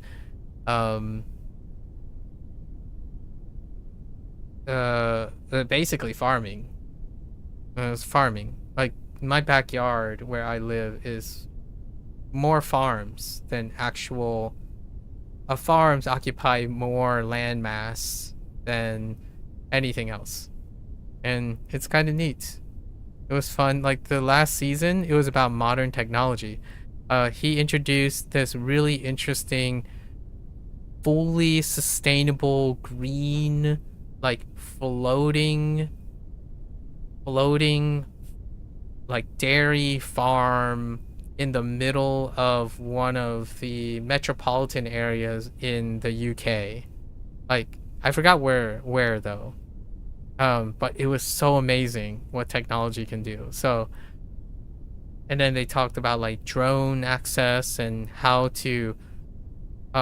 sophisticated now farming can become. They went to like Netherlands and took like examples of the new high-tech stuff where they can program things to spot farm and manage areas through profiling the entire fields. That's so awesome. Yeah, you can appreciate that. Anyways, maybe not sponsored, by the way. And also, Clarkson Farms is an Amazon thing. Hopefully, there's going to be another season. I really look for it. He opened a bar, like a pub, which is linked to the farm. So it's constantly about the sustainability, so self-sustainability of localized things, because one of the biggest detriments of current food supplies and whatnot is the transportation and the spoilage of food supplies, as well as food waste. So the recent season involved food waste as well. Spoilage and waste are tied hand to hand, so pretty neat. And then by side effectiveness, I do hear a bit about government policies in the UK regarding agriculture, which very much somewhat mirrors the American, like the United States current relationship between like local farmers and factory farms, right? Also, factory farms was a topic when I was like still in school. So we talked about like the aspects of factory farm, because there was that whole Michael Moore. Wait, was it his name Michael Moore? The film, like the resurgence of like exposés and sensational documentaries on the aspects of factory farms, right, in the United States. That created like this, it lead to multi-generational, in my opinion, potential misconceptions about the decisions and the requirements in both perspectives, or even more than both perspectives, of the sustainability of scaling food supply up to meet the demands of a growing world population, a consistently exploding world population, right? Although that narrative might have slightly changed in some way over the recent years. And this is all cursory. I'm talking about this from a layman's perspective. Here's a funny side story. In New Zealand, one of the animal physiology with my friends, we took an animal physiology course, and it was about cows, because New Zealand is about the dairy industry. So we actually visited a barn and learned about bloat, and I literally saw a fistulated cow and how they were studying how the rumination of the cow's stomach worked. Animal physiology wasn't about just any animal, it was about cows. It was a very interesting trip. I don't know if you're familiar with what a fistula is, but they drill a hole in the cow's stomach, and then you can like, I literally had my hand inside a cow, like the stomach of a cow, and you can like feel is like warm. We were learning about like methane and bloat and stuff, and how clothes is contributing to excess increase in cow's bloat, and bloat is very painful, or presumably very painful and uncomfortable. It's a consequence of particular weeds and greens that are proliferating due to like human use. And then to study all of this and how to alleviate, there was a lot of agricultural infused relevance in studying like cattle physiology. Yeah, the more you know. Anyways, I don't know if you watched it before. I think it's a beautiful thing. I would say Clarkson Farm is a beautiful thing that illustrates pretty much what we talked about the last 2 hours.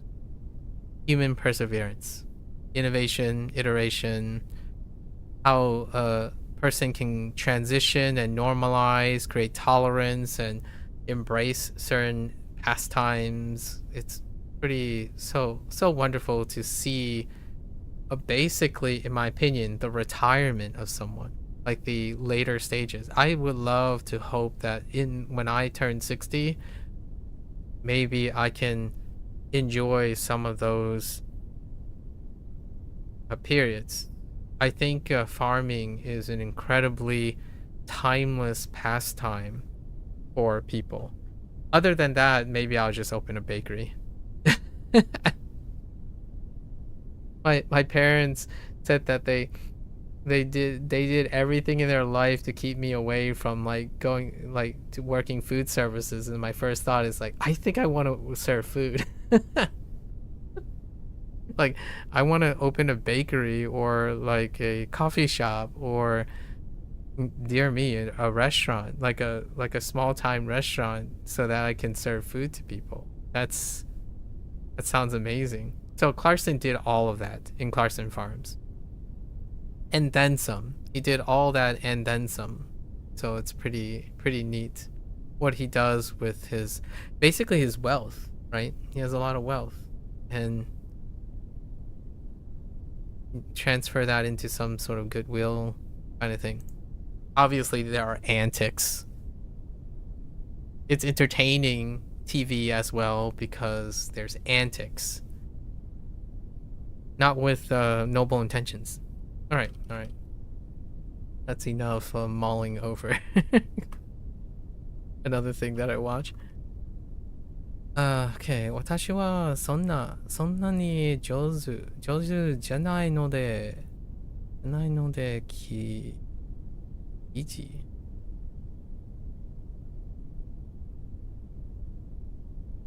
Oh, Kitai. That's a treat. Oh no, that's not treat. That's period. Wait, how does this work? Kitai. I don't actually know how Kitai works in and then we have de kudasai.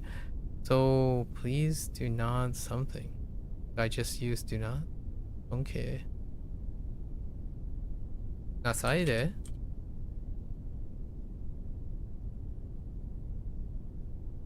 Oh wait. Shinai de.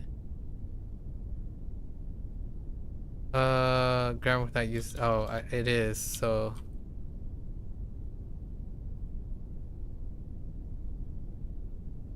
Not all. Honorific language. Sonkeigo. Negative. I thought it was nasai, but I need to check my conjugation. It's not all nasai.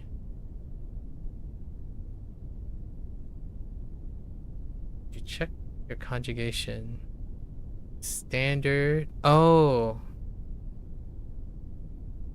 Maybe like nah.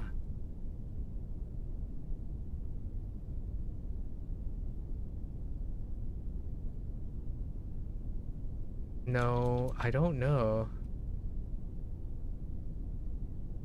I don't know. Okay, hold on. I thought it was maybe nakute related.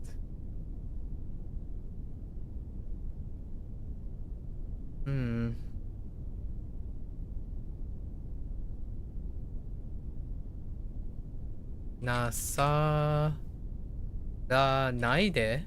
Oh. 私はそんなに上手じゃないので期待なさらないでください。Dang it.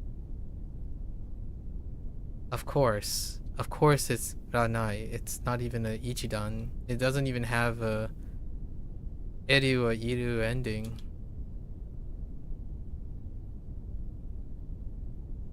Enjogo. Oh.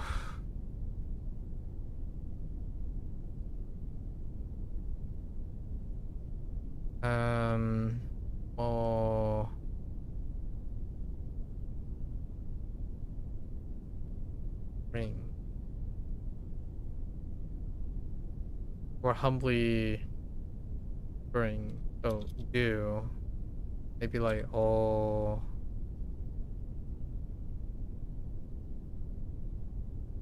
Igetsu.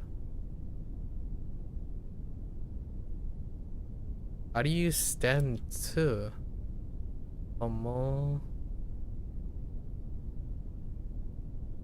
E?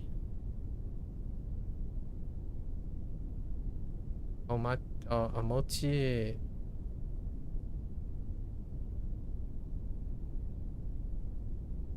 ただいまコーヒーをお持ちします。Okay. Alright. That was a little bit surprising. Got it on the first one. We'll do like 20 and then move on. Because we do have to get to WaniKani. WaniKani is going to be really late. Let's cut a little bit from our indulgence. Today is a special day for WaniKani.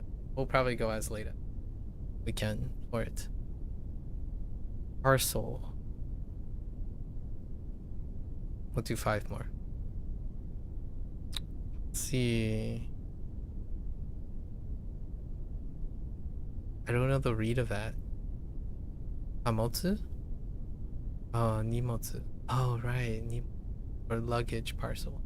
荷物が届いてから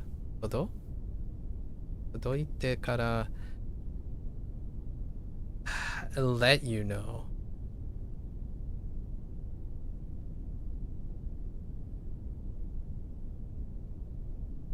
Like 知らせて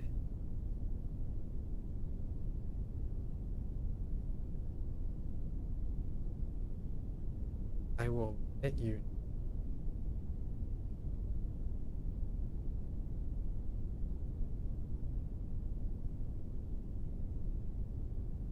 Maybe like 出ましょう。I will let you know. Right? A group. So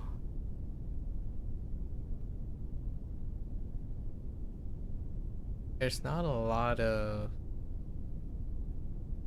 Kenjo Go expression.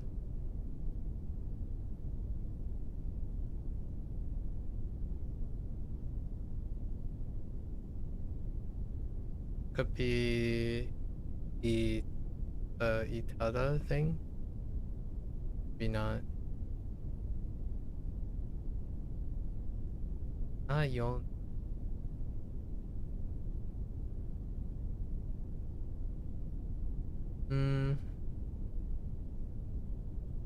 Very humble.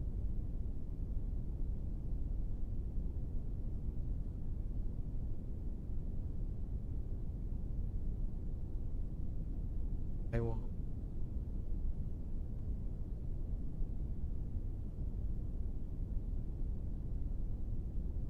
With those of your in-group. So it could be like marau related or akeru situation.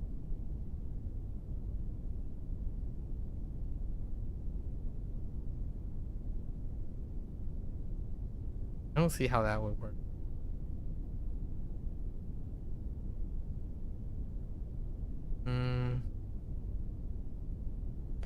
Maybe like I will do. So like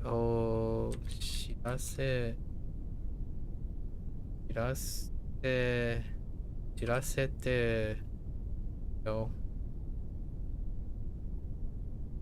Oh, suru. Oh, shirase shimasu. 荷物が届いてからお知らせいたします。Oh, you could use the past tense with itasu. I use shimasu and I omitted ita. How does that trigger for omitting?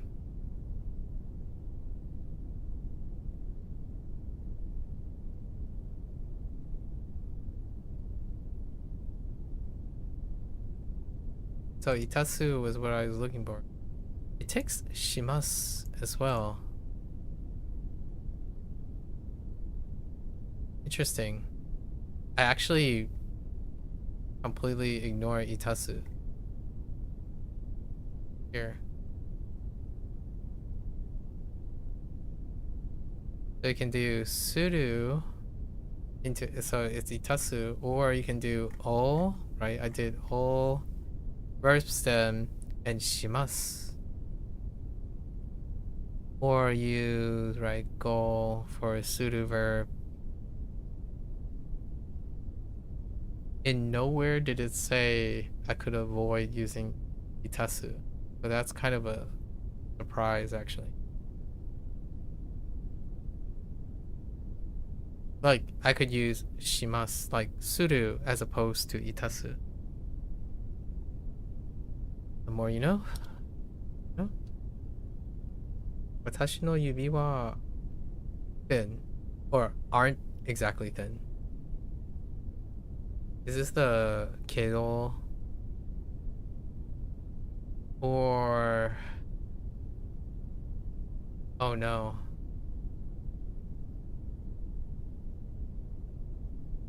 Not necessarily.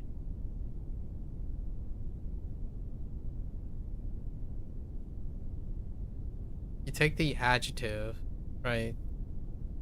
Which is hoso. And then you make it negative, I think. Like hoso.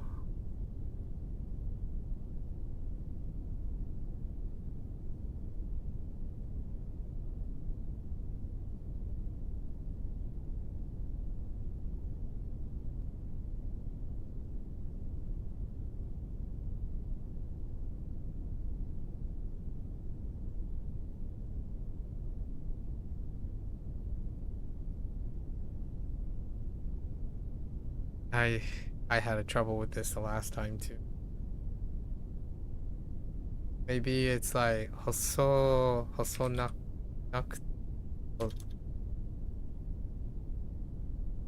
uh hosoku na the hosoku nai for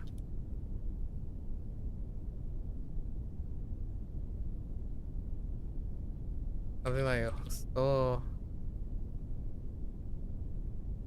Oh, that's what I keep forgetting. 私の comes 指は after. 細くはないです。 That is exactly the thing that I drop. So I remember now the hosoku wa, but I keep forgetting in order to negate is the nai gets after. That's so weird. I get the hosoku wa now though. All right, still a growing problem. この食べ物は美味しい。美味しい whether or not でも whether or not, which whether or not is this? So we have ので so わからないので食べてみたい。whether or not is we could use かどうか美味しいかどうかわからないので。この食べ物は美味しいかどうかわからないので食べてみたい。赤ちゃんのいい赤ちゃんの飲んでいるミルクはお母さんが作りました。赤ちゃんの飲んでいるミルクはお母さんが作りました。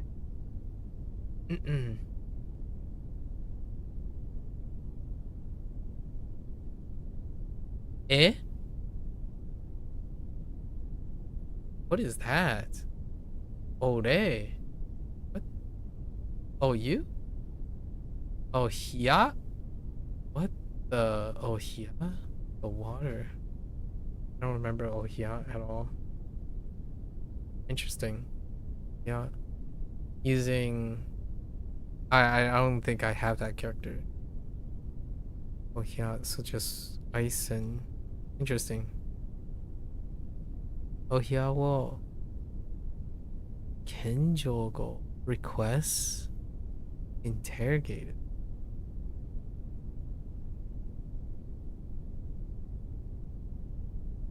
so this is a request. I don't think it's like dealing with gozaimasu.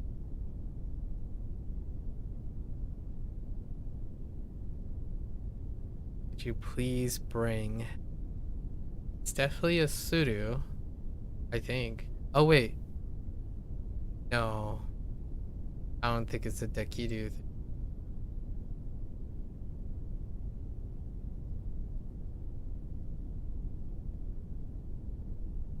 I think this is a itasu too. Oh no. It is the itakemasen, right? Is the itakemasen ka? Right? So like 持ってきていただけませんか? Eh? Heck? Itadakema. Oops. I added an extra. My keyboard double actuated on. I'm pretty sure it's attached to the te form. What? 持ってきて Oh no wait 持ってきて not 持ってきあ来て持ってきて Or is it 来て Pretty sure it's 来て right? ただけお部屋を持ってきていただけませんか? いただけませんか?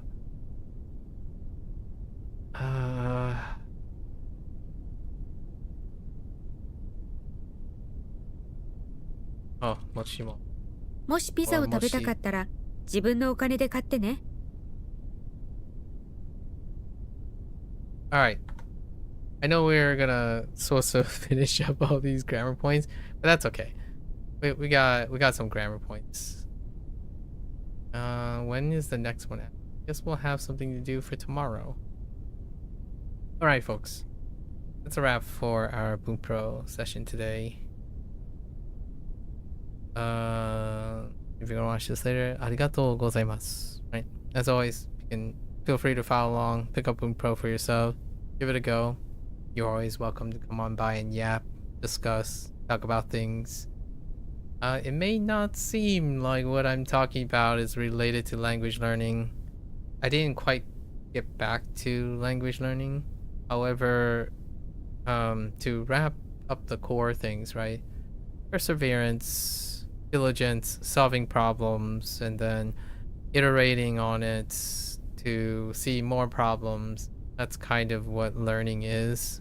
So despite me going on and on about very specific topics, I think the things that I talk about are not context, they're not context dependent in the sense of subject matter, right? What I talk about when I talk about perseverance, motivation, and looking at things, right, both objectively and subjectively, or at the interface of that, it plays into quite, in my opinion, for myself, quite literally everything I do. I mean, it's difficult to reject that part when I am making the assertion that it's part of being human. So hopefully with all that digression and that meandering and introducing other people that I met, like Mock, who hasn't been here at the serendipitously, they're probably sleeping, about World Cups and that jury thing. Exercising the noggin is part of making all of this experience priceless. And then my last spiel about Clarkson Farms, human preservation, human perseverance, the willingness to learn. One of my favorite parts about the Clarkson Farm is the willingness to learn. to dispel or even adapt or confirm one's own predilections, opinions, and perspectives of the world. So learning a language is that to me. It is undeniably passion driven. So no one is telling me, hey, by the way, you'll feel miserable if you don't complete your studies. I'm not saying it's an excuse to not finish your studies, obviously. However, my priorities are, let's have this moment together and seize the moment. So for that, we can always get our grammar in tomorrow. Anyways, until next time, right? 皆さんまたね。見てくれてありがとう. Thanks for watching or listening. And I'll catch you guys on the next one. I'm gonna get up, take a quick bathroom break, and walk around, and I'll be back for HanziHero. Quick HanziHero. Back to WaniKani. We'll be right back. Thank you.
Alright, folks. Welcome back, everyone. 欢迎大家回来。今天是第530天. It is day 530. Let's get into our lessons really quickly. We still got WaniKani after this. A very special WaniKani day. Actually, the last one for some time. entire lessons. 刹住 We're probably gonna skip over another active recall for today, save some time. Hey, sha zhu. So sha is so tough. It doesn't look like anything. And that's kind of makes it difficult because there's no like sound coming out. So the idea is this is probably the key one here, this part. The dagger and the fork. Gotta think of Foreman Shrek. I don't know where the burner is going though. Burner is kind of tough. It means stop.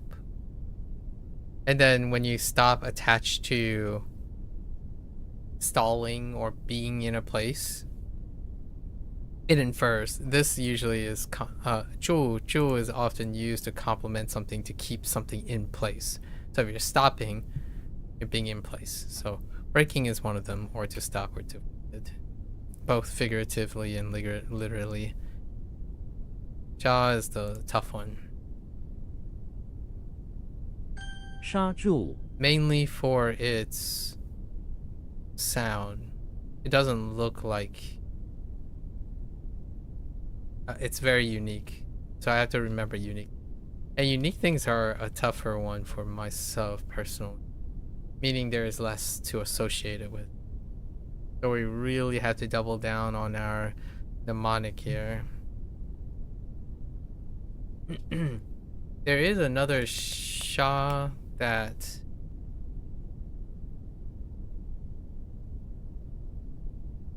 I think also means stop.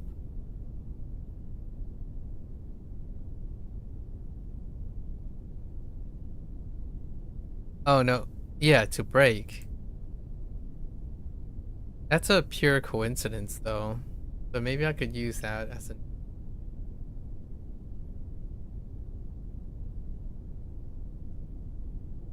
This is the one that I default to when I think of sha or break.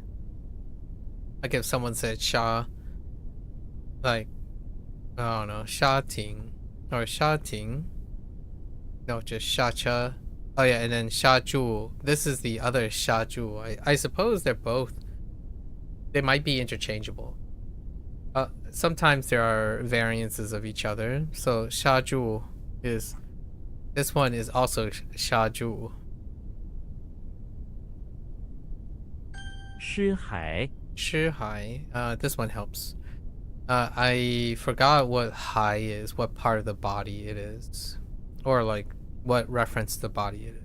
So we put corpse next to it. Bones of the body. That's a corpse. Or a skeleton. 尸骸诀窍 Jue Jue is the mixed bag. So Jue, sometimes I kind of default into decision, but decision has water. So Jue, this Jue is an act, as in like affinity for. So like affinity plus affinity for open-mindedness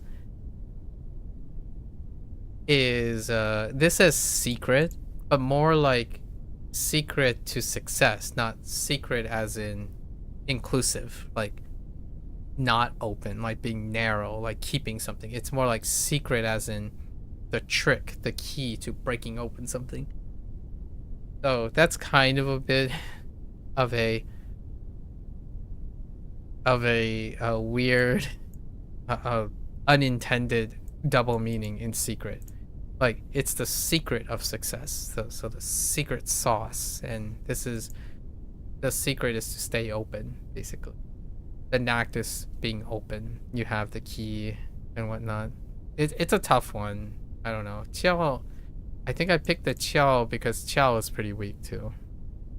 For open. Instead of like Qi. Instead of using Qi for open.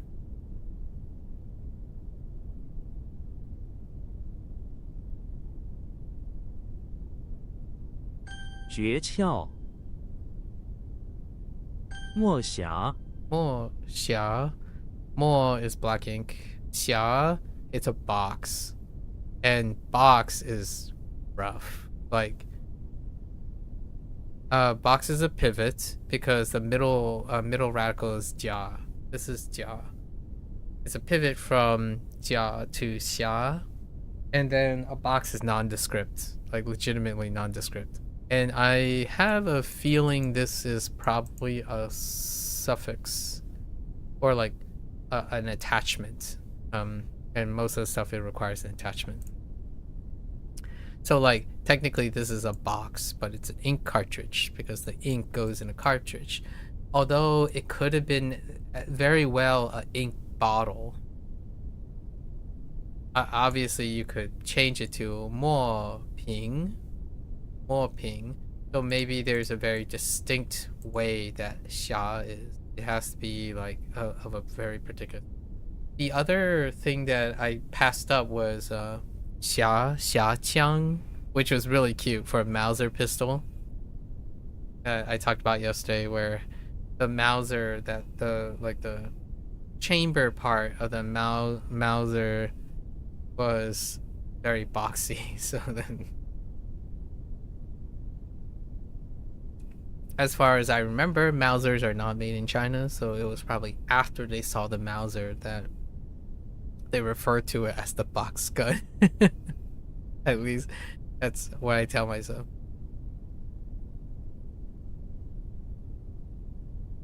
墨匣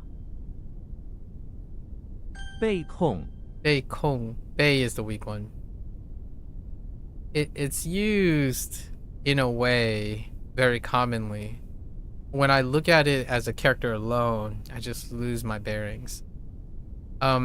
Largely because it looks like P, a form of P, because of skin. P is the dominant for me. And then suit and skin. So skin suit turns into a cover. I'm just gonna say cover. We kind of pivot away from quilts. And in this way, it's either cover or suffer from. So bei kong, you're suffering from being controlled, or controlled, which is accused is one to be accused in a trial. Not the greatest. The other ones are kind of rough too.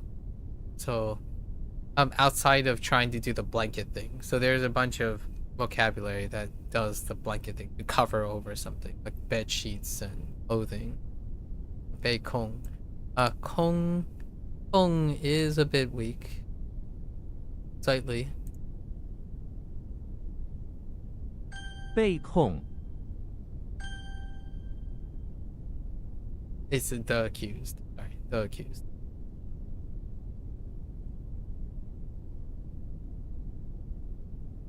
被控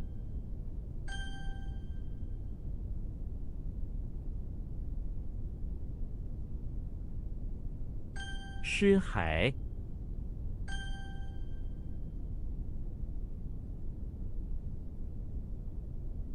杀柱 That does help, knowing that the other sha ju is also overlapping meaning. Pretty useful. 诀窍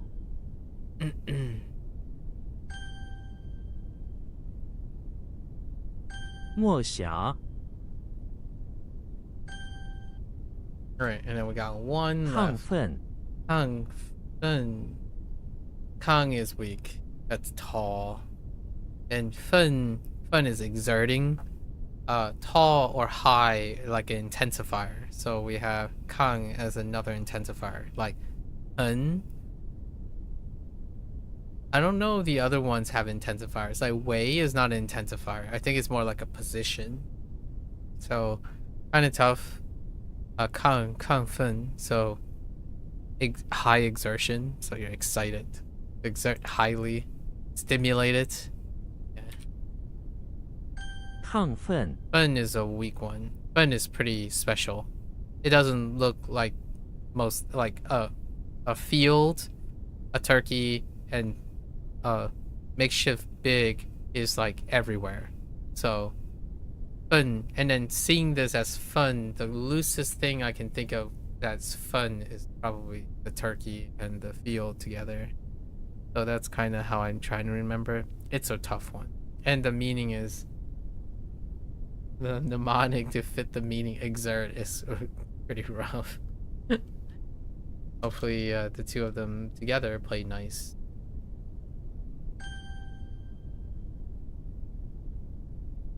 亢奋， I like stimulated more than excited.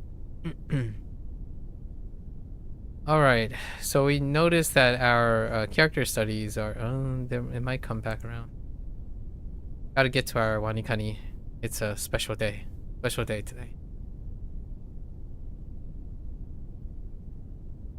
The circle wheel of death. All right.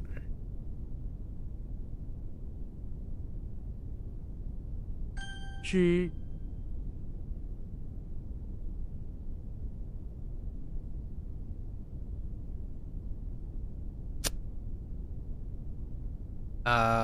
Fun, or is it fun? Fun. That was a 50-50.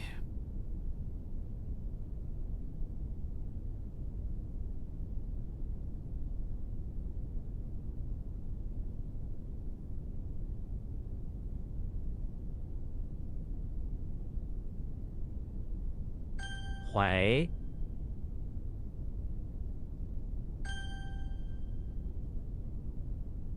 斑，如，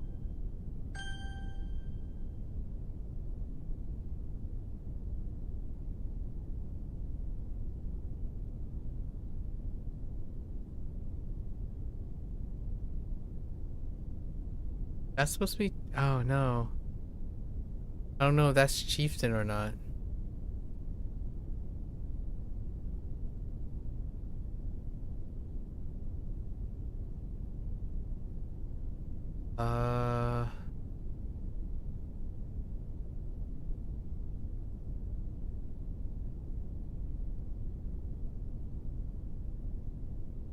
Okay, it is doing.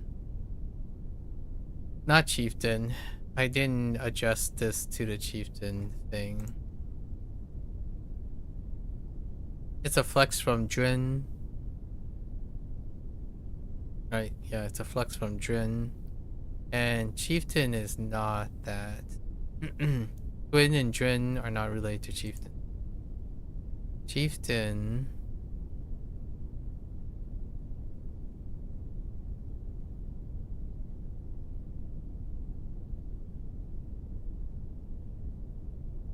Doesn't have the caliper.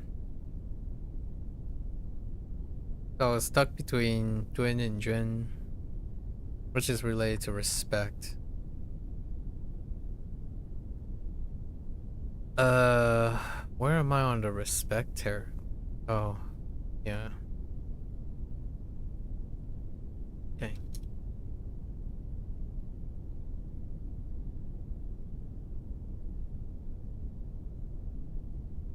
Oh, that is rain. Oh, that's Jen. Or Quake.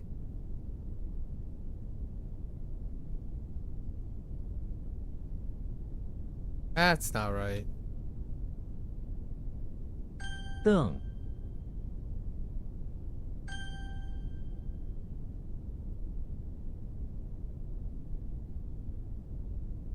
萧， I think this is Xiao.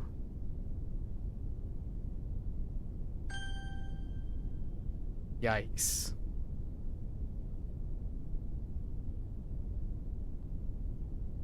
Why do I think it's this? 省， Okay. I'm on my intuitions alone right now. It's very uncomfortable. Ah, dang it. And I failed.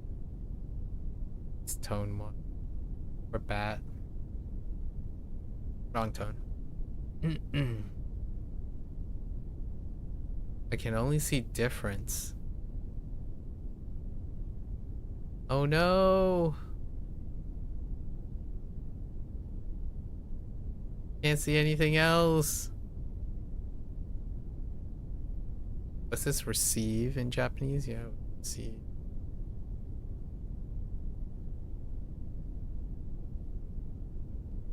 Sigh?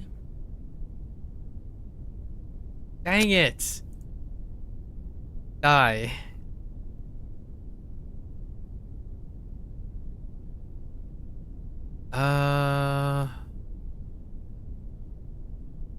Could use differ. We can use differ on the bottom. Unify it. Where's the differ at? Let's double check for differ.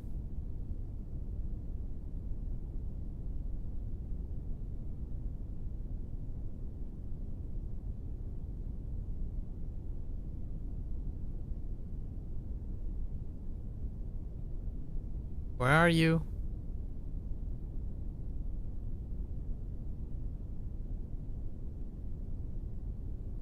Are you not differ? Oh yeah, you're. All right. So.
All right.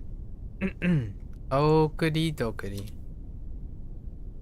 And it's gone.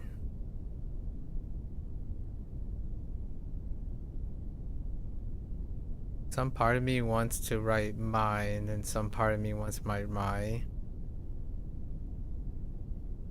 And then some part of me wants to type shu. Hey, dang it, shu. What is the soldier net thing going? I feel like the soldier net thing is to sell. That's where I got the my from. Okay. So it's a pivot from shu.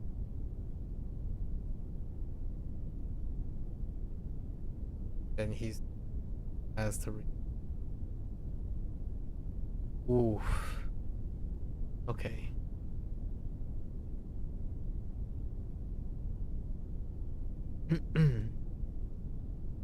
This is the respect.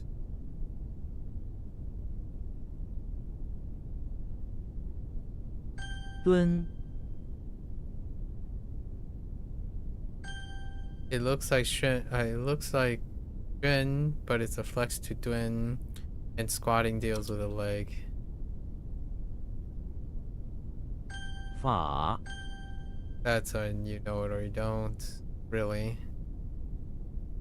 This was Bien. a own 50-50. No, this is a Quay. Oh, no, it's a Shun. Eh? Oh, no, it's a Quinn. Quinn for female. This was a misread. Ah, Jun, not Shun.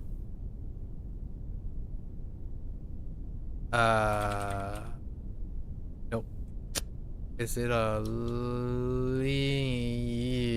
I gotta think about that a little.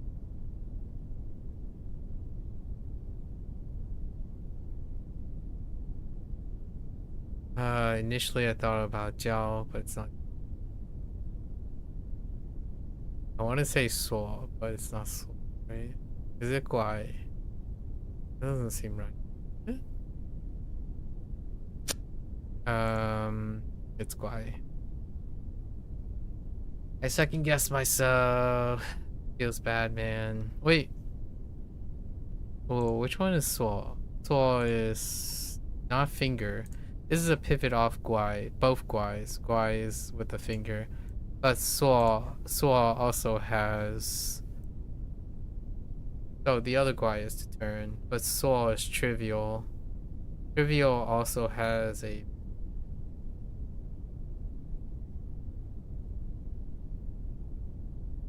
Or am I being a pep? I am. So what did I do with Saw? So there's lock, that's fine, trivial. Oh man. Alright. I'm way off base on that one. It wasn't even 50-50. Oh no. What do?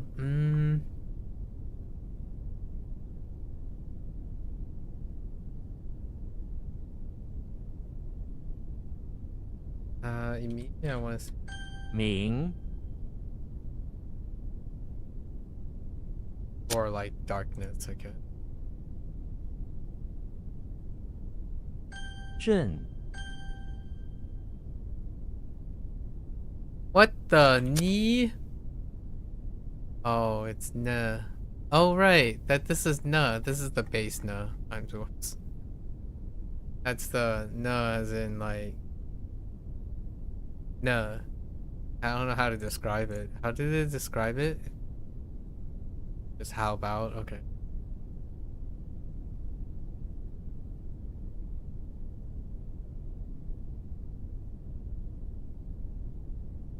Closest thing to a particle. Or one of the few closest things to a particle. How do we do this? Uh, 带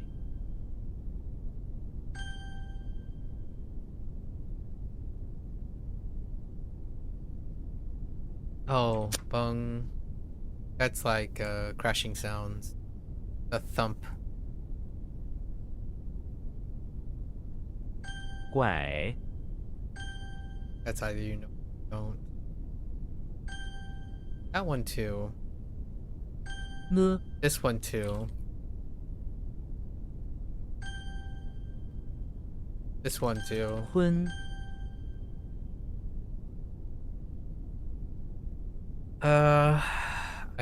I immediately want to type t.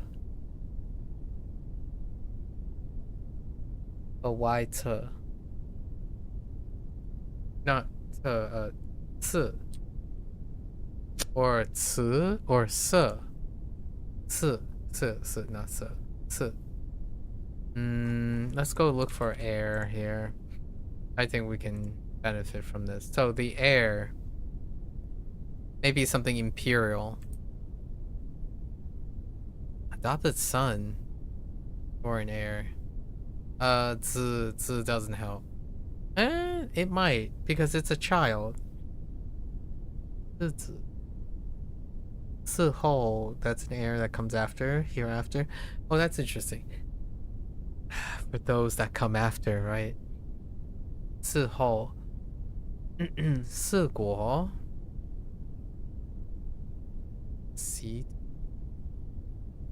succeed to a title. Oh, okay. Way for position to inherit. 四徽 Hui is kind of weak, so we could throw in Hui. Hui is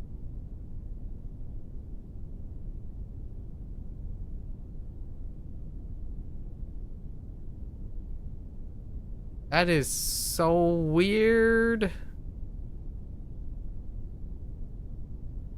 Wait.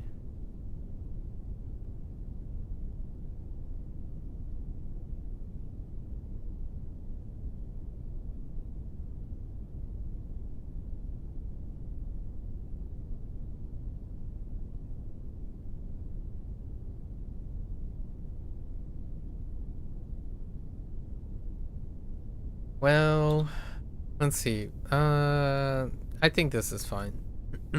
Adopt a son is interesting. I can think of a person. But it's a person. Although the translation wasn't the problem, it was the I was stuck between si and ci. Ci. They both line up with the radical on the right.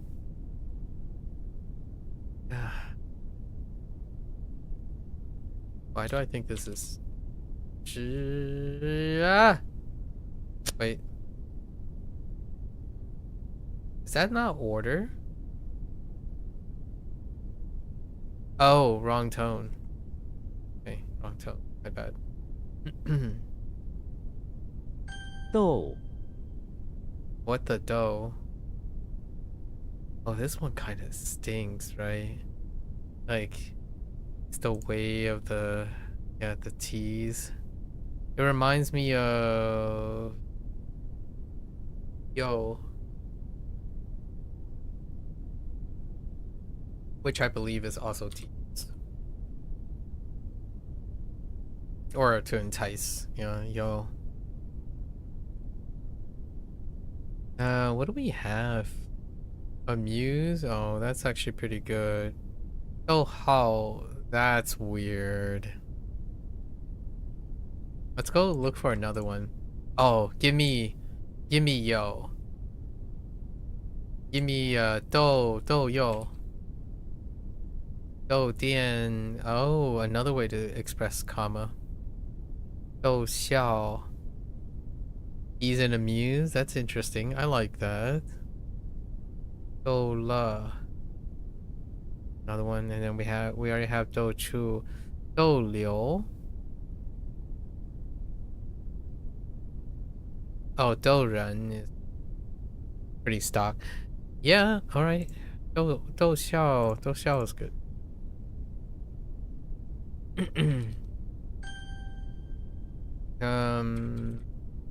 Weng This could line up with the other thumb. What is the other thumb? Tray? I mean, we don't have a word for this, but if we drop this again, probably it's probably those two. Do tray. No, bung tray. Or tray bung. Ga bung? Alright, it just, I guess ga makes sense. Ga can be attached to pretty much any of the sounds. Oh no, there's all that stuff. 蝉 The whole right side is chun. So yeah, and then this is like gluttony or gluttonous. Gluttonous. Not glutinous, but gluttonous. Gluttony related thing. 堕 Walk, stroll, stampede. Oh no! I jumped the gun. It's a different dough off the leg for stroll. Dang it, I jumped the gun on that one.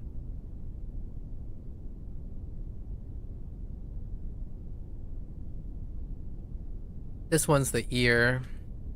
The other dough I'm thinking of is off of this door.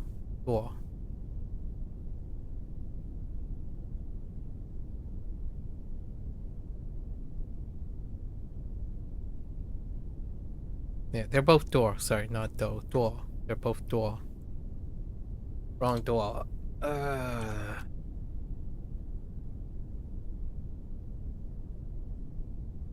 Ha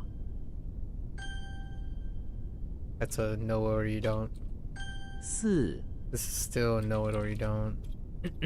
It's pretty unique though. there isn't any other character that carries 四 or 次 or 四 on the right and then have like that booklet in the mouth. Oh, this is probably G for lopsided. That's a special one. A bit. Zhong for palm. That's a palm tree, I think. Or does palm tree have a...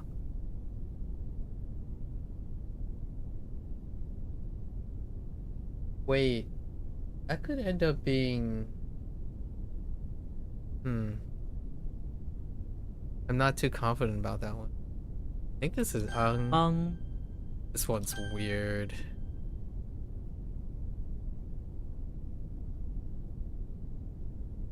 Jia.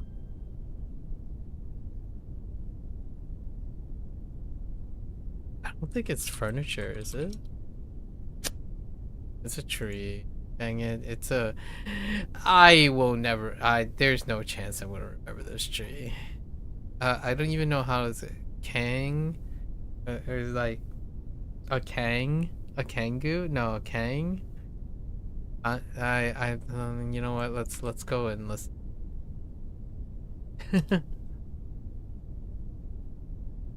That help.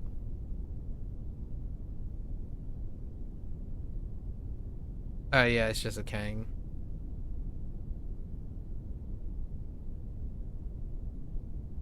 It's kind of like a banyan tree. No, banyan tree, or however you pronounce it. No chance. What? Oh, it's nausea. Oh, you know what? We could put this with like throw up. Like choke and puke. Eh? Okay. Just kidding. Wait. Xing? Isn't that just like evil? And the other character, I don't even have the other character. Alright, we're just gonna go with let's just stick with Fan. I'm gonna say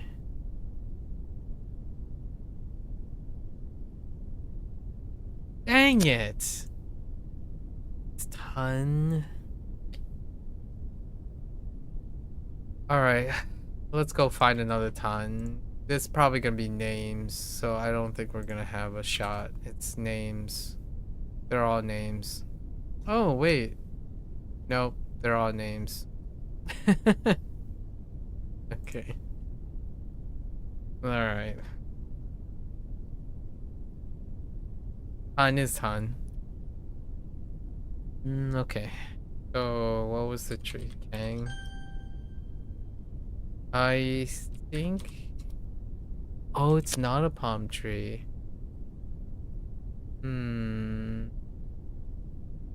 So, one for smile. Oh no, we need a different one.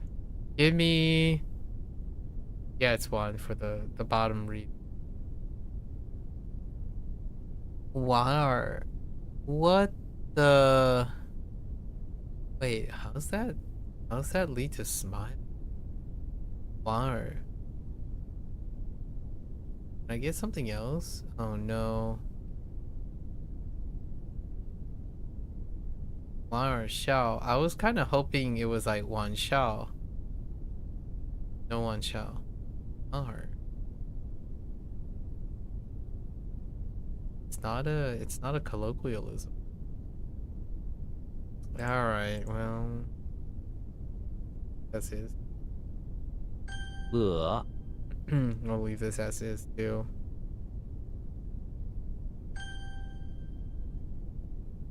It's a pivot from selling and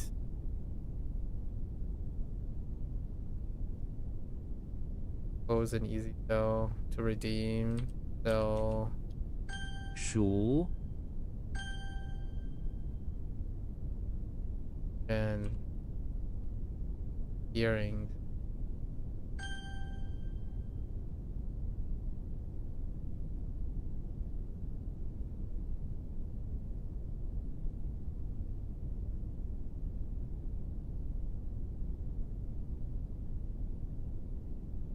Cowboy with a star. I don't remember you. Ah, fun. How are we gonna remember you? It was like the deep pool. I decided to relate back to the deep.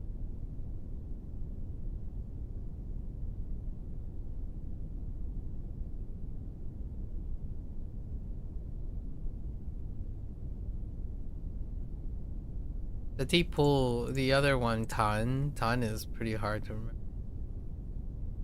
Deep pool, Tan.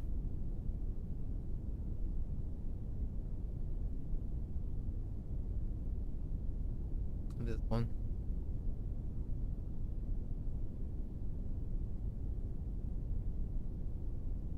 Is there any version of Cowboy? Oh no. Yeah, there are 3 of them.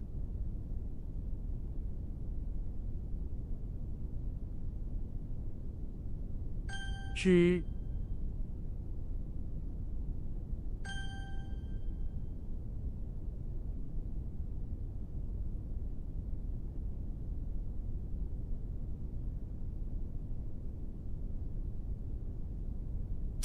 Probably. Oh, this is a name. There's no other way. You either know. 智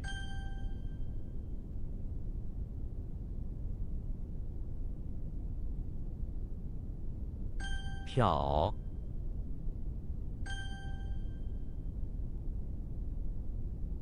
引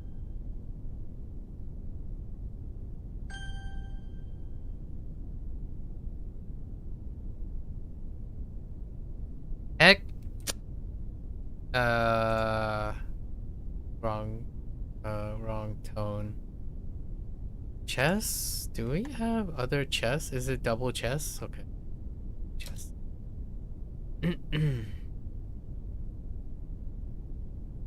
谈 Either you know it or you don't.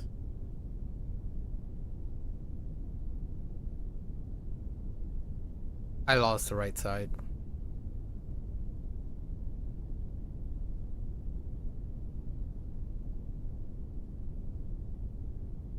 Hold.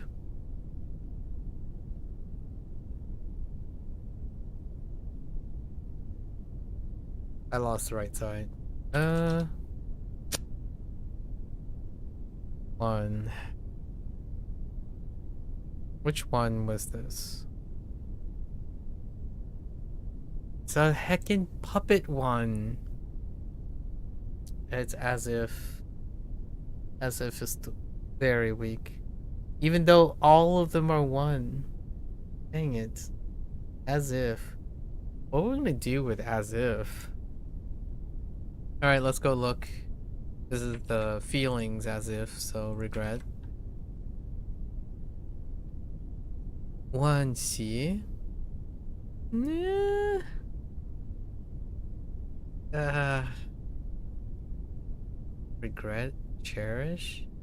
That's something that you cherish.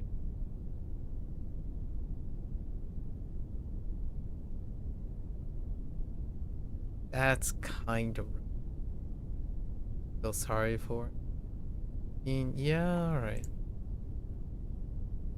Okay. Punch. This one was a wash. 晚 This was okay. I forgot 鸡 to pivot.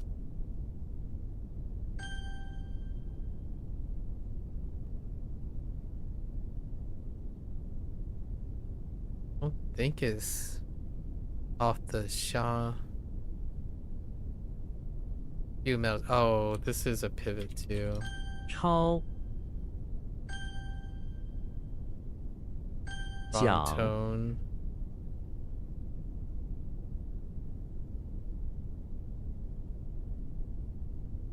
And I probably forgot what the flower related thing is. Yeah. Oh no, it's not. This is a either you know it or you don't.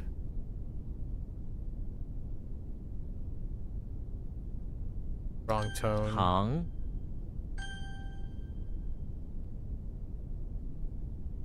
Tan, Or an altar.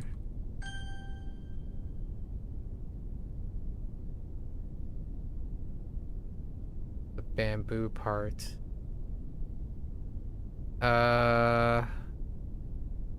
Silk is xian. Bamboo is probably. Oh no! I guess it's qian. But the bamboo slips are qian. Jian? What is Jian? Oh, annihilate.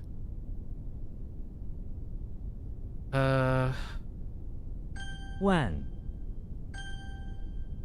That's it.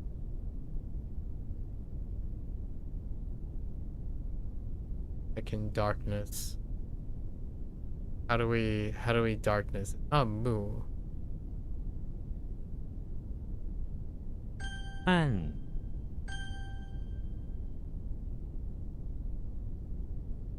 Bin, Trees.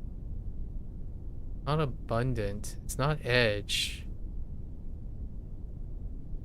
Betel. I don't know what to do with Betel. Betel is either you know it or don't. Betel fills in with Paulownia. What do we have for stuff? Betel, Paulownia. These are new things. Betel, Paulownia, Vidix, Katrin, or Katrin, Kang, Banyan. Those are like the new ones. The old familiar ones are like birch, beech, maple, oak, nettle, palm. All right. Oh.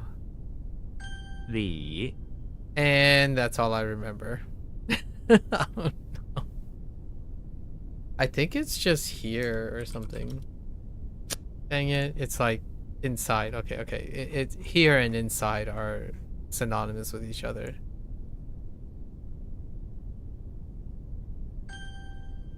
Okay. Or the use cases when you're combining it involves here and inside. Xian, I lost the initial there. Yo, what? I immediately wanted to type bung, but what else could it be? Dang you. What is, dang it, wrong tone. It's bang. Oh, I'm thinking of twite. To stretch twitely. Twite. Taut.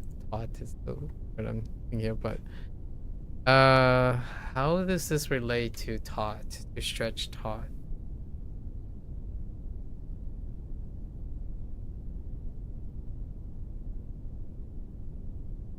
Which I think it's bung. Yeah. Oh, it's a flex on pung. And then what is this one? It's bong. Yeah, this is the bong. The right is the bong. The closest bong is probably club. Or to pay respect. I mean, that's fine. We're the club. Boys in the club. No. Okay.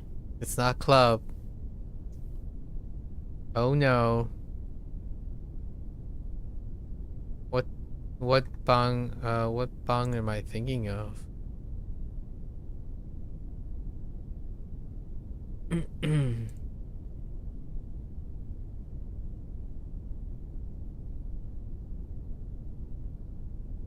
It looks like a bong, and I don't remember why it looks like. Oh yeah. Oh, nation bong. Oh, that's a bit of one. No, I don't have nation.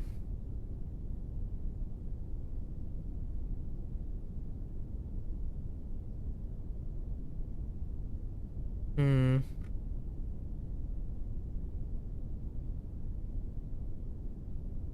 You can spin that, right?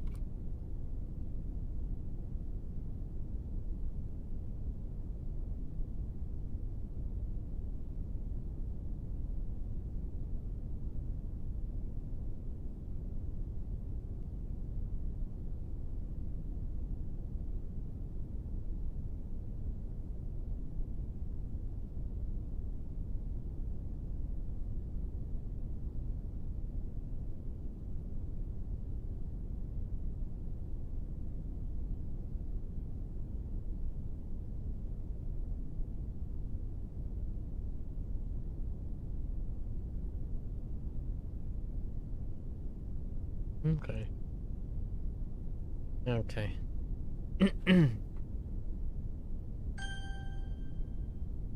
Bong. Okie dokie. Alright, we gotta head out from HanziHero and invest the next 2 or 3 hours into WaniKani and close off our WaniKani chapter. So, still ongoing. Yeah, it's definitely 150, set at 150. Alright. Alright, folks. That's all I have time for today. For HanziHero. We're gonna watch this later. 谢谢. As always, feel free to follow along. Pick up HanziHero for yourself. Always welcome to come on by. Yeah, discuss, talk about things. Much like earlier today. Got caught up with another person. Always fun to have deeper discussions.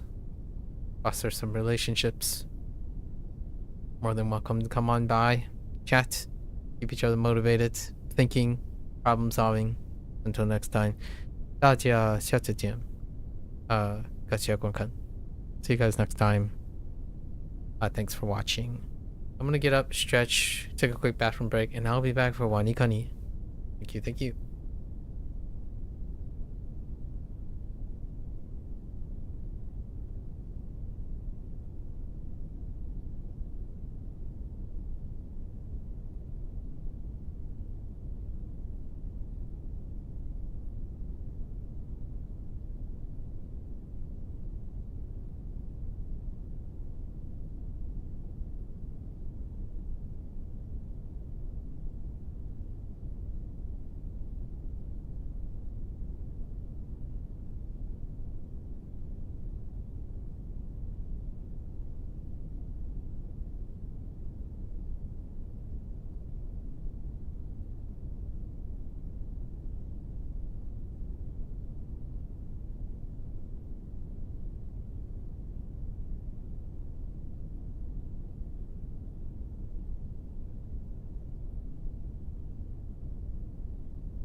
Alright, folks. Welcome back, everyone. 皆さん、おかえりなさい。今日は、今日は、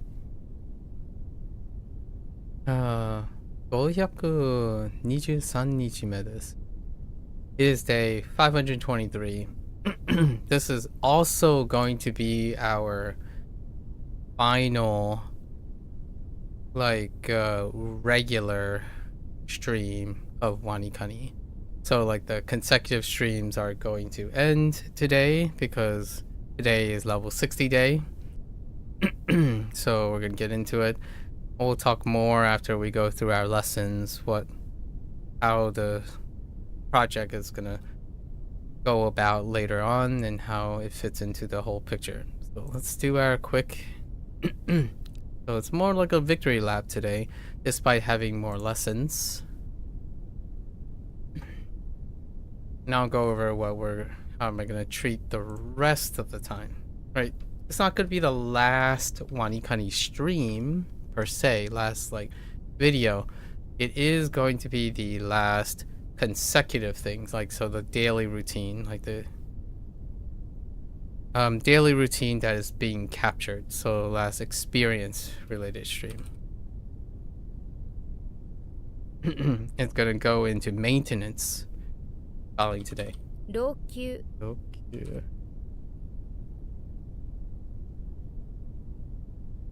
しのぐ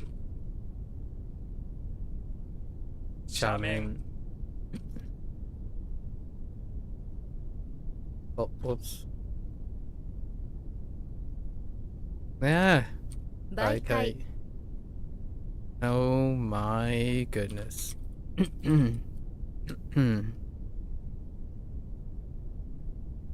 早乙女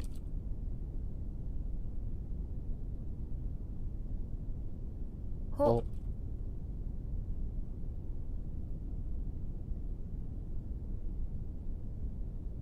戯曲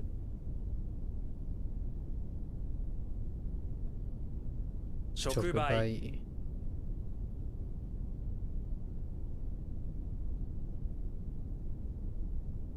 濁流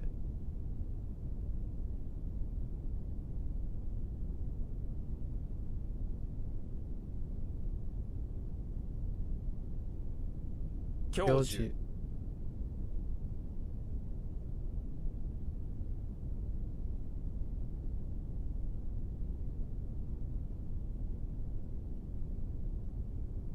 鶏卵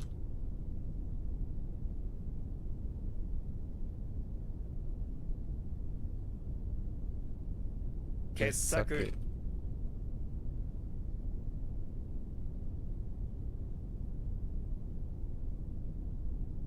酌量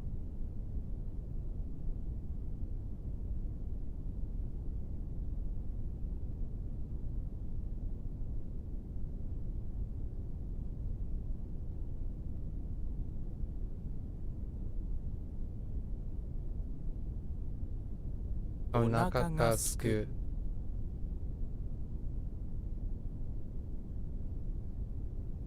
寄付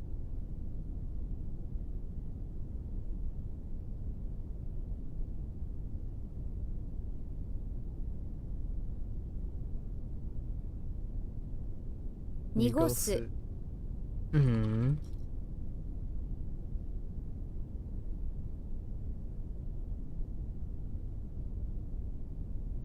菅原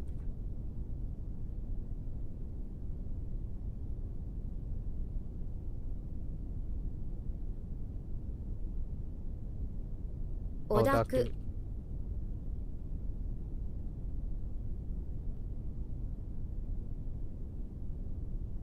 陪審 うん鋼鉄 不均衡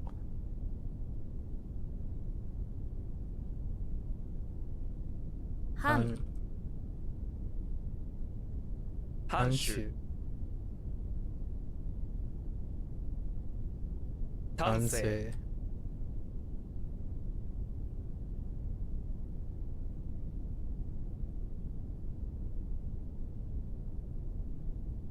奔走。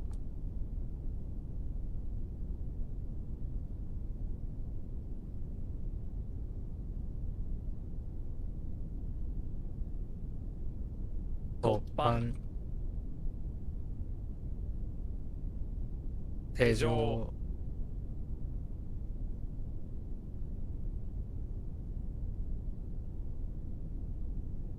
暁。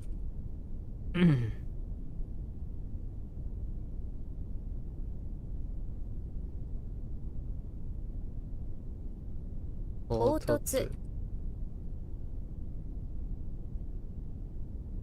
町。大家。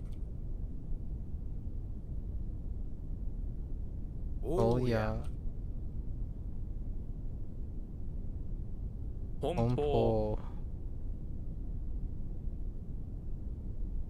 搬送。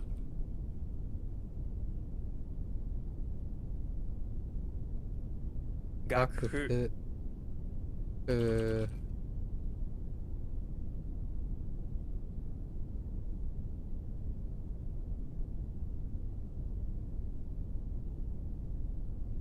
解剖。から窃盗。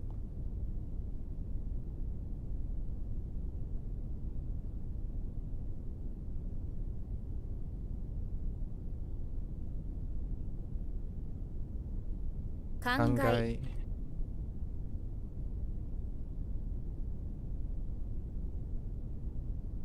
瑠璃色。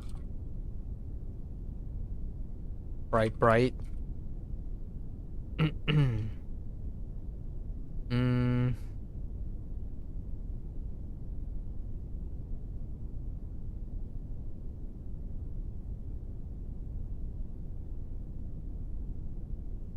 I lost it. Wait. I lost it. uh,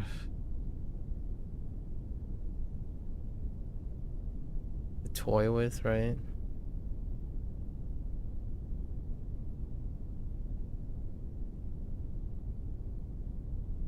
戯れる。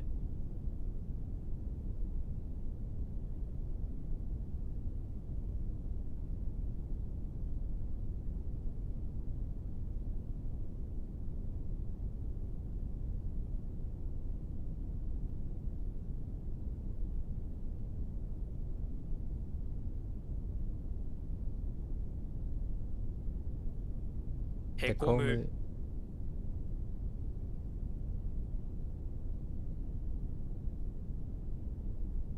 燃え。鶏肉。浮き目。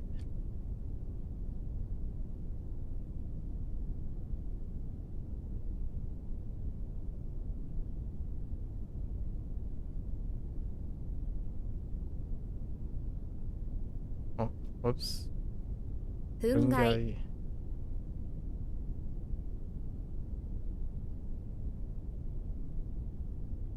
What? 媒体。肖像。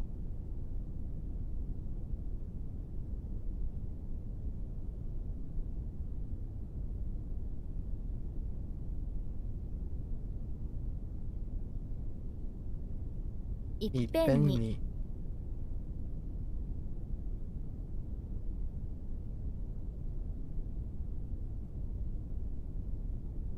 Uh,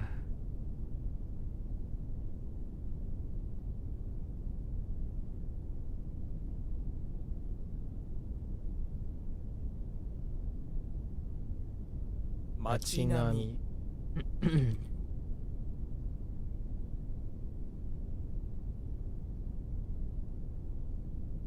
でこぼこ。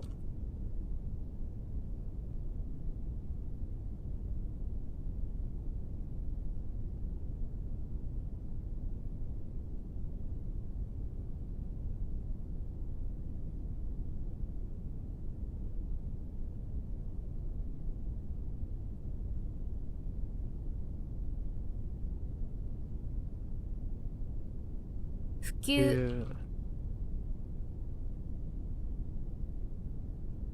大大腸腸筋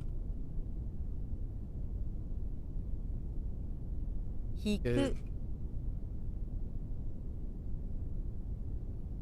組む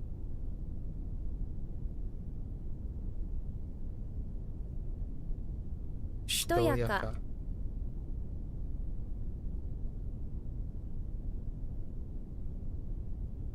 年風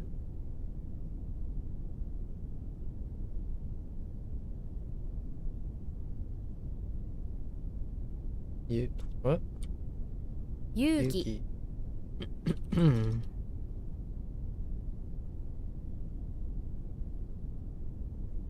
惜しまない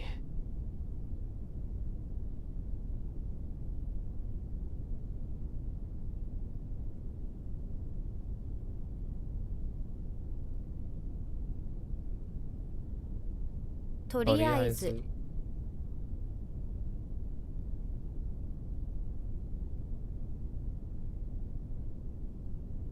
懐中電灯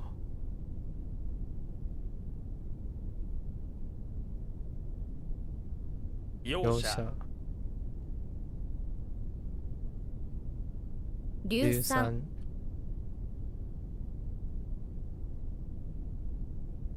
遮断機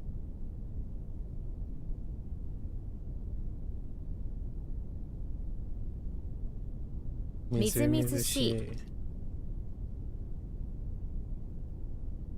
上流里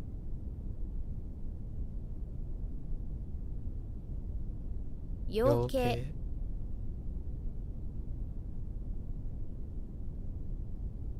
扶助扶助譜面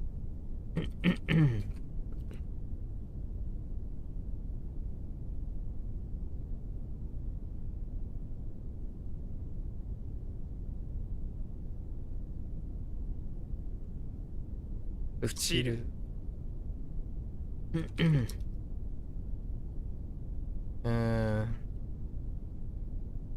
憤り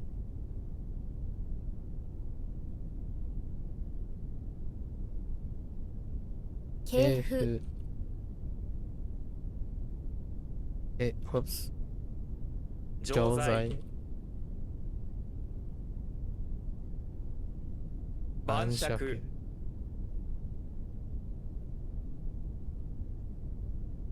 鶏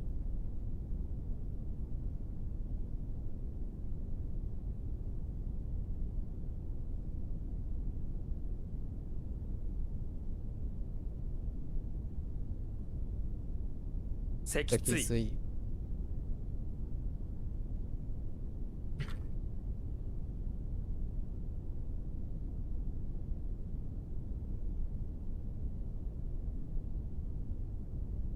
尺尺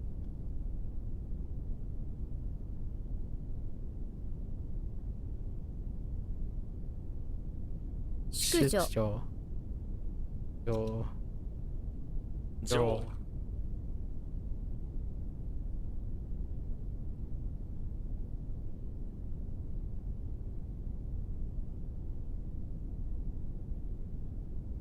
御御社社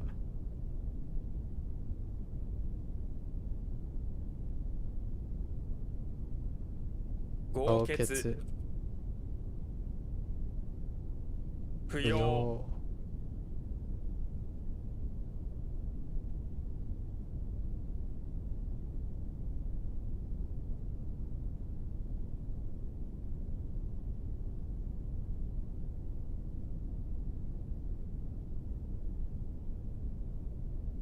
食卓食卓資格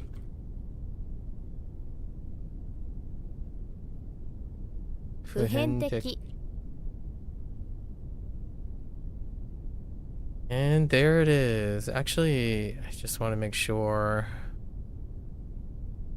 We do have all the lessons, so I don't have to worry about defining that. Okay. Okay. So, That's level 60. I'm gonna take a quick break, walk around, switch over to lesson, and it'll be our last set of lessons, right? So I'll be right back. And take a little chill, walk around, stretch a bit.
Alright. Let's get into our victory lap. This is pretty much our victory lap now.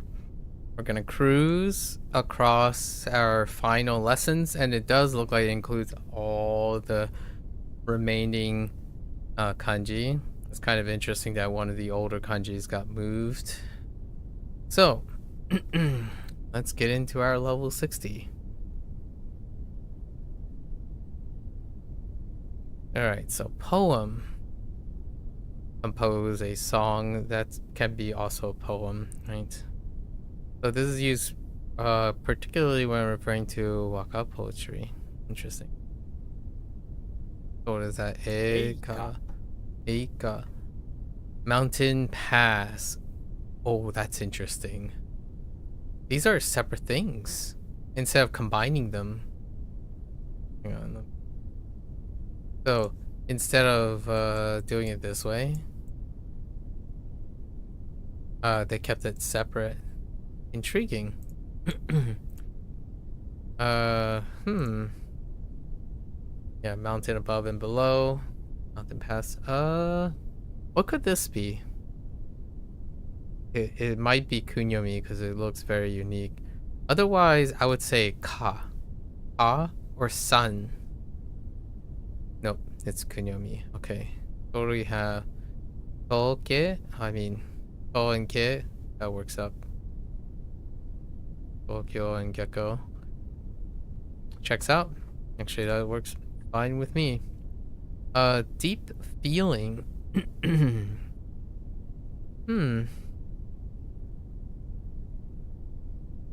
Well, the sigh thing has an utterance of feelings, right? Deeper feeling. Not sure about the compose part. This word can be used for a range of deep feelings, good or bad. Can be used for expression of those feelings. Oh, to compose. Yeah, okay. So what is that? A ton. A ton. Alright. I'm guessing that's Azusa. Oh, wait. Asusagawa. Probably. Asusagawa. Okay. Asusagawa. Okay. Proper noun. Azusa is also the noun for the Japanese birch, so not too much. Oh, underworld as opposed to dim or dark. I don't think we have a combination for this here. This looks like a very characteristic character. We got this by coincidence on review. Ming. Let's go with, there is Doku down here. Up here is like Tan. Let's just go with An. Me. Really, the opposite. Dang. Of all the things. Alright, Ming is pretty close though. Myo and Mei, okay. It's dark in May, I suppose. The underworld creatures must be out about because it's May. Alright. We got the forehead. And the sun. I think of the bottom as 6, so we're just gonna do 6. Okay. 6 foreheads under the sun, I suppose. Eika.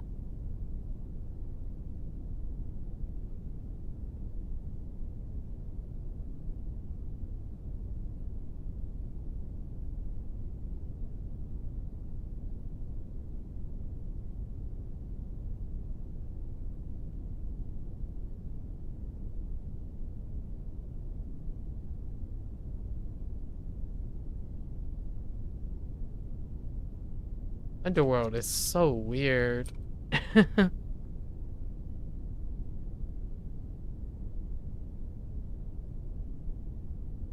Eitan.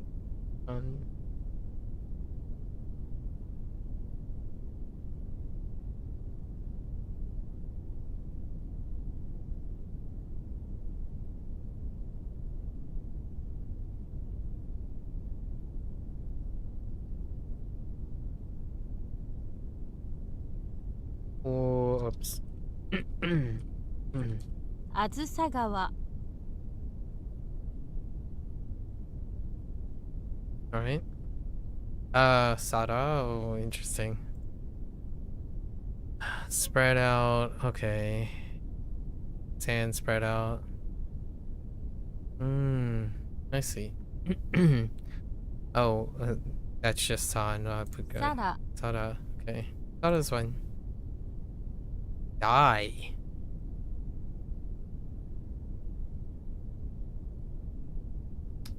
Where do we get die from?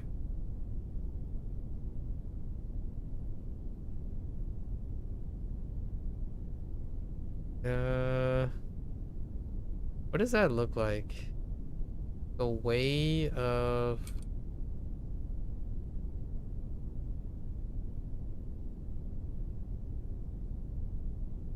Huh.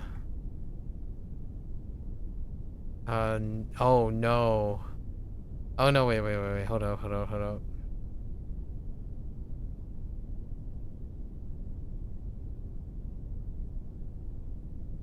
Oh, this is, 是 for pass away, I see, 是.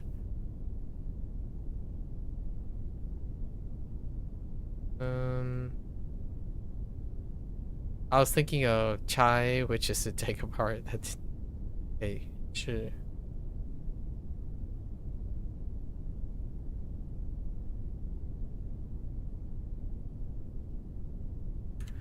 What could this be? E. Se. I don't know how strong se is. 1. Setsu. Setsu is what? Okay. I mean, I'm okay with that. We're just gonna take apart the scooter after it died by hacking it apart with the say. That's okay. We're good. Death anniversary. Wow. That is not how I was expecting that to be used. You often see this used with a number before. Oh, what is that? Aiki. Indicating a certain anniversary. How you actually start counting your Aiki starting with the first period of mourning around the time of a person's death. Oh. 回帰 Aiki. Is this strong enough to hold the key? I doubt it. き Oh! I'm surprised. Alright. Cool. Hide.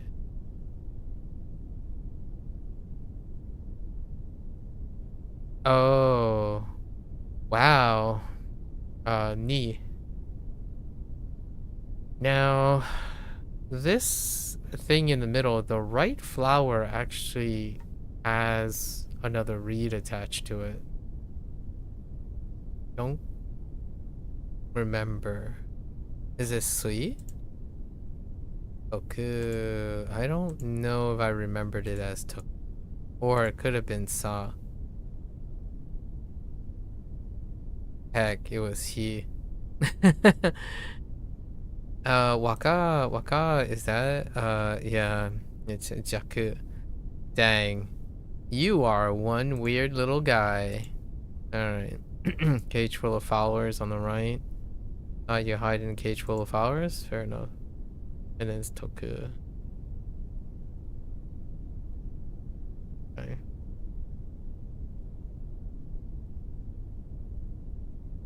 Okay.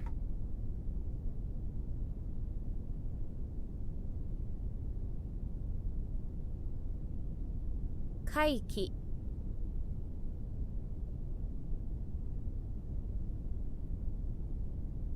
Sara.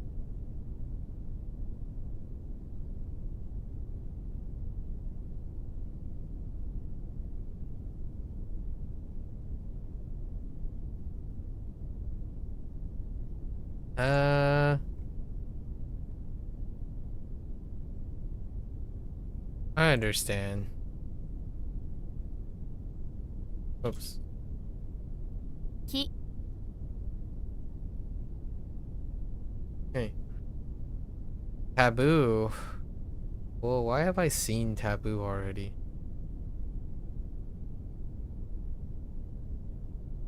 Alright, well, what is that? 近畿 Kinky. Oh, yes, I have seen Tofu already in Kink. Yeah. Okay. Okay. First anniversary. Wow, they're using circumference instead. Like one lap around. 一周期 Ishuki. Fair enough. Oh, Widow? Ooh, this one is exactly as weird as it looks. It's been a while since I've seen Widow. What was that? Gua. Gua, let's see. No, still look as weird as usual. It's probably a Kunyomi. Oh no, it's Ka. Neat. Okay. Jump in the car. Oh boy.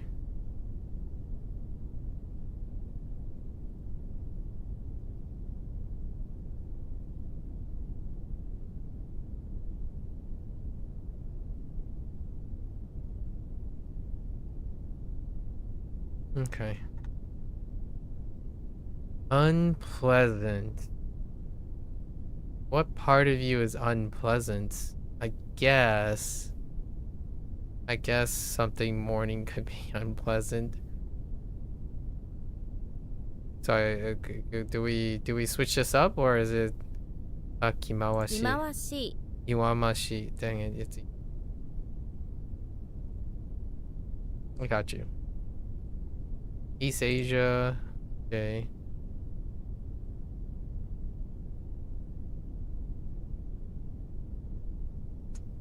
Is Onyomi.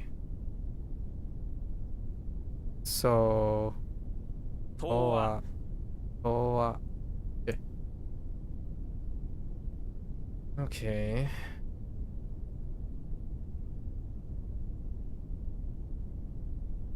近畿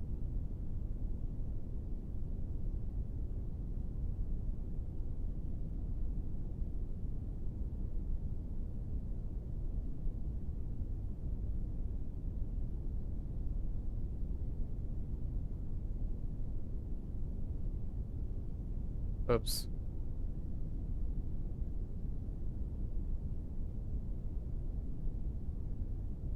All I got is disgusting.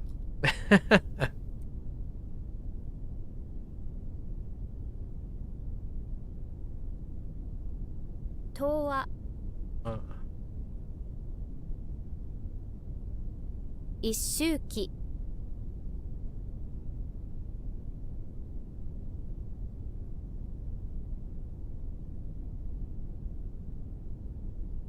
忌まわしい All right, let's see how many items we have for our last full level.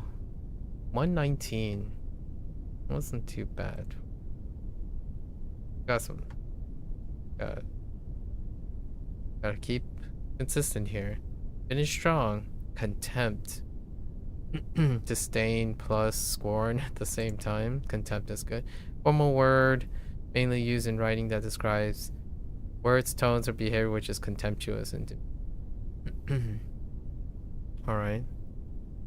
So we got Bubetsu. To despise. That's no boo. I'm gonna say Okoru. 侮る Anadoru. Why do I have another anado? Is there another anado? So let's stay vigilant here. How does this work? Leader, every, who,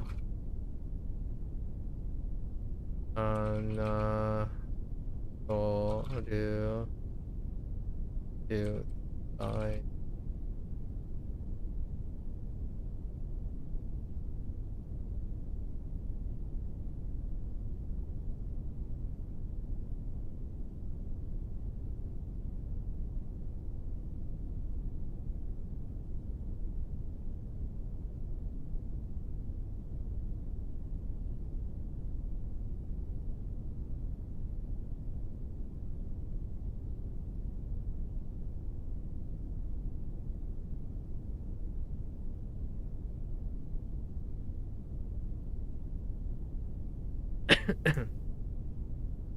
Okie dokie.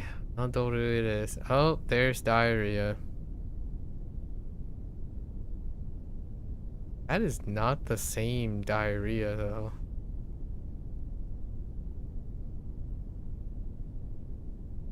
Interesting. I was thinking Sha, not Lee.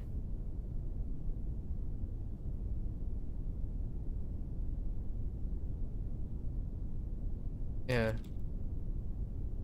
Do I have an example? Is this constipation? No. It's entirely unique. They swapped it up. Okay. It still looks like a D though. So maybe it's a D. Okay, some grains make you sick. It feels like a knife stabbing your stomach. Okay. It's a D. Okay. Okay. Insults. Bujoku. Bujoku. I haven't seen Joku in a while. Subservient. Ooh. Lowly and then yield to a lowly yield. Subservient. Abject. I haven't used abject in. What's that? Hikutsu. Hikutsu. Hikutsu. Oh yeah, hikutsu. That's yield.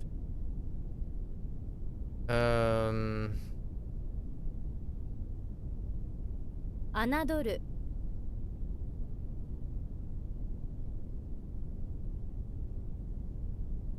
Diarrhea is hard to spell.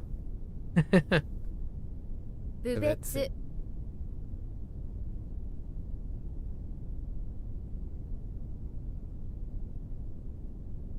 Hikutsu.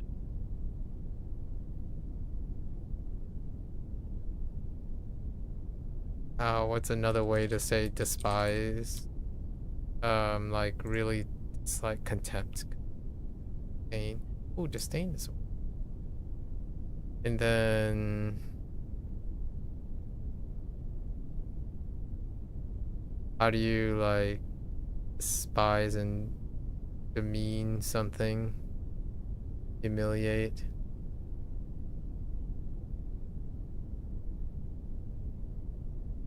I have no idea what word they decide to insult. Okay.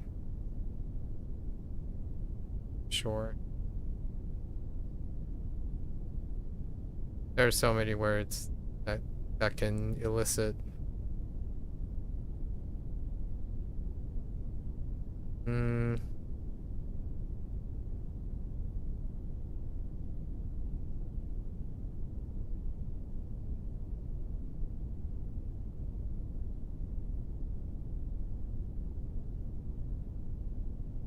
Oops. Spelling. What? Bujoku. Oh, typo. Okay. Yeah, mean. To be mean to someone. So, or cowardly, or base. What? Interesting. I kind of thought it would go the other way. What was inferior?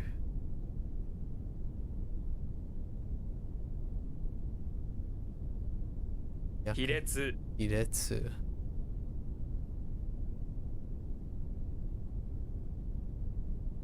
Oh yeah, Hiretsu. Scrutiny. Recital and flavor. Oh no. Okay, that's a rough one. That's a really rough one. What's that? Ginmi. Ginmi. Pit? I can get behind pit. Hung? What is this thing? How many things do we have with that? Just kan might work. Cole. You hecking Cole. Alright, fine.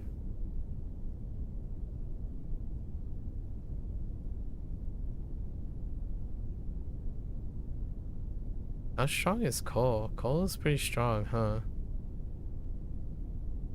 No, it's okay. Yeah, coal is pretty strong for the turntable thing.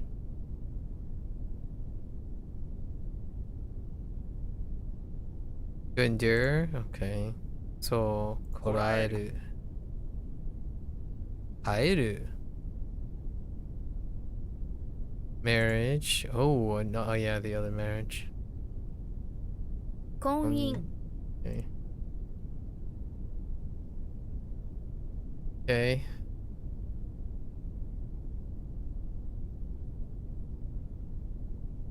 吟味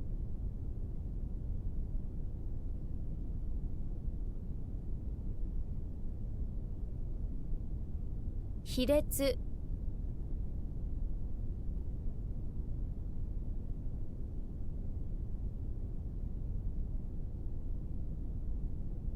How do we lower the other person?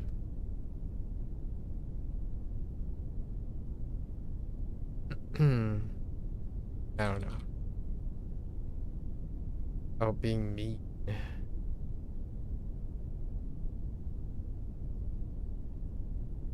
Or marriage. That's being pedantic.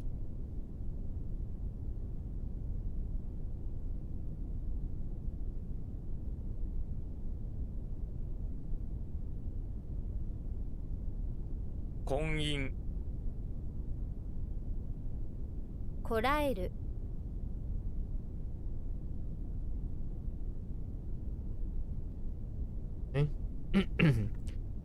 Stationed. Yeah. Reside in the barracks or a position. Occupancy.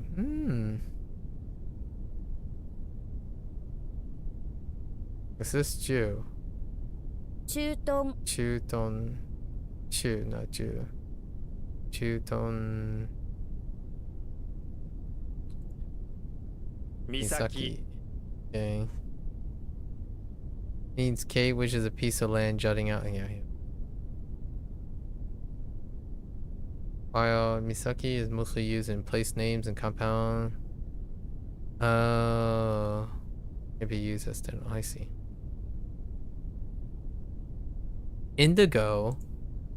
Oh, so slightly shift from blue. Interesting. Is this gonna be kunyomi or is it like kan situation? Ai. Alright. It's a kunyomi. Loftiness. Ooh. Lofty as in like nobility, loftiness. So worship and high status. Suko. And then we have the worship. Of course. What was this? Bai? 崇拝 Okay. Okay. Whoops.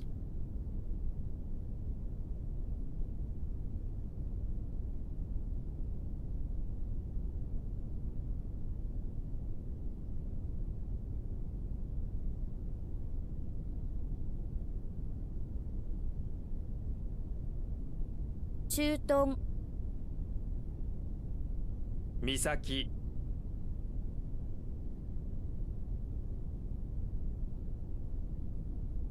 崇高。崇拝 Auspicious event. That makes sense. It's very formal use to refer to an auspicious such as a wedding. Yeah, fair enough. 刑事。 KG is good. That looks like Benkei. Is this a place? Oh, a figure. Hercules or Achilles. Interesting. 弁慶。 Benkei. As opposed to Benkei. Benkei. Shore. Another geographical feature. It's probably Kunyomi. I don't think this lines up with shore. Does it? Oh, the side. Oh, yeah. Pun can work in shores. Like the lake side and river side. That makes sense. After the rice paddy is always shore. This is gonna be like Han or it's probably Han. Okay.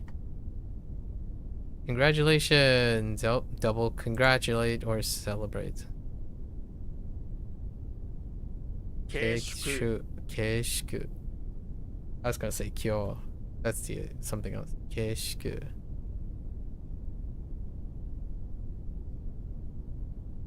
Congratulations and condolences. Yeah. That's congratulations and condolences. 慶長 Alright.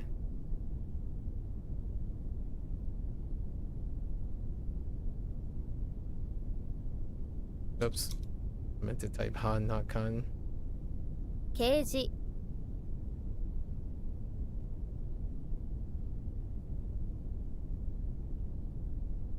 慶長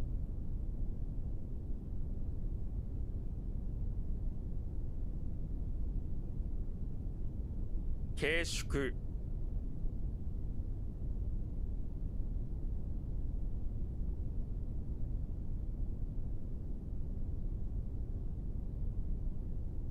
弁慶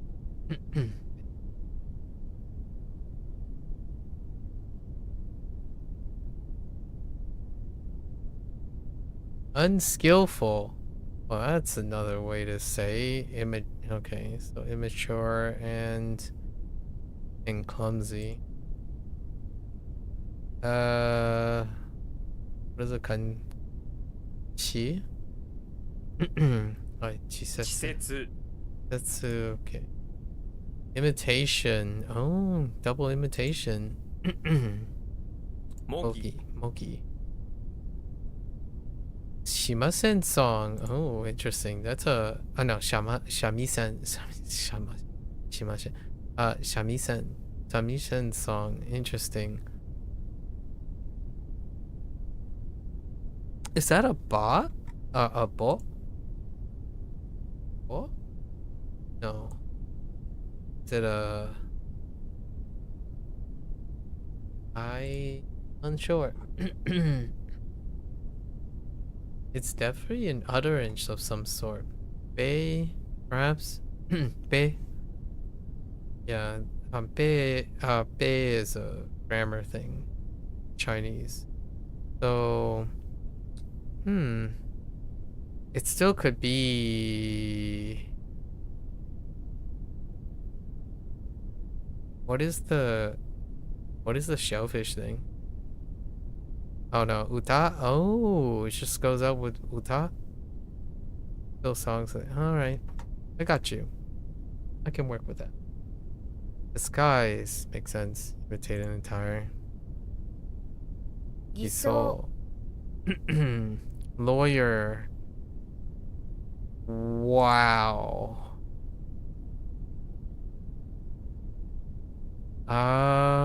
Well, that's an interesting way. 放送 Also.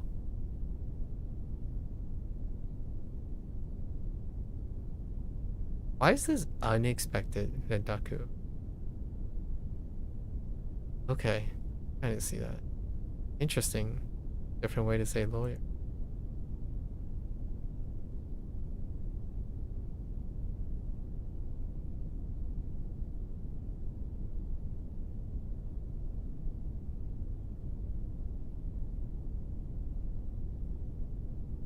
How do you say immature and what is that? Just unskillful?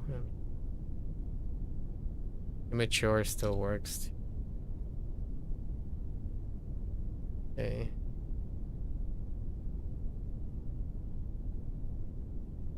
模擬 –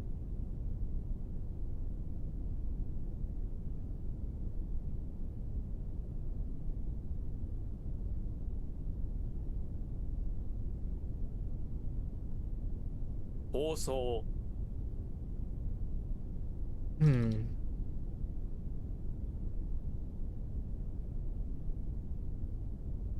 偽装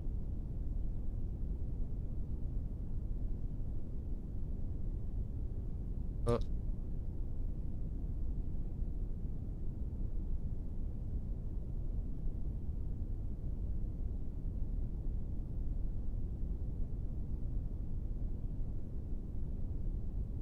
I lost it. Dang it. Oh. 施設 Neglecting to contact with an honorific. Or maybe not.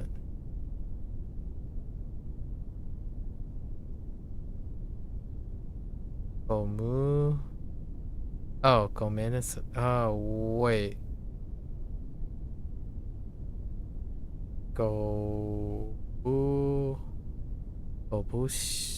Sata? Or it could be Shatai. No, yeah, it could be a ご lot. 無沙汰 Okay, Gobusata is fine. Took all the primary reads. Vagrancy.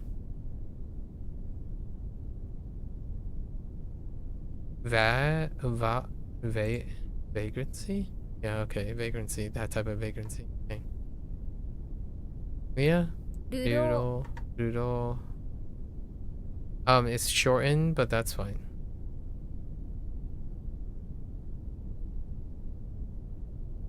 Okay. Doodle.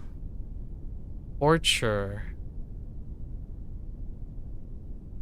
Well, now. I don't have a point of reference for that.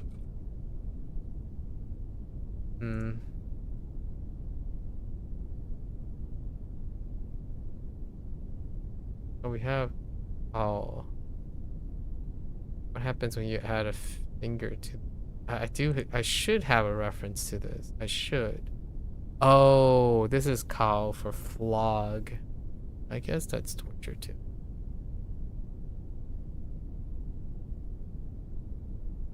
Cole. Go. Alright. Okay.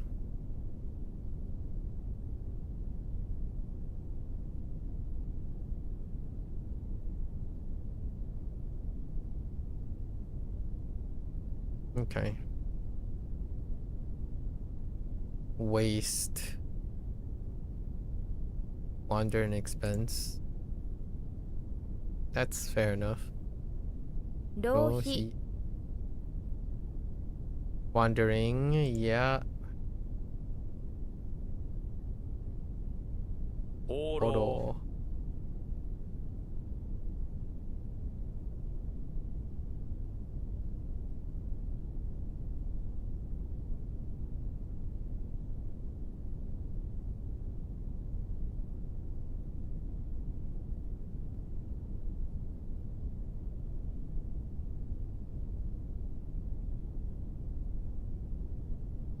流浪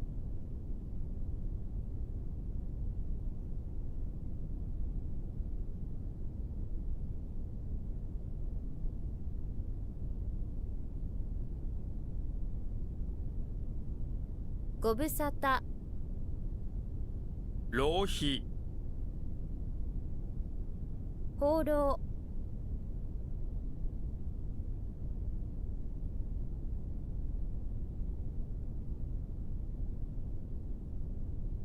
Okay. There's a Ronin off the roll as well. In modern Japanese, Ronin refers to a student who failed their university entrance exams and are waiting for the next chance. Oh. 浪人 Ronin. Okay. Ronin. Without shortening. Okay. Ronin. Vagrant.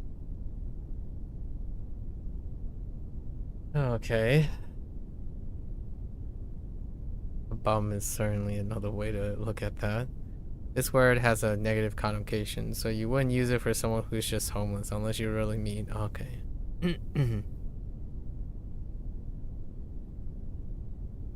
What is that then? 不老者 Hmm. Okay.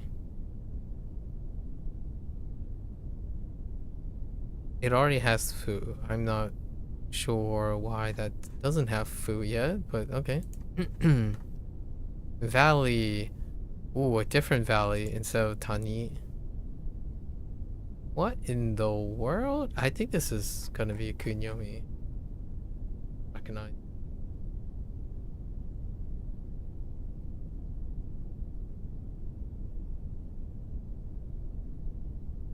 I don't think this stands for any valley that I'm aware of. No, sir. That is one unique looking one. Can it be Tani? Oh, give me Tani. Okay. It has an onyomi? Where's this valley coming from? Maybe the bottom right is simplified? Or like it's changed. Do I have anything that matches up with valley?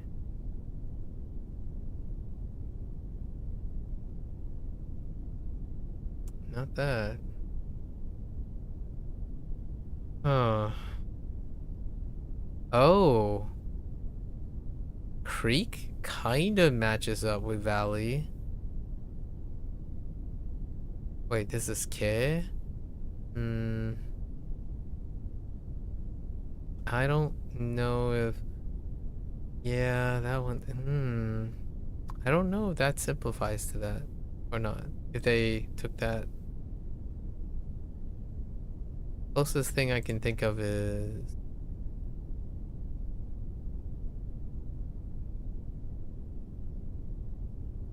Is this one.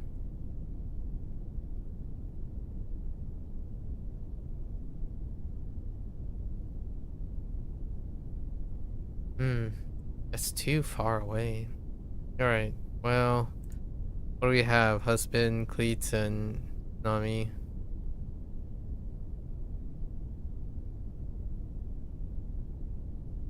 Okay, alright. Lacquer, standing alone. Can it just be Shitsu, or is it just gonna go straight to Kunyomi? 漆 Urushi. Changing up the mnemonic again. It's not great. Okay, so...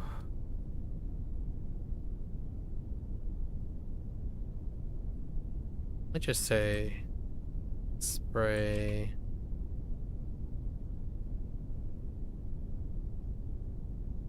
At... The... Food... To... The... Lacquer...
Not the greatest. It's fine. Lacquer where? 漆器 Alright. 浪人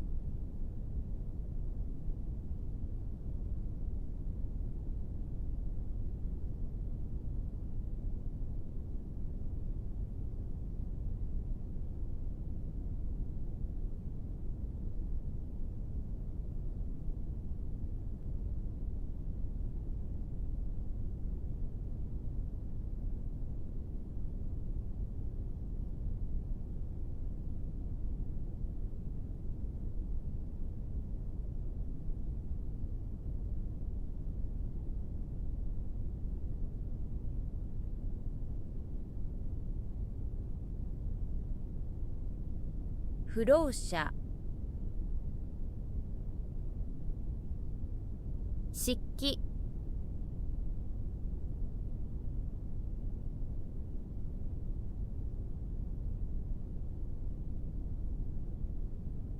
Hmm.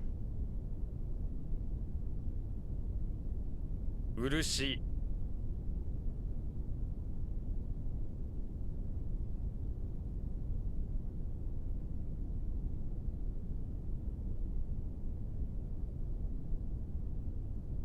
I don't remember what this is.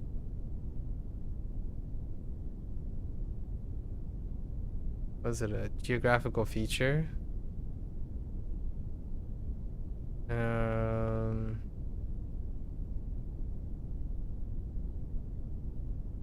Not cape. No. A valley.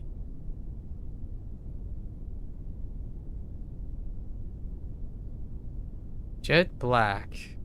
Hmm.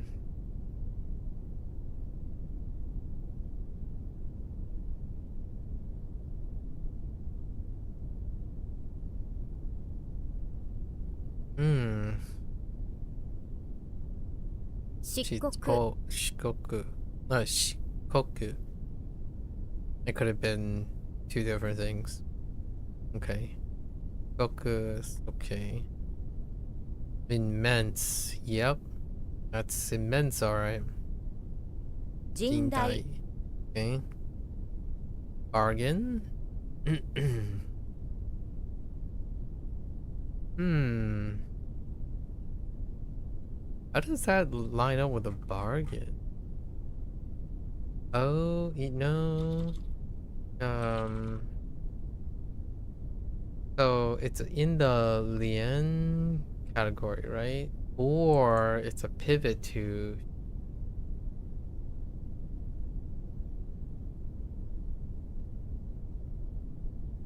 No. I don't know if I. Huh.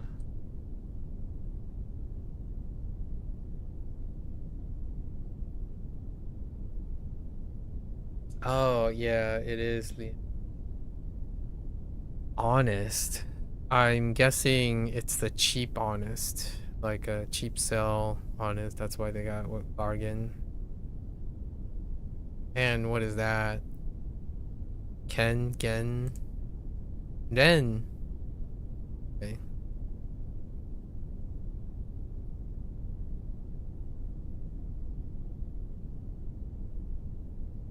Alright. Yeah, low price, honest price. Got it. Very. I don't imagine it's still keeping its bean. 甚だ Anahada. Why?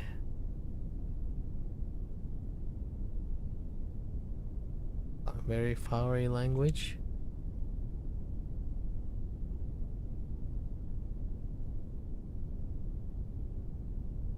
I'll go with it. Okay. Friendship. Yeah. Yeah. Is that Keen or Shin? 親睦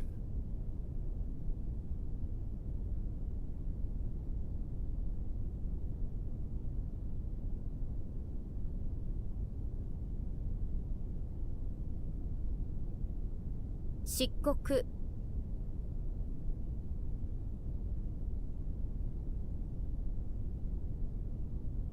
甚大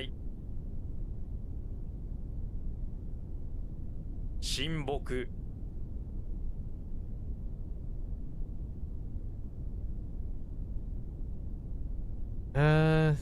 Sure.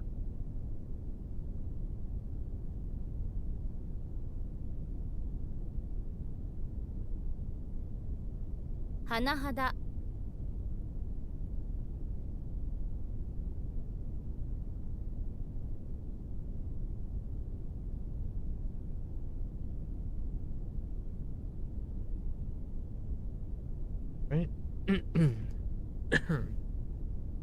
Brief? Dark. So what? How do you get that? Oh, I see. 暗礁 Atoll? Oh no, it's another geographical feature. Don't change it up though, right? You're not gonna change it up. You're gonna stay kansho. 干渉 Alright, cool. No weirdness going on. Humble. Well, this is going to be interesting.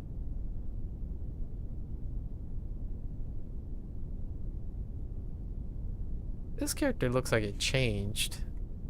What did it change to? Or change from? What do you look like?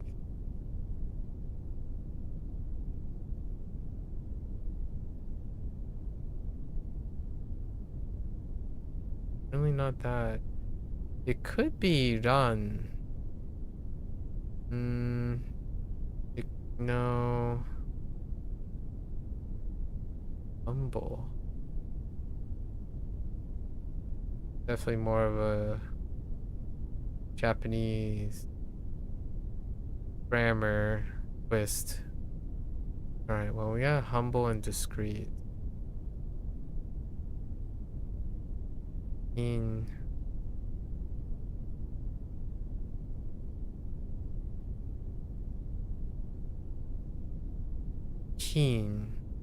Oh, careful. Jing. That's probably Jing.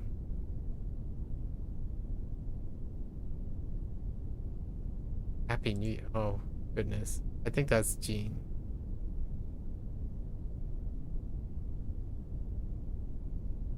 Alright. Welp. Alright, Welp. Reef. Another reef. Now we have the reef. The rocks of the reef. That's not Saki, right? Is that Saki? No. 岩礁 Gansho. 岩礁 Root of evil. Fair enough. 禍根 Alright.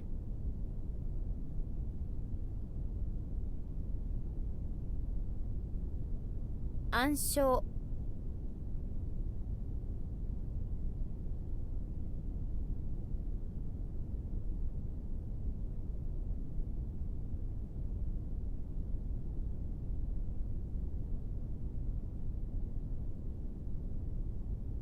Kansho. Kakon. Gansho.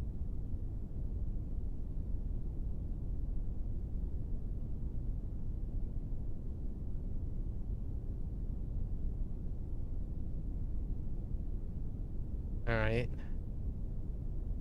Damage. War damage. Yeah, okay. Ravage of the war. Okay. Senka. Critical condition. Deliberate danger. Critical condition. Interesting. Critical illness. Okay. 秘匿 Toku is a little weird. A little weak. Ugly. Ooh, Cho. What are the chances this is just Cho? Oh, it could be Ki or Ma. Shoo. Alright.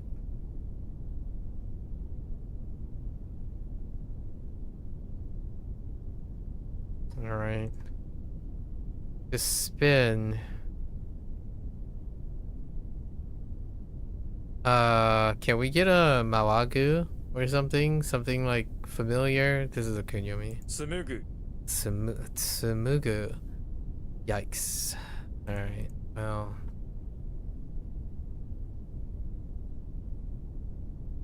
Silk.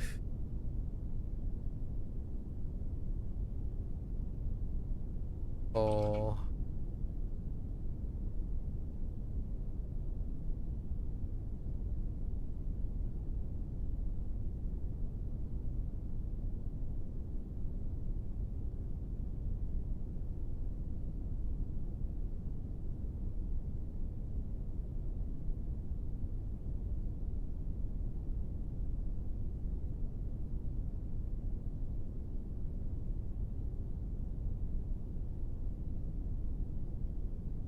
Okay.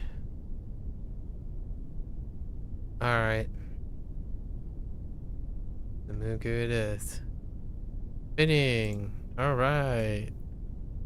Spinning an achievement. Wait, what type of spinning is this? What? Okay, to achieve a spinning. Alright. Is a technical term that specifically refers to the process of spinning fibers. Oh.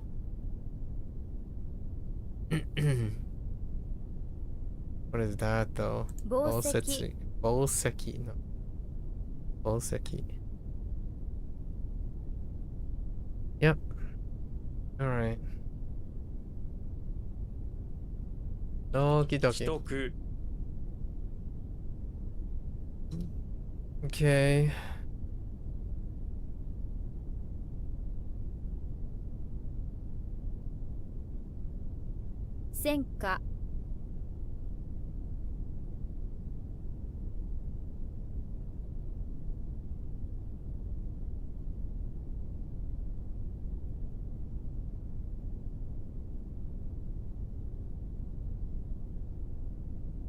紡ぐ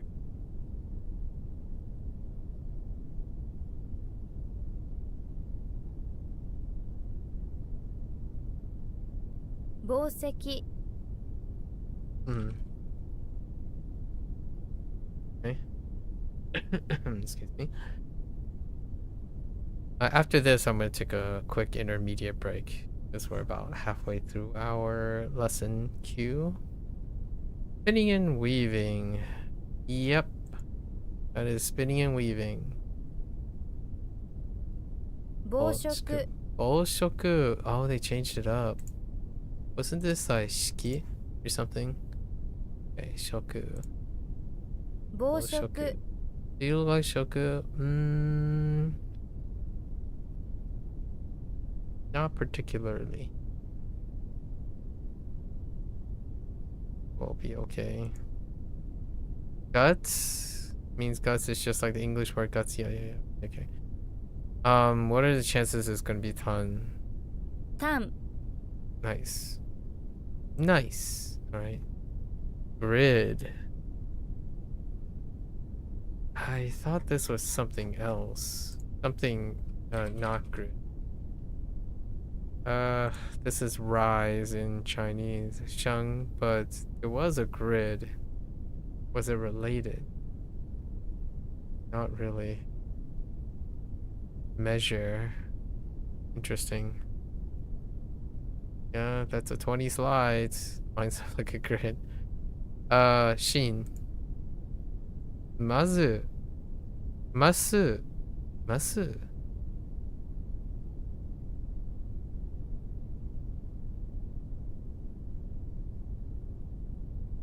Okay. How is this being used? Oh, interesting. Plot. Plot. Re? Is that re? Re-tan. Plot? 魂胆 Kontan. Kontan. Not re-tan. Kontan. The other spirit. Or soul. 魂胆 Kontan. A plot. Alright. Okay. Interesting. 魂胆 As a negative connotation. Gallstones? Well, yeah. 胆石 Hanseki. Alright.「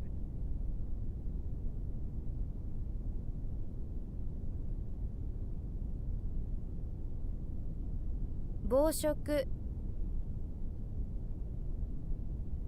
胆 「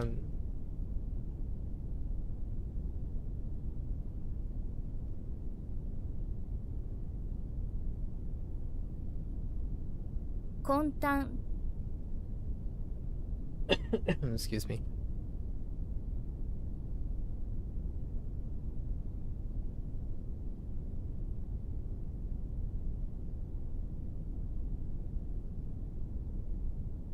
胆石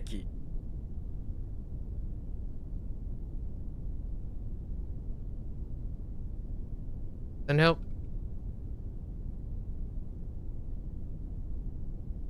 Alright.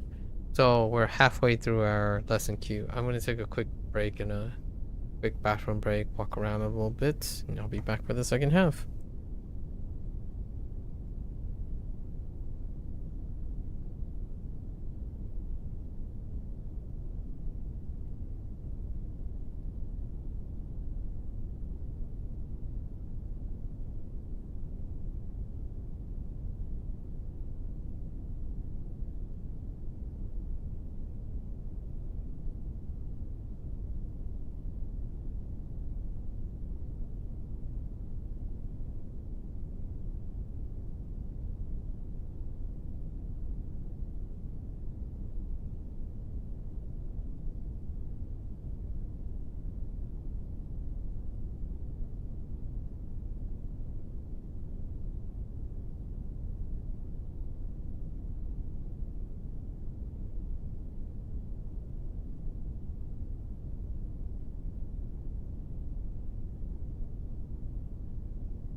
Alright. Second half. Bold? Yeah, that is some big guts. Big guts. We're gonna do Daitan. Daitan. Discouragement. The falling of a guts, yeah. 落胆 Rakutan. Okay. Martyr. Interesting.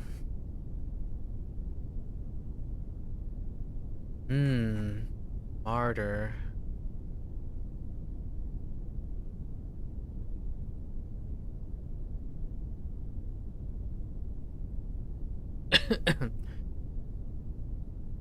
How do we pivot from martyr? Oh, that's right. Shin. Or martyr. To die for.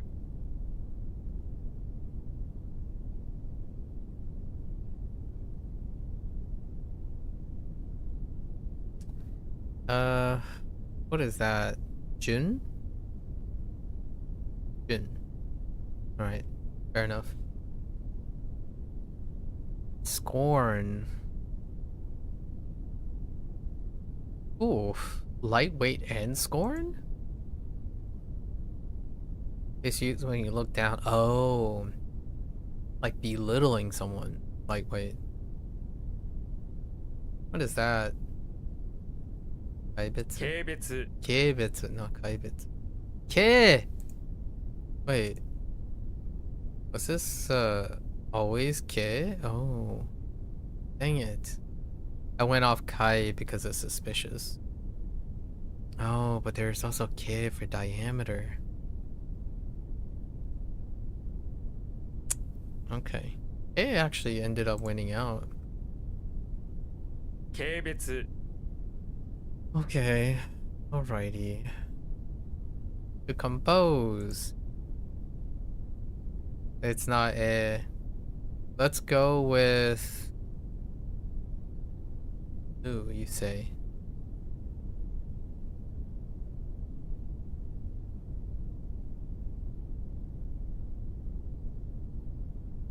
Akamu. 読む Yomu.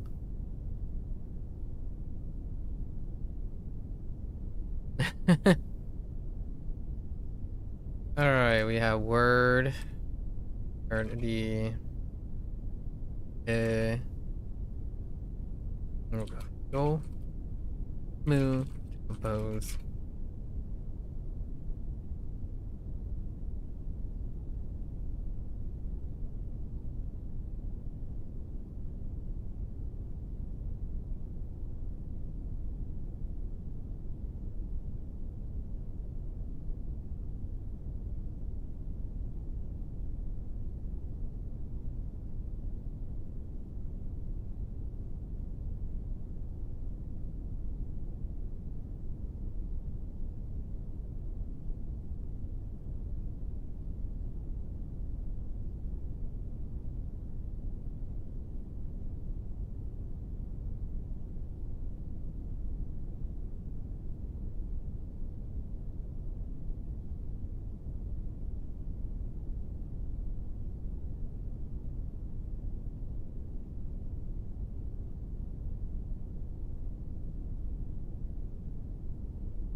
Okay. Not the greatest. Good enough though.「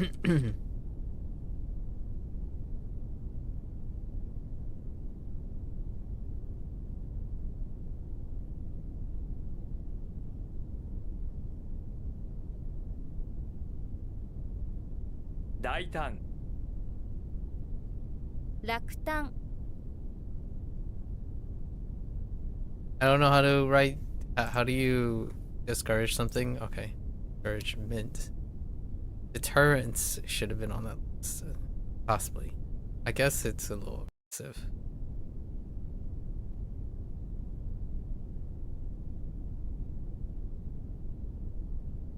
「軽蔑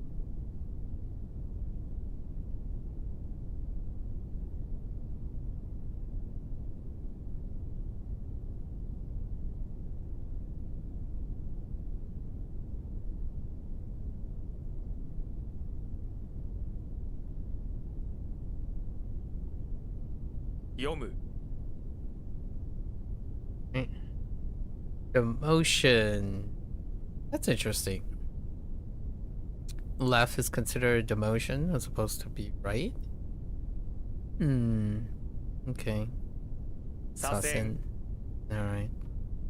Move the capital. Interesting. Transition metropolis. 銭湯 Ento. Or metropolis. Annoy.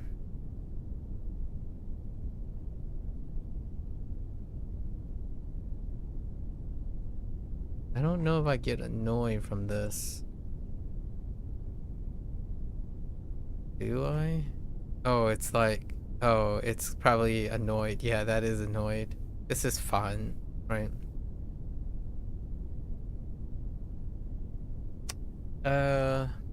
What does that look like? Oh, it's fun.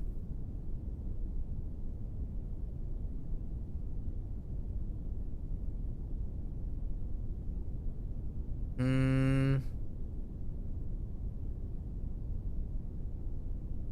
Han. Of course it's Han. Alright. Or Ban, sure.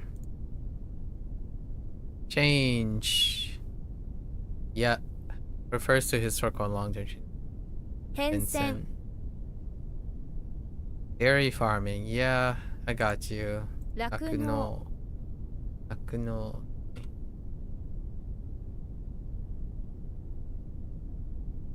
銭湯 左遷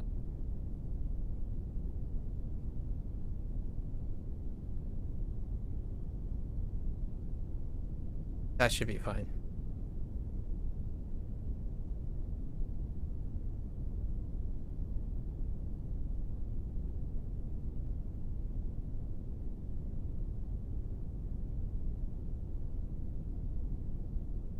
変遷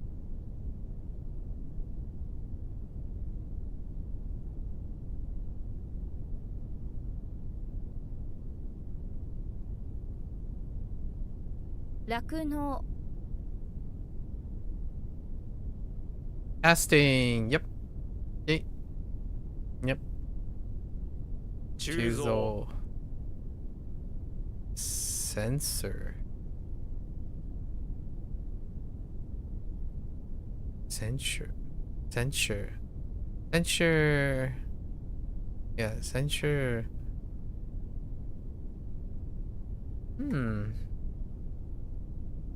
Oh, is it that la?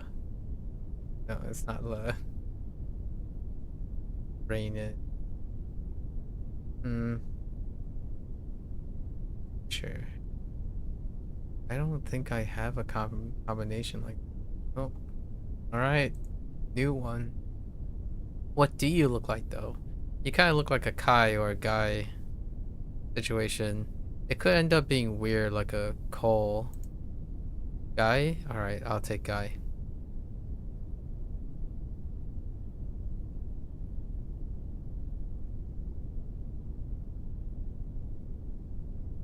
Okay. Deserted. Ooh. Leisure and scatter. Interesting. Inactive, leisure, quiet, and deserted. Oh, deserted in the sense of I see. Unsun. 換算 Quiet, yeah. 完成 Unsaid. Article. Yo, what?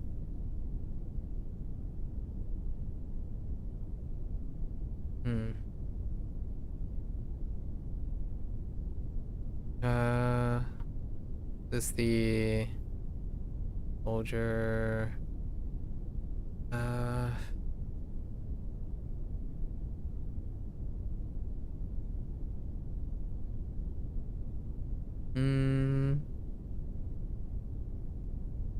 Is this the funds? This is probably the funds. Article. How does article and funds line up? Sincerity. Oof, that's too far. Alright. Interesting.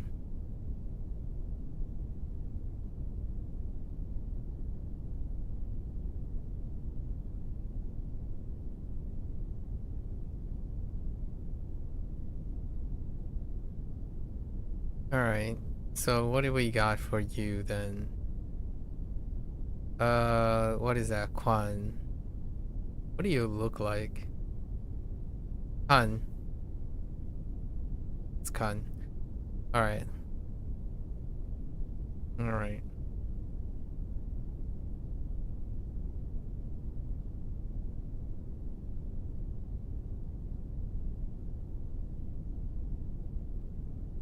Rep. I don't quite remember. Sun, right. Just scatter. Oops.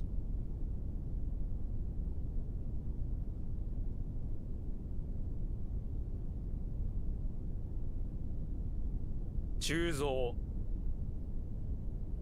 換算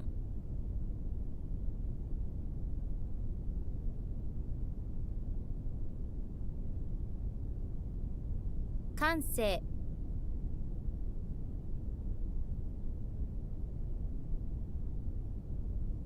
Oh, they wanted it as a gerund. That's fine.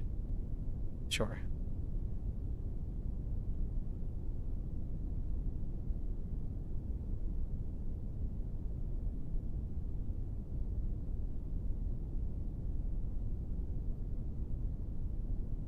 Female. We already had our primary read is this is often written in katakana, right?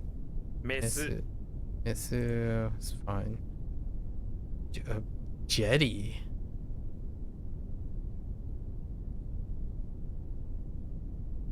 Jetty. What the jetty leading straight to it? Using as a jetty? What is a hold up? Is a man-made structure that projects from the shore into a body of water. Oh, wow. Well, I learned something today. Kunyomi. Probably, right? Kunyomi. Unless it's like sun or something. Zan. Zan, okay. Zan and then, alright. Fair enough. It's the right radical. Interesting. Not sure if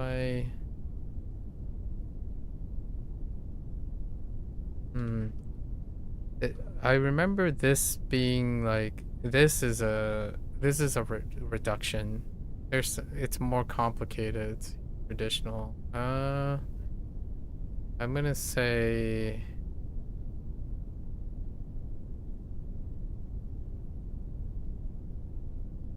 Oh no. No.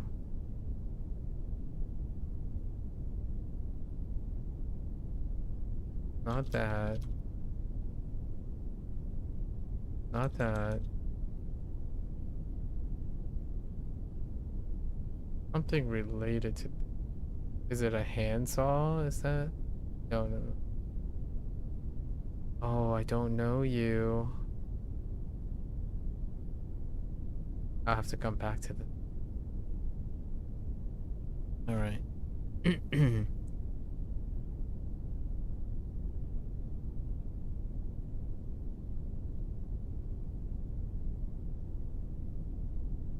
Okay. Female flower.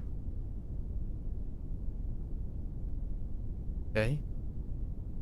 Mesubana? 雌花、 Mebana.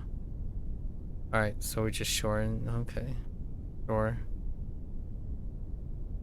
We drink together. Yeah?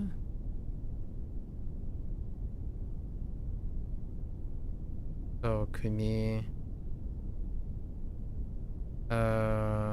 組み交わす、 I don't have a ka for this yet.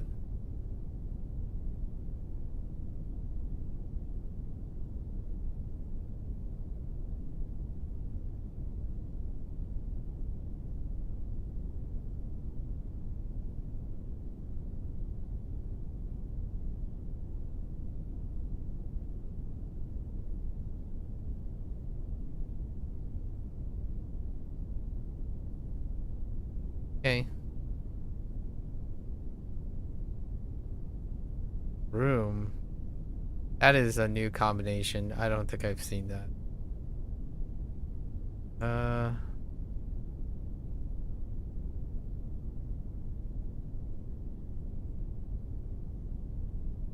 Sure. So what would this end up sounding like? I mean, it'd be convenient if it was fu or something like that. There's not really much to go on here. Setsu. Uko? Wow.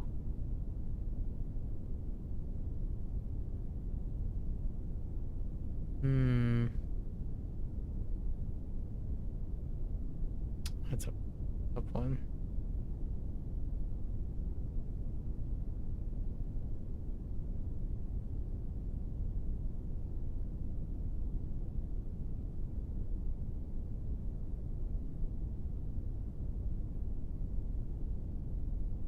Okay. Okay.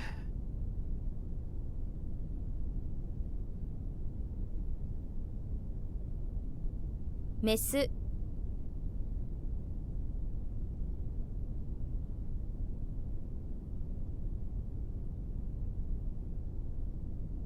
Mebana.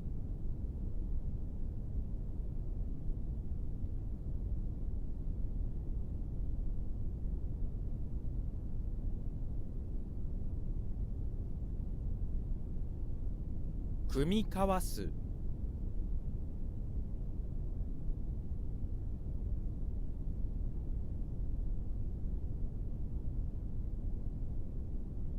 Okay. To compose. Wait. Oh. I see.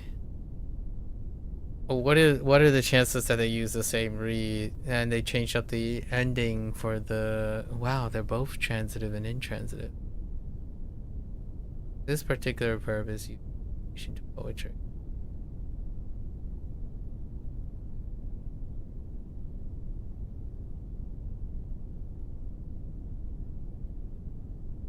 Okay.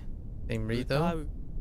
Utau? Oh no, it's not. Ooh, oh, okay. Oh no, I mean that's fine. Utau is fine. Okay. I'm okay with this. Yearn for? Oh. Tian? That doesn't seem right. Right? No, I'm missing no. We're missing the above thing. Yearn for. The closest I can think of when it comes to yearn for.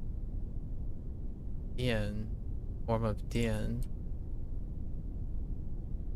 I don't know if go with not too many of these. The pump. Oh, moo. Oh boy.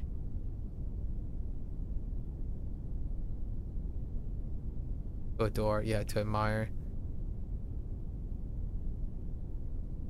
Okay, it could still be moo, like mo, bo. But then somehow I feel like it could be like N or something. Ah, bo. Okay, it's bo. Okay, it says bo. Sorry, I freaked out a little bit because of the greenhouse bo. Bo is very strong. Yearn for bobo. Okay. Or yearn to use a bowl. Yeah. Anatomy. Yeah, okay. It's weird that they put autopsy next to it, but that's okay. Kaibogaku. Alright. Oops. Sailboats. Yep. Oh, that particular boat. Interesting. Hansen. Hansen. Onyomi is okay, Hansen is the standard read, and then there's Obune. On the other hand, has a softer, more traditional. Okay. Go with Hansen. Wit? Wit. Yeah. Or like cease. Something to cease. Your net, but you have the ability to quit. Probably playing along and leave anytime. No. E! E! How'd you get a he? Alright, sure. Alright. Wait. Okay. 解剖学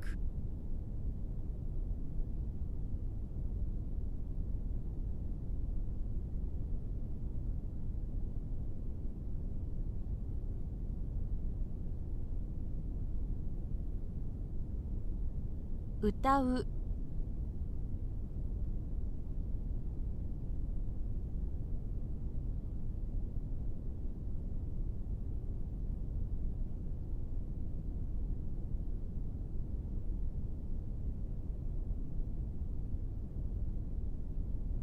反戦 Mast. Yeah, okay. A pillar and a sail. Alright, I got you. Ooh, the pillar. We're gonna go with Jew, right? 小柱 Nope. So we're using the kunyomi, both. So that's fine. Obashira is okay. Double kuns. Fair enough. Correct. Oh, Jiao. Jiao is kind of weak. Right? Ko, probably. Kyo. Yeah. I'll give you Kyo because of the right. Yeah. Kyo.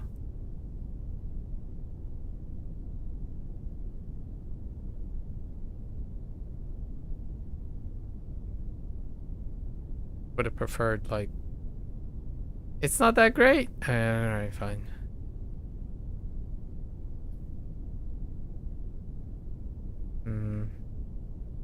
The correct.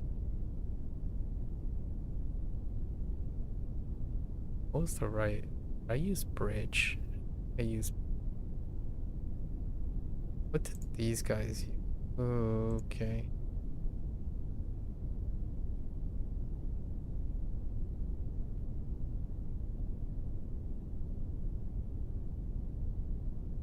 So we got the tower, right? The sky.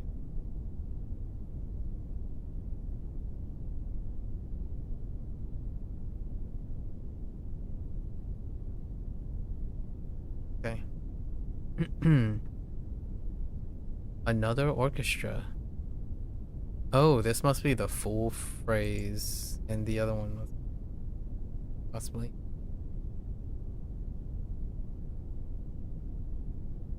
Angen,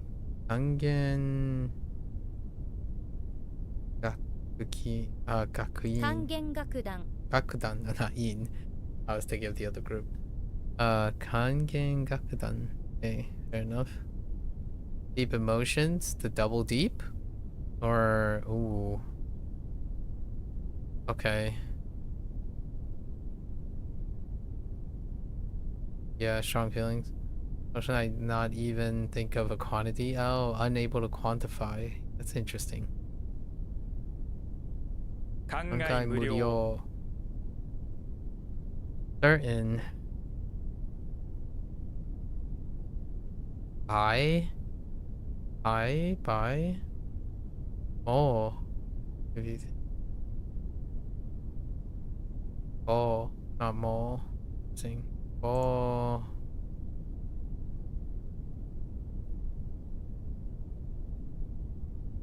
Inspire.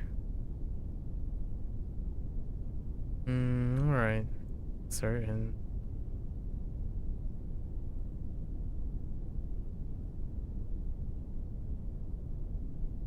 Okay. "小柱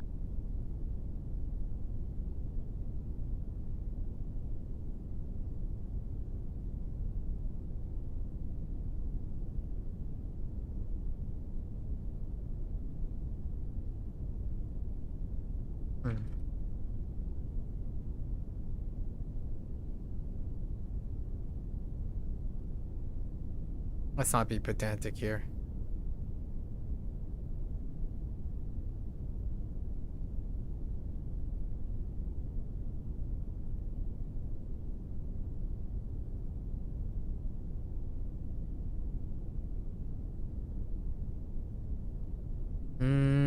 I lost it. "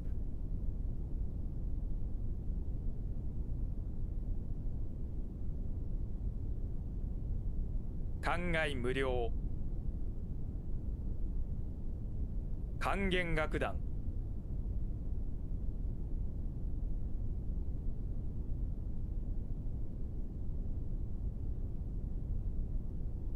Deeply moving. Ooh. Okay. I guess you got two things put together, and there's no like random kunyomi shenanigans here. 感慨深い Bukai. Okay. Bunkai bukai. Alright. I got you. This is a combination of Jukuko and Iya. Bunkai bukai. Alright. Secrete. Oh. Is this gonna be a Mitsu? It's either gonna be a he or a Mitsu. He? Okay. And Hitsu? Okay.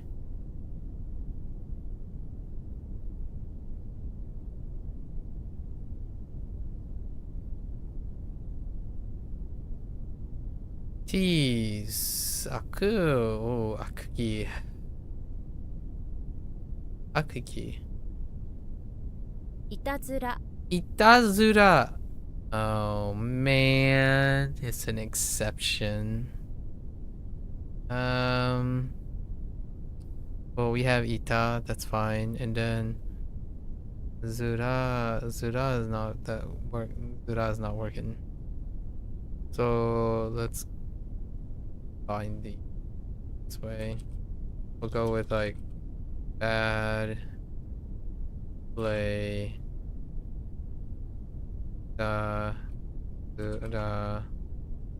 Is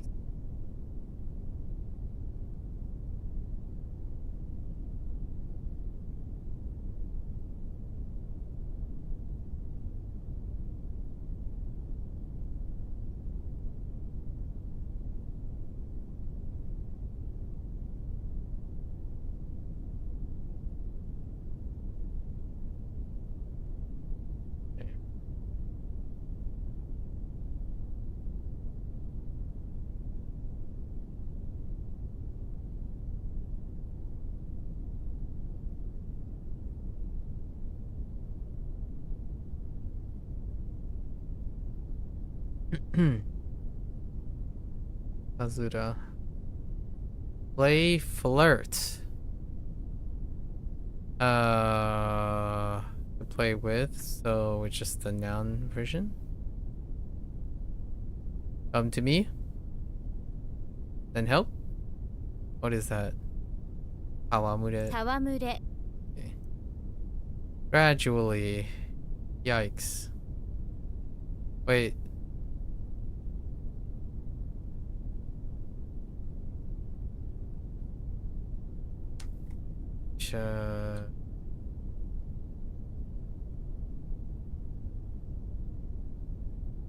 Oh, Jiao.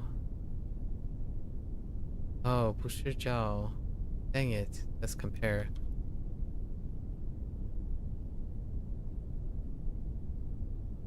Oh, goodness. It is gradually. Wait. Oh, it's Jian, not Jiao. Jian.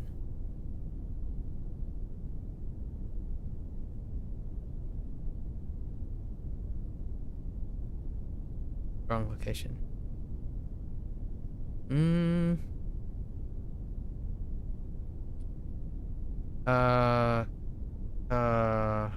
Han, Zan.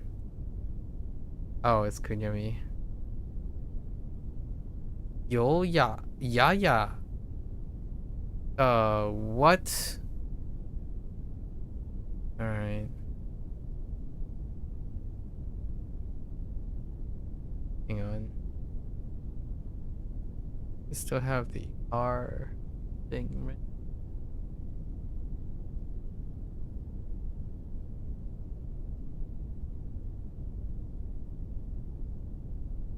Where is it? Yeah, Zan is the slice, right?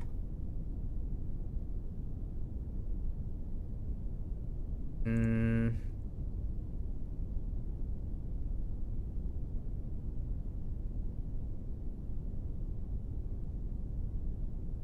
gonna use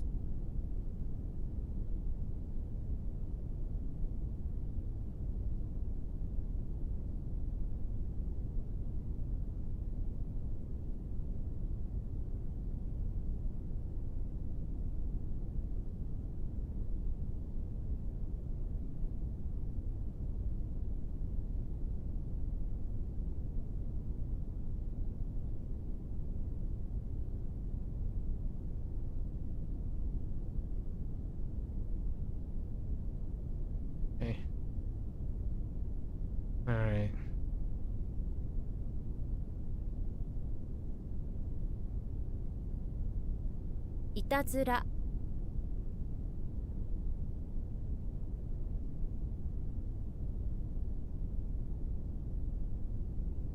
Oh, I missed the E.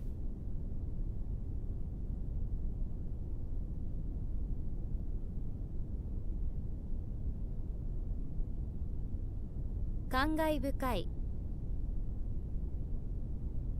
戯れ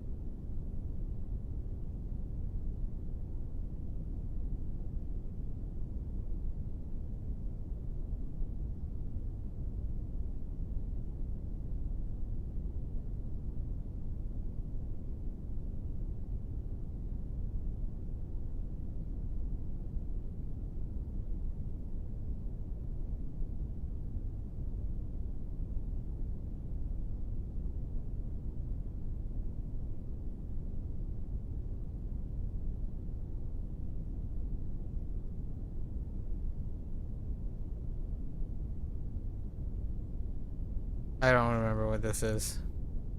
Deeply okay. Alright. I missed the E.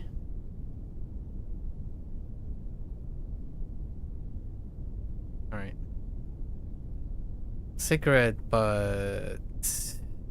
Well, there's the husk, and then there's the suck. That's probably the suck in su. So,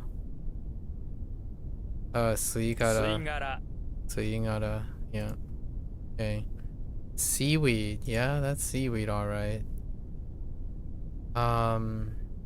Could be soul. Soul would be my guess. It could be kunyomi though. Oh wait. No, that can't be nori, is it? No, not nori. It could be. So, okay. Wait. Mo. It's Mo. I'm like, good lineup, but so it's okay.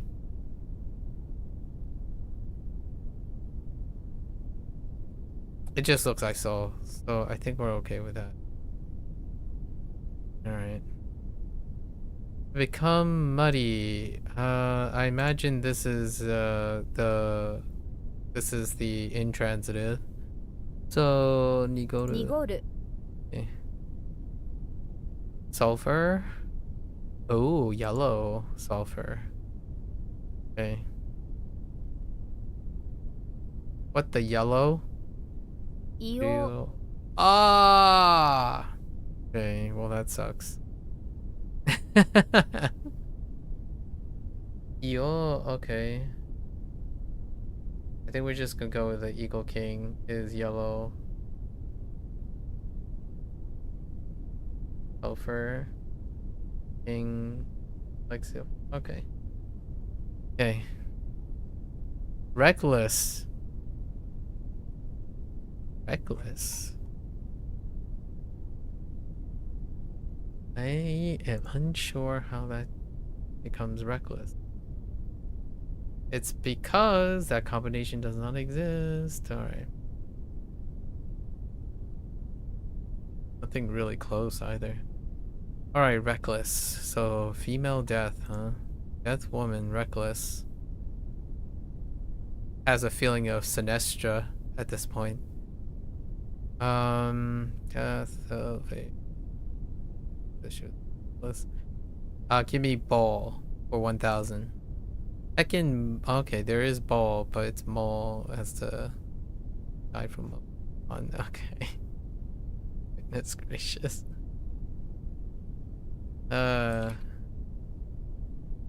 Oops. Buddy.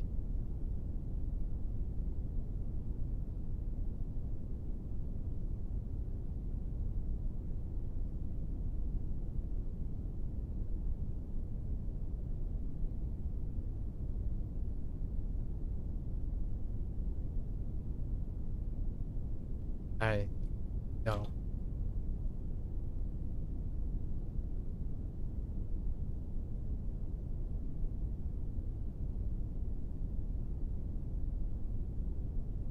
Oh no, so you gotta type.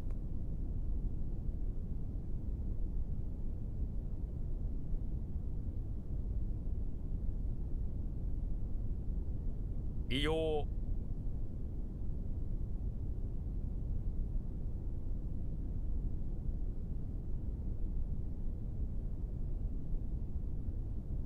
吸い殻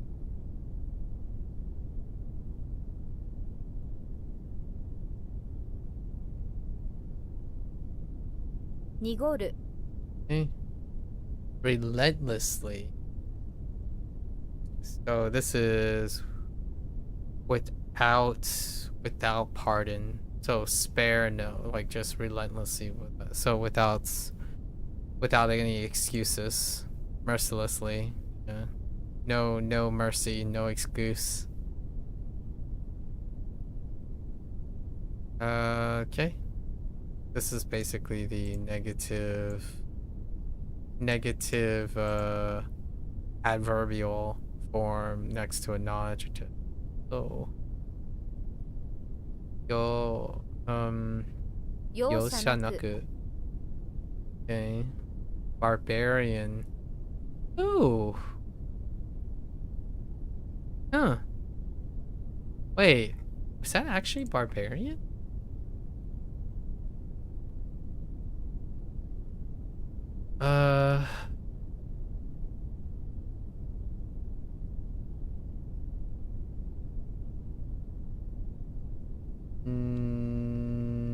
There is a barbarian like this, but no, this is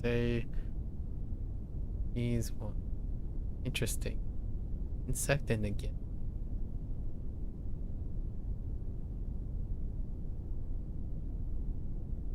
Let's go with this might be a kunyomi.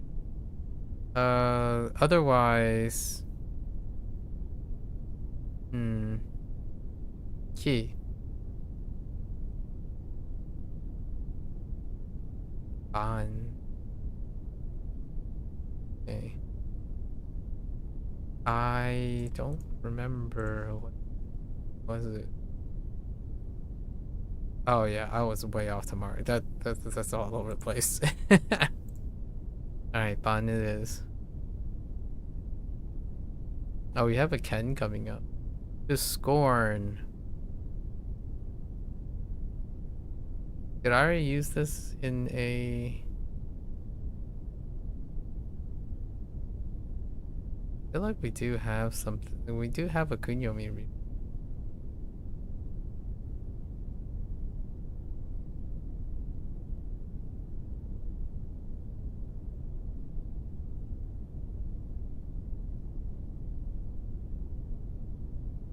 I don't remember. 下げすむ Nope.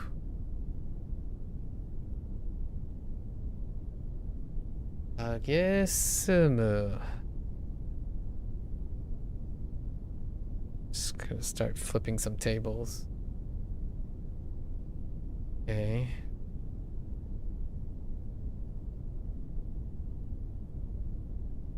So what do we have? Flower, net,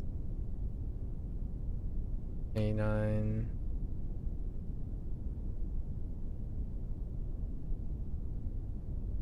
Born. Nope. Screwed up both betsu.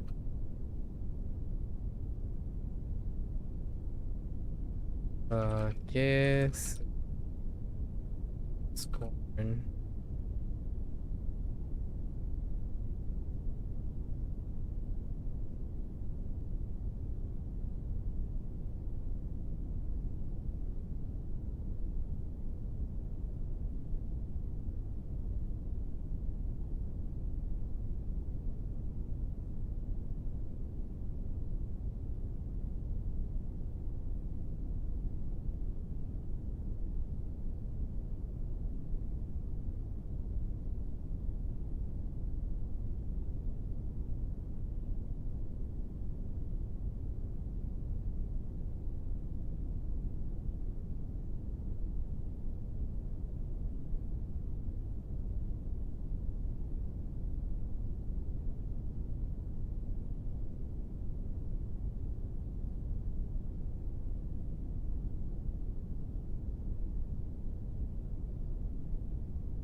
I have no idea. I guess it is. Alright. Head of the squad. Neck of the squad is a very formal word to refer to someone in a top role. Yeah. Bishop Prime Minister. So what do we got? Boban. 主犯 Shuhan. Heck. You learned the only. Oh, I did. Dang it.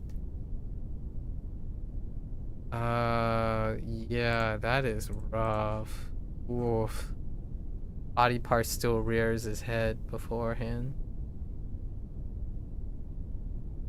Alright, Bushu.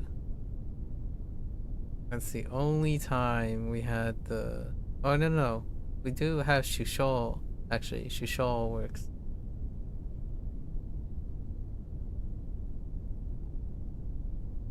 Shuhan Nodendaku.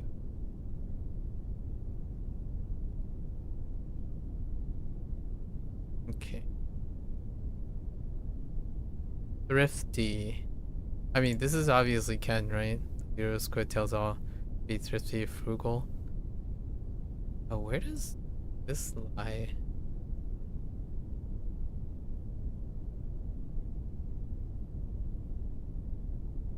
The right is the right is simplified. I don't remember what it is. Or it's a different modified.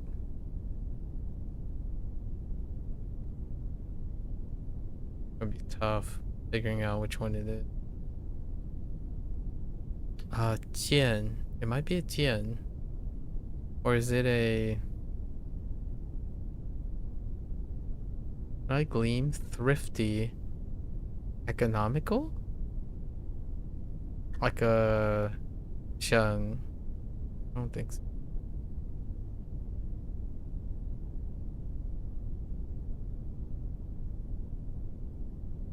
No. Alright, we'll just go with Ken for now. Thrifty squid? It's Ken. It's mixed with Yaku. Not that I'm aware of. Okay.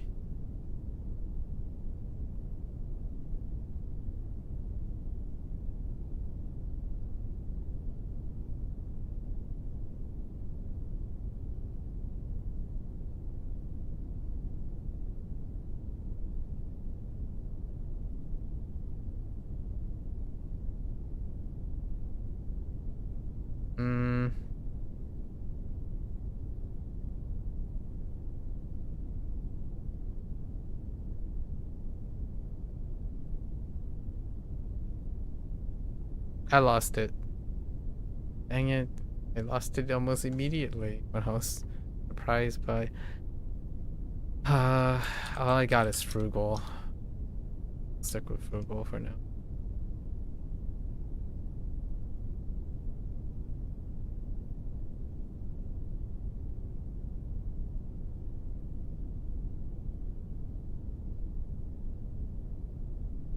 Sagesumu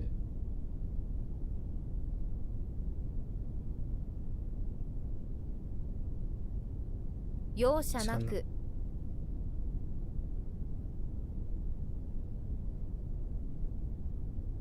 主犯 Our last set. Excuse me? Moshi moshi. Eh? Moshi moshi? 申し申し Moshi moshi.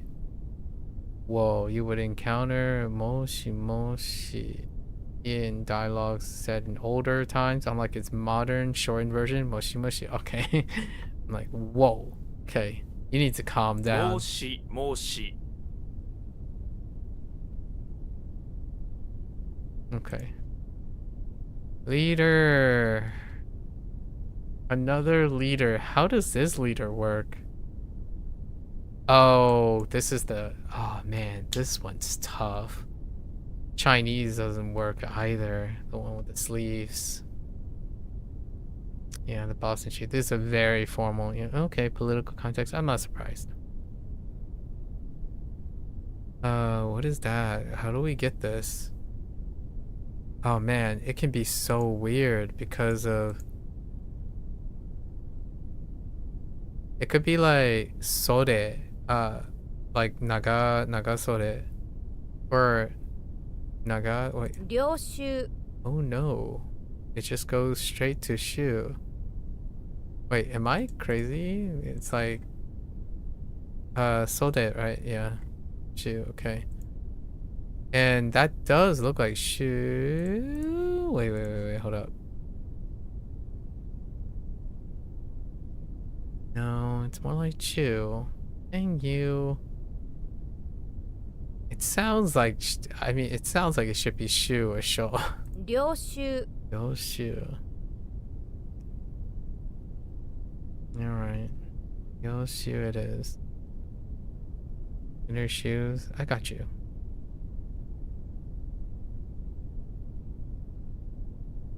Ripples. Ooh. I don't know how I feel about ripples. I thought it was going to be... I don't think there is... I'm not sure if I have a point of reference. Pretty sure this is you.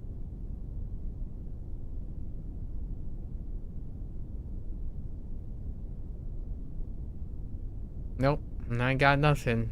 Ripples. Bang. End with a banger.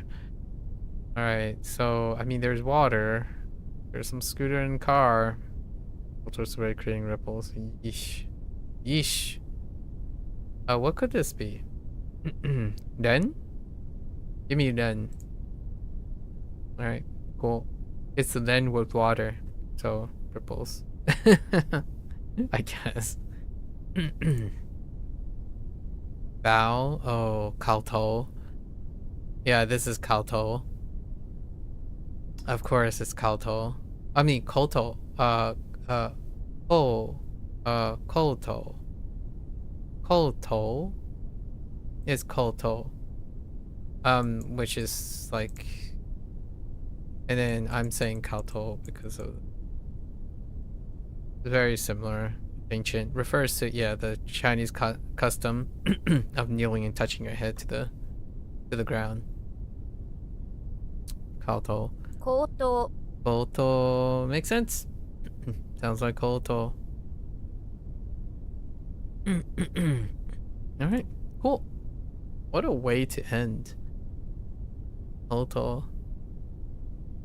Alright.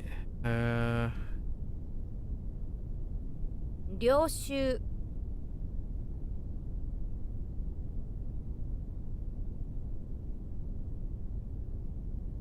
Eh.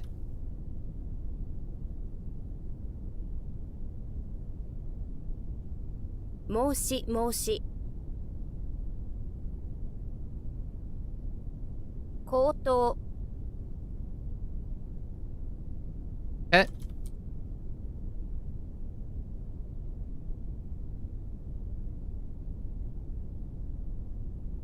Well, there we are.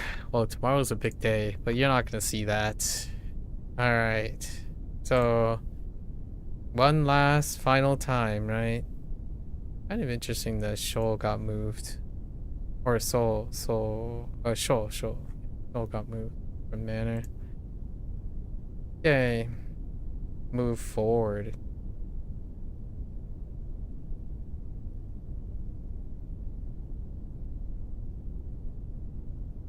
Alright. Last one for the recording. Alright, let's go over our definitions.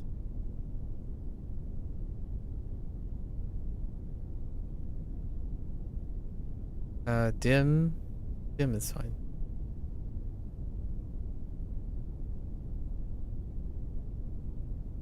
I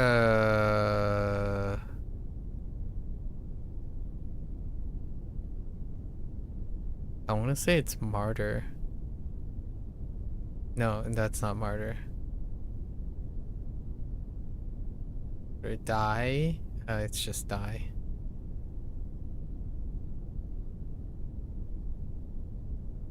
Hide.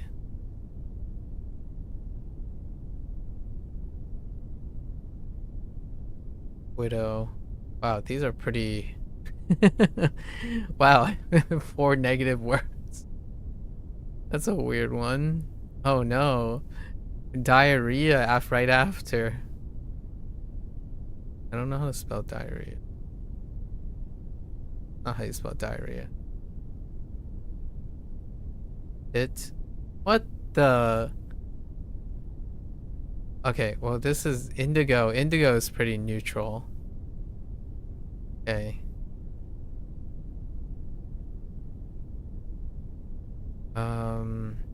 How do we half the field? What is that? You take half the field. What are we doing in half the field? Side. Shore.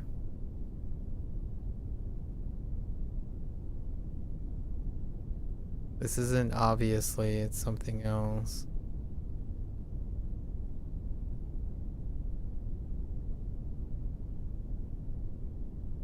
No fish. No fish in mouth. Not obvious. No, this is special. Shamisen, so.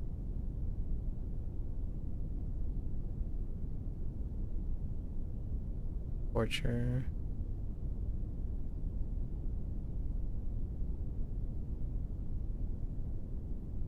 What's special too? It's a feature. It's not sure.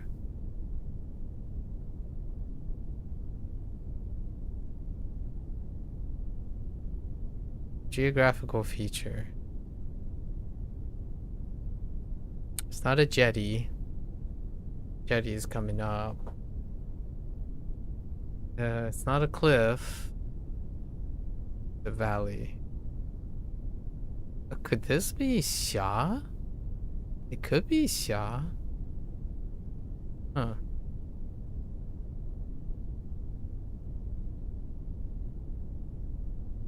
Okay. I only got honest here. Bargain.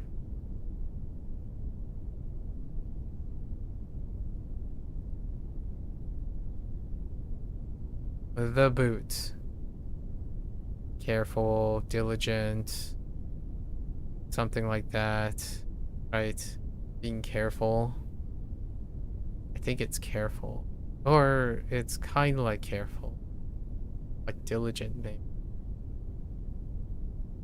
or a discreet. Oh, humble. But in a it's discreet. Ugly. Grid. Martyr. Annoy. Censor. Censure. Article.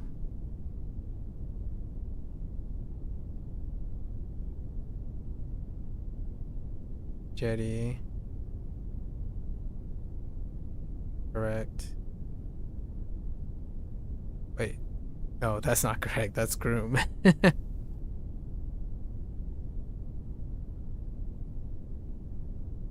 Yearn for.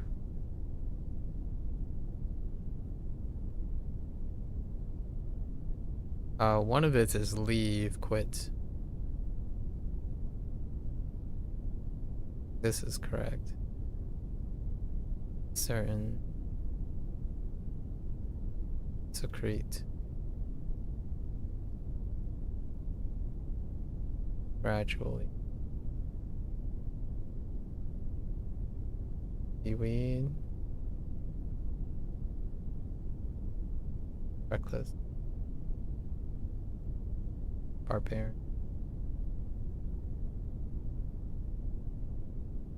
Banner. That's actually been moved.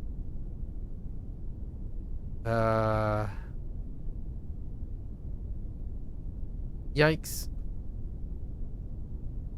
Triple. Oh, what does a squid want in the leader? Squid and leader. Frugal. Oh, thrifty.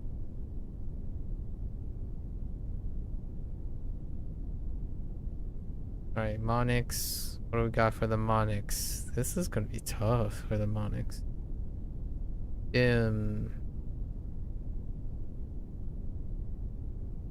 What was that? Like the six suns, forehead, something about like demons, or no, May. This is May.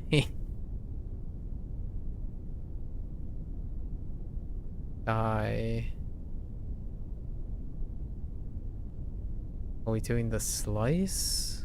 Scooter? No, the scooter. And take a saber.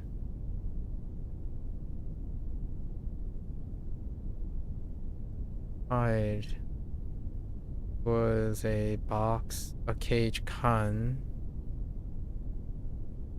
Or is it king? Con.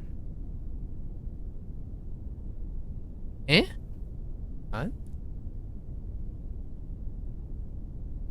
No, it's someone else. There's no way that's con. Tofugu. Widow. R. Nope. Yes. No. Yes.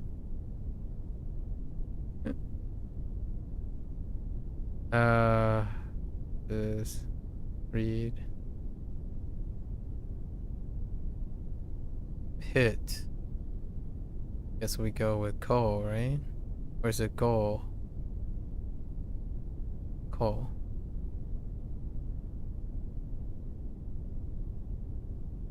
Yes, it's coal. Indigo. I don't remember if we're going with Khan or Han here.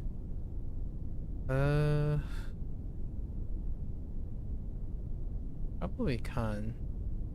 No. This is Kunyomi. Indigo is Kunyomi. Went with love.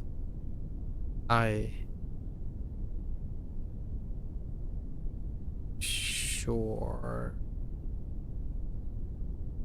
Guy? No, this is fun. Uta? Do we just straight up go to Uta? Or the Chinese? Yeah. Let's just.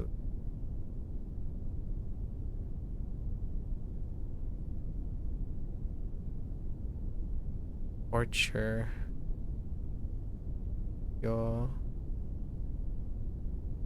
Kyoto. Or is it coal? Oh no. It's goal, right? It's goal, right? Yeah.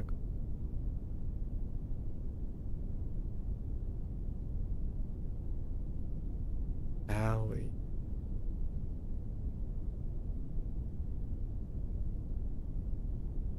Asen. K. Cake. Bargain. Rental. Humble. This is con. Yeah, right? Oh no. I don't think so. It's king. Yeah, it's king. I keep going back to con, I think I had to rethink every single con so far. Ugly. Shoot. Rid.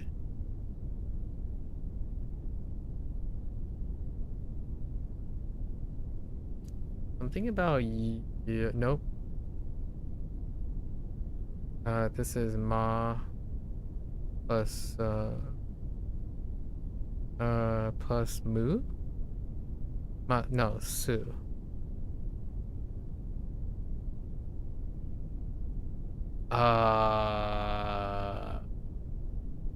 Yeah, I forget this is called.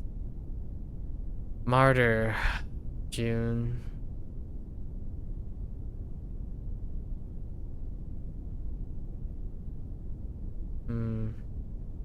Annoy. Fire. I want to say it's still Han. Other than that, it could be Ban.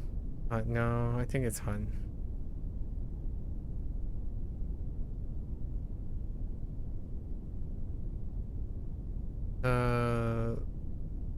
Censure.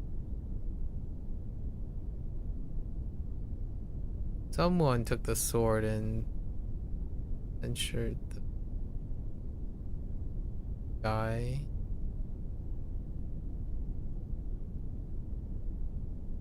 Article. Article's gotta be Khan, right?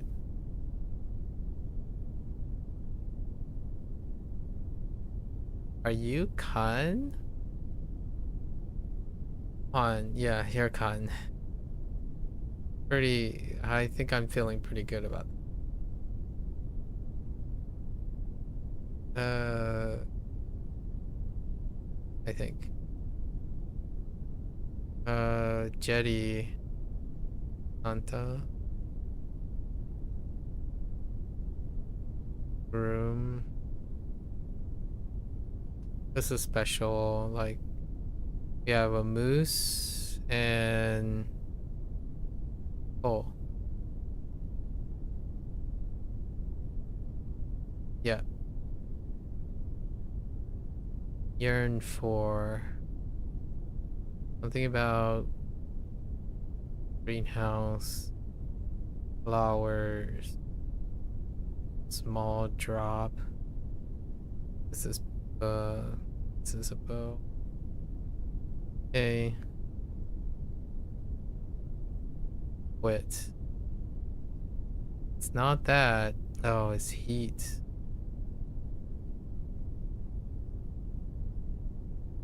Correct.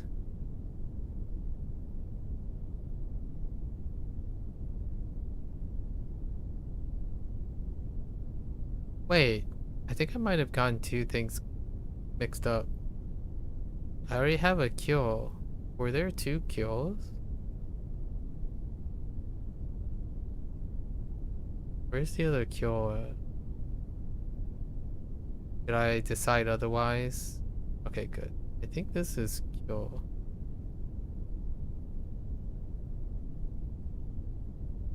Oh, right? Can't think of anything else that this would match to. Okay. What is the next? Certain. Bowl.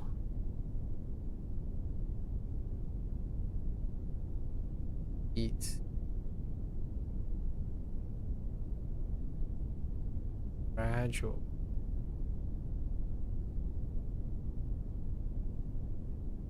So we do some slicing and dicing. Spray. Oh, this is like yogurt. Yogurt plus. Yeah. Field.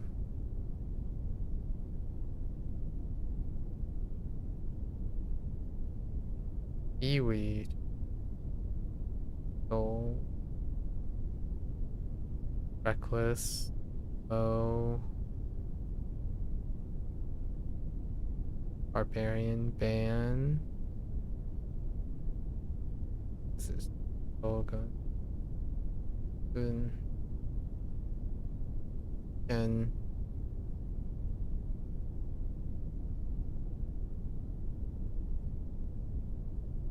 Ripple is still.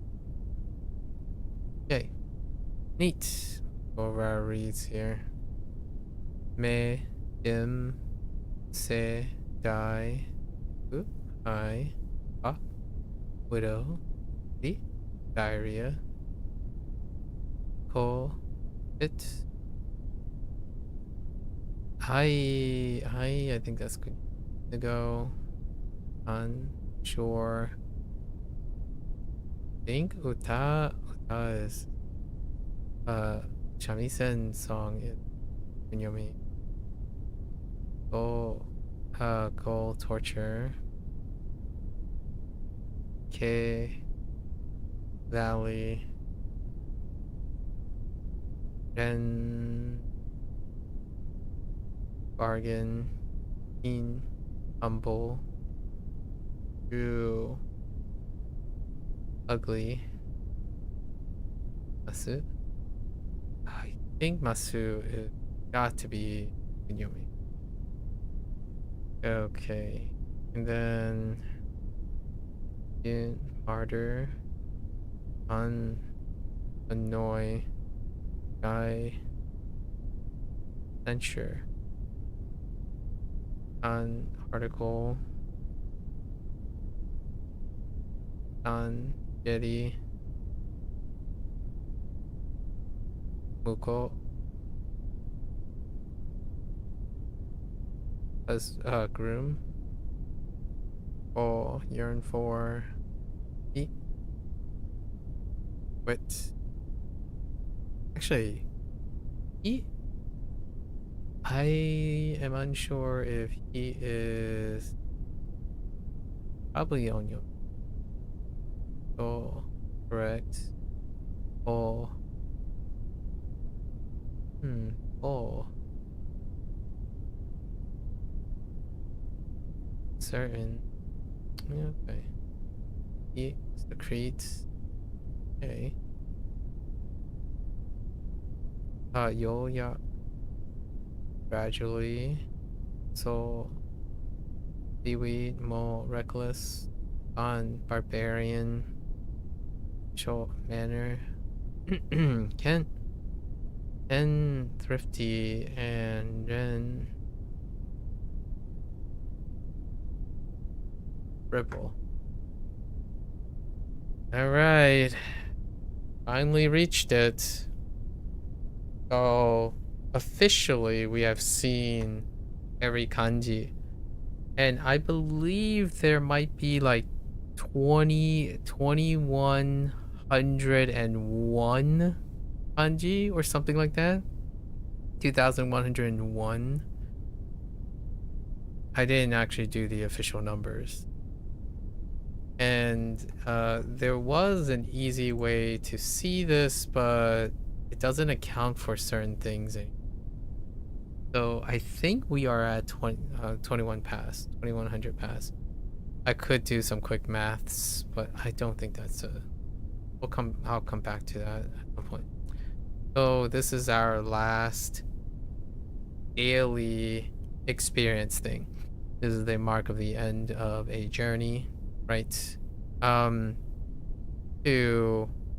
celebrate, let's do some recording thing. Careful for flashbang, because I'm going to use the WaniKani stats.com, right? So it's completely in a white background, so careful of the eyes. I'm gonna bring, here we go. Yes, it is very, very bright. Okay, so we are level 60. There are no more leveling ups, right? So let's go look and celebrate for a little bit. This is as excited as I'm going to get, my friends. When you're doing something for such a long time, right? Like when you're doing it for quite some time, usually the the excitement is not quite the same. Why is this so long? Okay. So, level 60, right? This is where we do the hooray. How do you spell hooray? Hooray celebration. And this is how I'm gonna do the celebration. What is wrong with the way this, right? So, right, celebration. I'm not gonna obviously post this on the WaniKani forums or something like that. I'd like to do it within the privacy of my own circles creations. So celebration, array 60, and yeah, the typical. So to say some of these things, let's reflect upon some of these things. So typical level up. The typical level up is actually 11 days. And then from this is typically from level 1 to 43 to 42. Technically it's 43 is when we level into it, but 42, right? And then when we got to 43 through 60, that ended up becoming a 5 days average, which will be seen in a bit. So when you put these together, you get approximately 10 days. That's where we're getting the 10 days from. And then obviously this is from today, the very last one.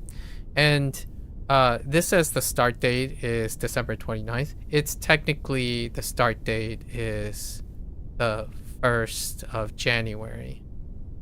The reason why it was September 29th is because I had to set up my accounts. And we bought the lifetime. I was already aware there was a lifetime sub at a discount. So hence it registered 2 days before, right? December. And then we set everything up and we started on the 1st. So this actually takes into account, like, so there is some wiggle room in plus or minus 2 days. And also of this from 25 to on, there was a minus 5 days because I was away for Otakon for 2025. By coincidence, next month is Otakon 2026, so I'll be away for that. Not that it's gonna be relevant for WaniKani. And this number, because of this, how this site works, I don't think this number is accurate anymore. There are over 2,100. However, roughly over 2,100. And then obviously, hey, how many reviews did we do? That's kind of neat, right? And then I already talked about how we kind of don't use this stuff anymore. We did a non-SRS approach based on mistakes, right? So no mistakes in the sense that it's self-correcting. We are self-correcting for this. Hence these numbers are they're numbers, right? They're basically numbers. Now let's get into the item that is fun to watch, which is we don't have to really go into charts and stuff, but let's go here. According to the WaniKani stats site, at least the coverage of the characters since they've been filling in these things, about 80% into N1, and then we have the N5 to N2 exposure, right? This is only the exposure. I would say about 80 to 90% is the retention rate. So of all of this, 80 to 90% I can probably recognize and talk about and whatnot. It requires practice, more practice, and more practice, and application, you know, analyzing, which is what we're moving to Bunpro, right? Bunpro for that type of thing.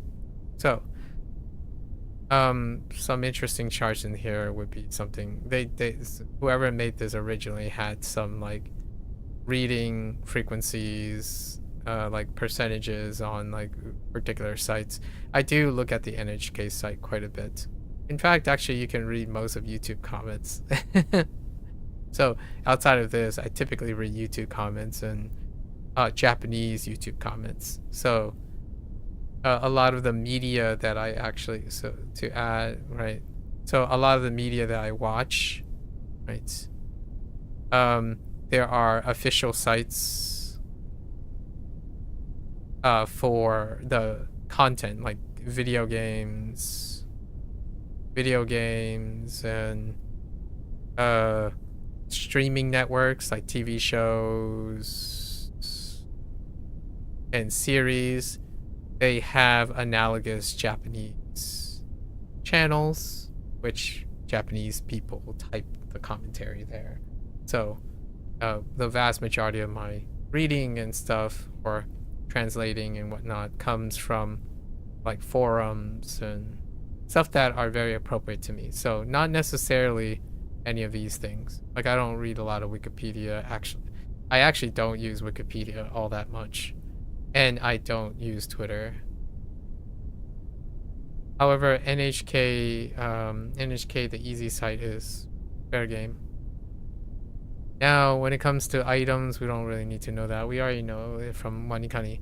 Now, and then, of course, the customary thing that must be shown is the level chart. So, this would be the last screen for WaniKani for a while. So, as you can see, there's this right here. This is setting up. So, we had 2 days of setting up to figure out what to do, right? So there was a overlap. The reason why this is higher is because on this day I had a introduction. So this is the opening opinions, which you can go see if you're curious. Opening opinions.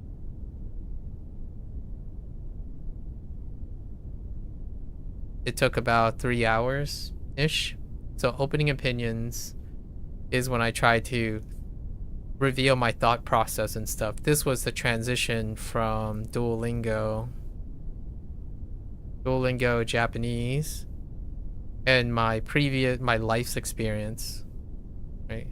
My life XP, and moving into WaniKani.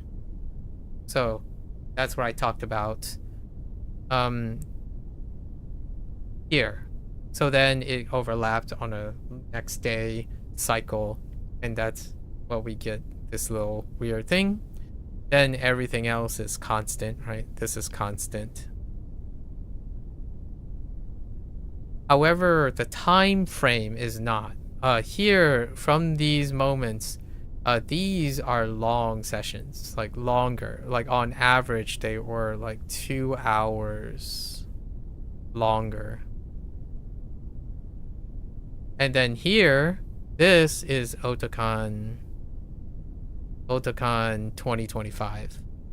So I took 5 days, and then we put it on vacation mode.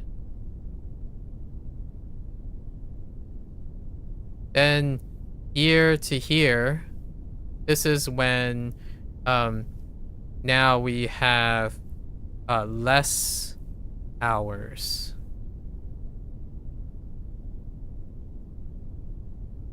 So where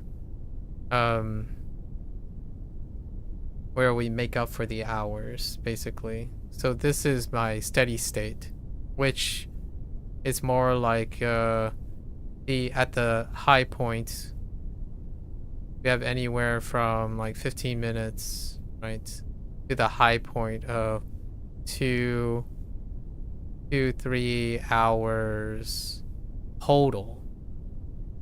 Meanwhile, these could have ranged to the total of 5 to 6 hours total at some points. So we sped things up. And then here you can see right from level 40, 43 to 60, this is our 1 week cycle, our 5-day cycle, which we kept consistent, right? And that's what consistency, in my opinion, this is a great idea. This is a depiction of what it's like to keep a consistent schedule. And there were no hiccups that weren't planned, right? These are all planned. Despite all of the routines, like HanziHero had a different thing, right? Its chart, and despite like Bunpro going up and down and all that, because Bunpro now is dynamic. Like, we're no longer in the SRS period. Like, we didn't even use the SRS in that sense. So when you're talking about volume, days, cycle, even though all the workloads and all the things are fluctuating, like I have lots and lots of fluctuation in volume. So we already talked about volume quite a lot in the 100-day reviews. So like volume varied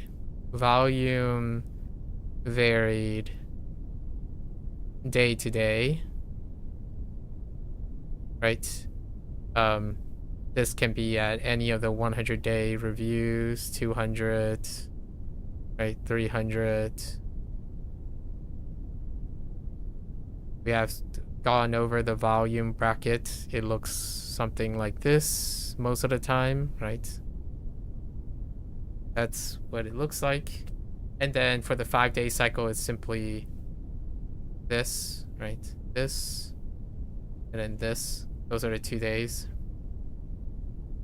And we did that for basically approximately a year and a half. So 1 year and 6 months. We could round up and just say 1 year and 7 months, right? A year and a half. HanziHero was a little bit earlier, but they're both timed and spaced. Coincidentally, maybe like somewhat coincidentally about the same spacing. Yeah. Good chart. Fun times. Now where do we go from here, right? So what is now? Now WaniKani is now going to be a reference material. So what do we do? Level 60 plus. Level 60 plus. WaniKani will become a reference material. Reference material for Bunpro. So anytime I'm doing like an extra, this is really specifically more so like 80% of Bunpro's vocabulary and then 20% to link up with grammar. So at all times, WaniKani is just going to be in the background. So WaniKani is going to be in the background. And what I'm going to do is I'm going to continue doing all the reviews. So I'm going to keep going. Reviews. Keep up with my reviews. So reviews only until all is burned. So we burn everything, which is going to be sometime in Christmas, right? It's 6 months from the time your first exposure. So if it's almost July right now, it'll be around Christmas before the level 60 stuff probably get burned. It's probably going to be January. Now there are going to be follow-ups. So we're going to have follow-up streams. And these are kind of update streams. So basically, I'm just going to let the lessons pile up. There are going to be content update, right? Because WaniKani does do that. Content update, and I'm going to let it build up. We're going to build up the lessons. Either we let the build up of lessons for for 6 months. 6 months time, so in Christmas, we'll probably have a 6-month update. Is this even visible? Did I write off screen? 6-month update, or the big or is a major feature. A major feature is introduced, which I doubt. This is less than 1% chance, in my opinion. Yeah, we're gonna give it a less than 30% chance that's gonna happen. So if there's a major feature that is released, we'll do both of these together. If not, we'll come back at around the time when I let the lessons build, and it's going to be around this time. 6 months is approximately when the thing is going to be burned. So we'll burn all our reviews, and then I'll talk about it again. We'll give a WaniKani update. Now, for the record, this is going to be a reference material. So it's going to be there for like WaniKani's, all of this stuff that we have here. It's going to be triggered every time. We're going to be practicing and using a lot of these over and over again. So to preserve what the method or whatever it is, that's what I'm going to do. We're going to do it this way. So Bunpro is where all of the stuff is going to be. And is largely using it as a recalling for vocabulary. Yeah, not much of a celebration, I know. I'm not a very celebratory type of guy, right? When I think of finishing something, I've already started something else. I think that's kind of the nature of me as a person. Typically, when something's quote-unquote reaching a milestone, I have already started something else. My life doesn't slow down. Like, I don't wait to plan the next thing. I learn something and I start. So I typically I stagger things. So my life is more like this. Right? I'm always staggering things. And when anything ends, I still have things going, like going forward. Rarely do I wait for something to finish. This is what happened. This is like the thing I talked about 2 days ago with Mika, where when you make plans and stuff, you're making parallel plans. Oftentimes you want to make contingency plans, things that you are moving forward in case something else fails. Like, contingencies are not dependent on each other. Like, if one thing fails, all the dominoes don't fall.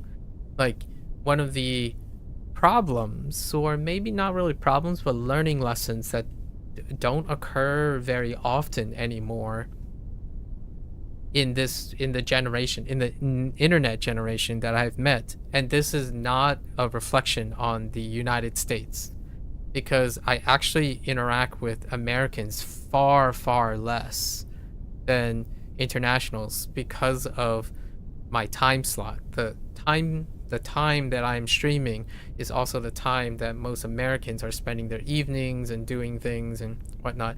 So most of the students that I meet and universities that I meet are outside the United States. 90% of the people I meet are barely American, right? Like, or aware. We typically talk about the multicultural interaction, right? I'm not a representative of the majority of Americans. I try to be as educational as I can and polite about certain misconceptions about what it's like to grow up in the United States as Asian American, right? However, one of the things that I do find common, regardless if it's India, Netherlands, Dutch, I said Netherlands and Dutch at the same time. Netherlands, Germany, the UK, all of Scandinavia, Australia, Malaysia, Korea, one Japan, the occasional Chinese, but that's a little concerning, Morocco, Russia, Ukraine, lots of Brazil. All of those regions there's often one commonality. And the commonality is whenever someone tells me what they're planning to do and what they're going to do, it's constantly one way. Like, it's also some of the more elaborate plans are it's still one way, but the contingency plans are based on a single point of failure. So like your first step has to be realized before you have the second step, and then you place a contingency plan. But if the first step doesn't work, then the whole thing falls apart. Now, it is tough when you're younger and inexperienced to think of like alternatives. So the idea is hopefully the internet can provide inspirations for different avenues. And time can be very tight, especially like you can imagine time is tight for a young person who's juggling schoolwork and all that. Unfortunately, if I have to be realistic, that time management, that time constraint doesn't improve as you get older. It actually gets even more strenuous. Like the average person, unless they're incredibly fortuitous in their fortune or something, generally, if you are time constrained now and your plans are falling apart because of particular essential life skills, like school is supposed to give you an idea of what an organized itinerary is or an organized schedule is, and knowing how to manipulate that time, find time to study, play sports, or do your things, your extracurriculars, and then have time for application. If that type of thing is starting to feel overwhelming, hopefully it's encouraging the youth of today to know how to schedule, prioritize, and create early life lessons. I don't see that as a common strength anymore. Like, kids juggle a lot of things. Adults don't necessarily juggle a lot of more things necessarily. However, they have many ongoing things that can't stop anymore.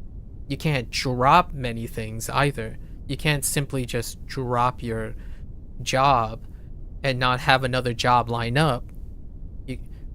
That's what I mean by when a person gets laid off. It is very, very strenuous and tough later down the road. And you can't set up contingency plans for those things if you don't particularly set them up when you were younger. So, like, when you become an adult and you start thinking about, I don't need plan Bs, I don't need to save, I don't need to theorize multiple ways of succeeding, then when you become an adult, you don't get a lot of second chances. You still get chances. I would love to be, it would be awesome if I was that guy who had an unlimited resources and like, hey, let's work together. Let's give many people second chances. But I mean, I don't even have that type of resources to give people second chances, right? Like, you can't support another adult on a whim. You can't simply see a 30-year-old struggling now because they never anticipated that the one career they put all their eggs in one basket and suddenly they get cut, right? And then you can't just say, oh, I'll hire you for that. Adults can't even do that for other adults. So when you're a child, building in my opinion, when you're younger, it's a great time, in my opinion, very opportune moment to practice how to manage your time, prioritize things, and create redundancies in your plans. I think this exercise is a lifelong skill. The older you get, the more and more likely that it is reflected in the adult's consequences. Like when you watch, I don't know, I typically watch a bit of Financial Audit, with, dang it, I forgot his name, Caleb, right? And when you think about financial things, that's a microcosm in itself.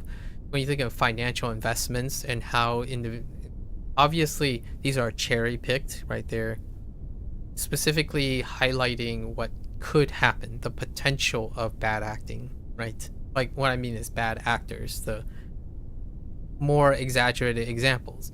It can get that bad in various aspects of life, but the whole aspect of life can be still balanced. Like you can be fairly dysfunctional in the way you pursue scholastics while still being relatively calm and collected in other areas. This is a skill that can pervasively go to anything you put your mind to.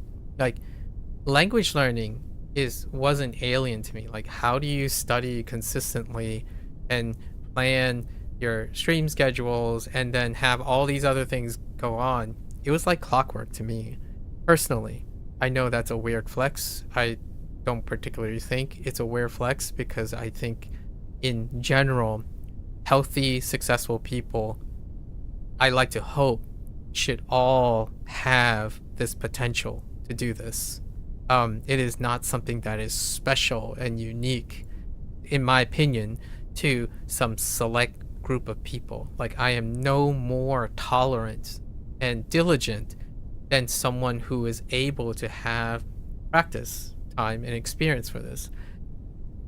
For now, though, I think the majority of 20-year-olds that I've encountered, roughly around 20, their planning skills and their ability to allocate time comes at such a expense. Like, it is pretty disheartening.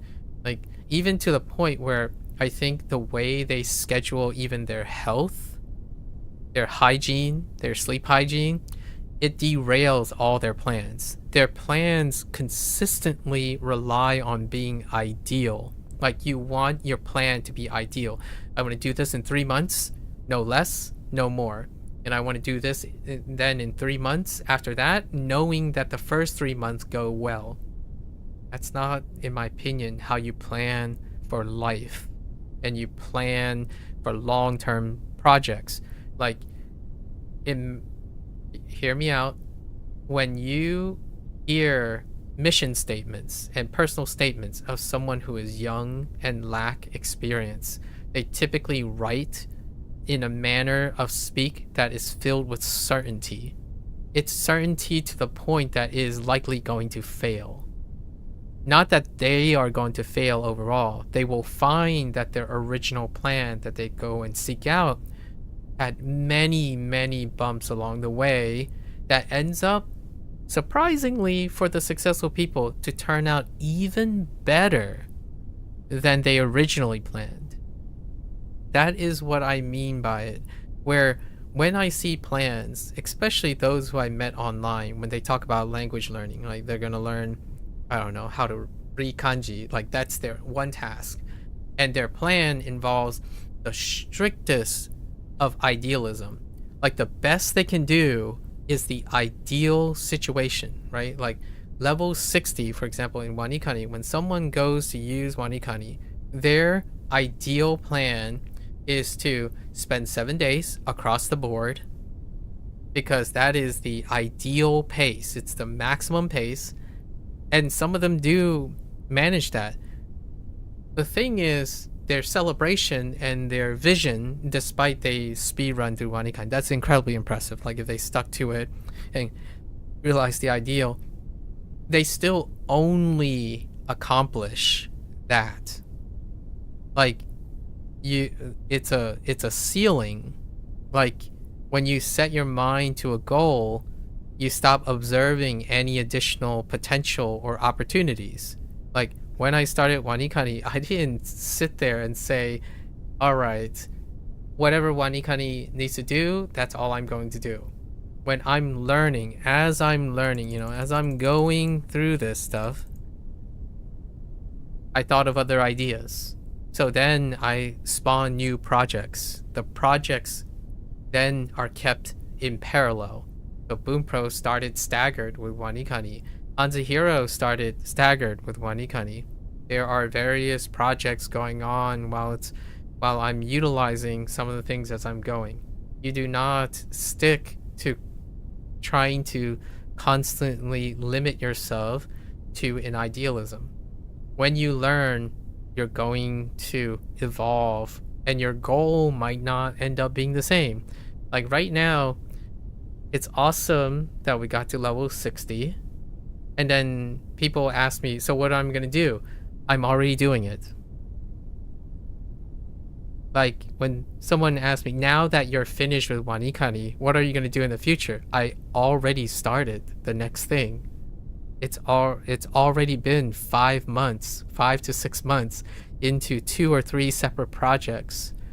I have already prepared the next like 5 or 6 year plans that no one will see until another 5 or 6 years down the road. 2.5 years ago, I started other 5-year plans.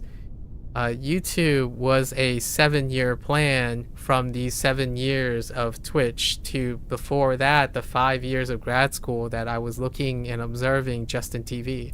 So those are all the things. They have been staggered, and I was still in grad school. So I was still in grad school doing all of these things while planning other things. Now, you don't have to go super crazy. The idea is I really find it concerning, very concerning, that small tasks, like really small tasks, we're talking about going to the gym for a year, having a New Year's resolution, right? Like you start the new year and it's like, I'm gonna go to the gym for the whole year. And then and I asked them, how are you gonna achieve that? What are you gonna do? And they would talk about, oh, I would do this, then this, and this, and this. And I heard was results lead to results, lead to results, leads to results. And my first thought is, you're not going to even get to the first result. And then everything else collapses. Like, that's disheartening. It's not my place, obviously. I collect this. I collect stories. I ask people, oh, what are you going to do? What are you going to do? There are various versions of this. I think the vast majority of the versions are what is going to happen leading to another thing that's going to happen that leads to another thing that's going to happen. That does not explain how you're going to do it, what you're going to do, and how much of a consideration have you made in doing the task. Like, hey, I'm going to Japan in 3 years. That means that I'm gonna pass the N4 in 1 year, and I'm gonna pass the N3 in another 2 years, and then I'm gonna move to Japan. Like, that did not say anything about what you're going to plan, how you're gonna do it, all the particular things that your life experience is gonna have to take into account. Like, what I mean is, it doesn't have to be an incredibly detailed, oriented, completely step-by-step thought out thing. The extent of how well it's thought out is what creates the diligence, the discipline, the vision that keeps someone going. Having lofty results at varying times where you're surprised, like when someone says, oh man, I'm looking back, like for example, this is going to be a weird contrast. I know this is like a little bit self-defeating, but when someone told me like, oh, are you going to finish WaniKani? I'm like, what do you mean finish WaniKani? It's like, well, are you going to do all of level 60? And my first thought is like, why wouldn't I? Like, well, it's a lot of work. It's like, well, like, there's no reason for me to fail. Like, how would I fail something like this, right? So that's what I mean. Like, the comfort of understanding how to plan, recover, do things, it gives a sense of a bit, I don't want to say it's arrogance. It can seem like arrogance to other people. Like someone would accuse me of saying like, why are you so sure you were going to get to level 60 in the time roughly within the 10% margin of error of when you're going to do? I'm not confident I can predict the future. That is different. That's an arrogance. Prideful arrogance in predicting the future. I am confident that I'll make it work. So like, I know it might not, I can't tell you if I'm going to be level 60. I'm going to say I'm going to make it work, and somehow I will feel that I can get to level 60. Like, I would get to 60, but it might not be the way that I planned originally. So that comfort and that confidence is not coming from the idea that I can predict what's going to happen in the future. Like saying it sounds the same when someone asks me, am I going to get to level 60? I say, well, yes, I'm going to get to level 60. But what they're thinking is, oh, I'm going to get to level 60 the way they think the only way someone can get to level 60. No, not really. This could have turned out very differently. Like, I could have had a bunch of spikes because of life circumstances. People could have died during this period. It's a year and a half. I'm quite old, so I know old people. Bad things can happen, right? So, or even good things can happen and it takes me away from it, right? The idea is that the confidence, in my opinion, and the security, even social anxiety, like for example, having conversations, communication. Whenever someone says, oh yeah, aren't you really nervous that your Japanese is going to be horrible? I'm so nervous that I'm going to screw up and say the wrong thing in Japanese. Like, no. Like, for me personally, no, not even a chance. Because it is through that process that is required for me to improve how to speak in Japanese and apply my learning. If someone antagonizes me because of that, then my process filter is I don't talk to that person anymore. Like, I properly excuse myself until I'm ready to communicate with that person. So the idea is you still have to go through interacting with someone, many people over, and defining where you sit. Like, the fear of predicting the future is arrogance and pride, right? Like, to overcome that fear that you can predict the future, that requires arrogance and pride. Humility and sobering conjecture and consideration can provide security, because you understand that, which I talked about today with Procall for quite some time during Bunpro, perseverance, problem solving, critical thinking. Those are the things that create security in getting results in many different ways. So when someone asks me, am I going to do all of WaniKani? My thought is, I'm not even, by the time to predict myself from day one, my thought was, you probably didn't even hear me say anything about, oh, hey, we're 15 levels away from finishing, or like, man, at the pace we're going. It's more, what am I going to do? And I'm going to continue doing it. And by the time I get to this very point, I would have already looked far beyond WaniKani. Like, even if I didn't get to level 60, I'm already past WaniKani level 60. Like, the idea is, yes, this represents a way you can measure yourself. The confidence and security that you get is because you have so much going on. You have control over a lot of things that are going on, and you can reach whatever this target that you have. And it's a moving target, by the way. It's a consistent moving target. So I want to say all of this before I end for today, because I won't be talking about WaniKani in streaming sense. It will be in the background. Bunpro, you're gonna hear me say, okay, let's go cross-reference with WaniKani. I wonder what the mnemonic I use for WaniKani. Maybe I can. So I'll be editing WaniKani. I'm not sure if I want to display change up the way it's displayed. Maybe have two halves. That might be something. I think that can be a little bit too cumbersome. Like, there's too much stuff going on the screen, and oftentimes people can get incredibly overwhelmed. I'm already pretty overwhelmed. Like, for myself, I'm already pretty overwhelming when I start doodling on the screen and I'm drawing arrows everywhere. So I don't want to necessarily consider that yet. Maybe in a very refined, scripted way in the future. So for now, WaniKani is going to be in the background. It's going to be a reference material, and I'm using it as a thought process every time. because what I learned, I don't want to discard. I'm not like beyond my foundations. WaniKani is part of my foundations, right? This is a disclaimer for why I'm not a very celebratory person too often. I understand that other people, like I'm not telling you to not be celebratory. I really do appreciate whenever someone says, oh yeah, good job, like words of encouragement.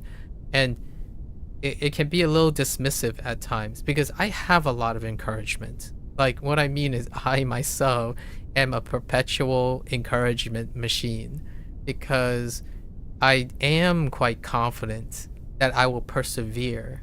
I am confident in myself that I'll make things work to the satisfaction of my ego and my whatever it is to keep myself satisfied.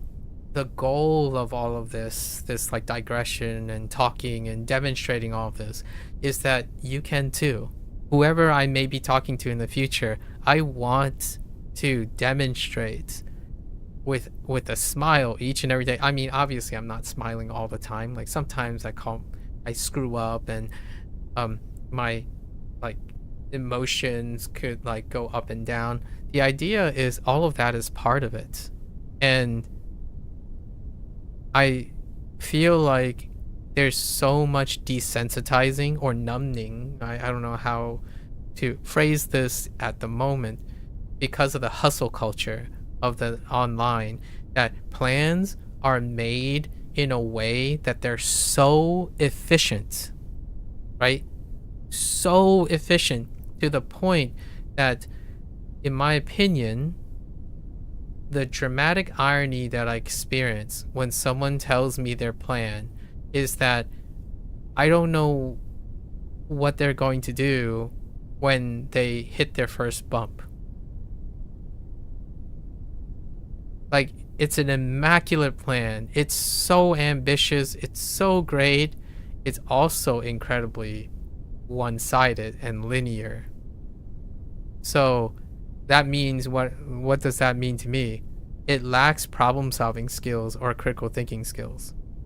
And one thing that is reflected in all of this is whenever they debate with me or they discuss and counter-argue me, right? Like they try to present an argument and the argument is on one track. And all you have to do is put something in front of that track and they no longer am able to defend themselves or reinforce themselves, and it would get personal. They would get incredibly emotional, and that is something that I try to avoid.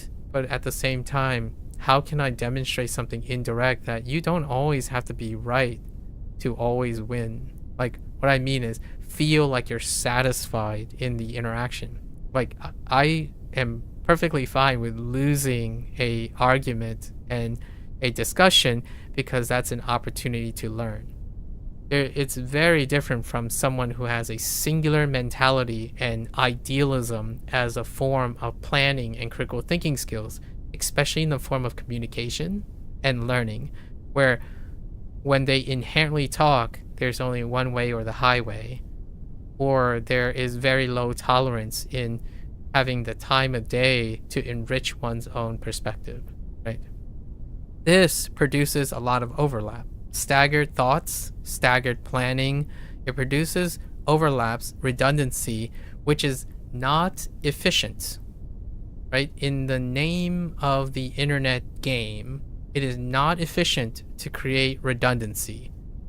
It is safer to create redundancy. It is a separate skill as well, because when you're going around and you're saying, oh, well, why waste time on doing this two different ways? What if one way screwed up? Like, well, I won't screw up. Arrogance and pride. And when you screw up, accountability gets deflected by blaming whatever it is that is not within your control. I think that is the most common narrative that I have. When someone says, oh, I asked them, why did they quit language learning? Oh, there was X, Y, and Z. It's outside my control. Like, oh, I just got really bored, and I'm like, so you can't control your boredom?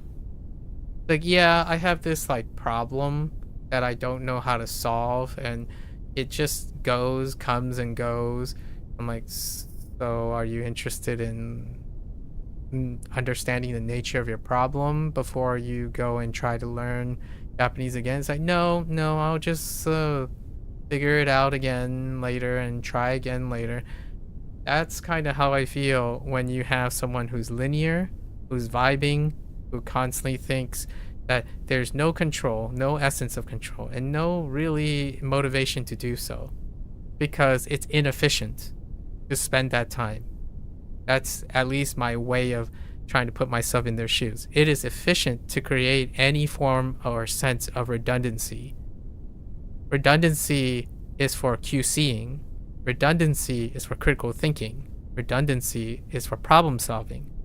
You understand the nature of redundancy, the trade-offs, compromises of placing in some redundancy, stagger states, and like complementary and supplementary methods as a form of protection, right? Diversification. Try thinking about it this way. This is a very topical one, where someone believes that investing in Pokemon cards will net them a return, and then everything went into Pokemon cards. Like, well, did you diversify? You could buy One Piece cards if you want. That's kind of a diversification of your one method, right? So investment, I typically use investment strategies as a way to talk. I'm not an investment, like this is not investment advice, and I'm not an investor.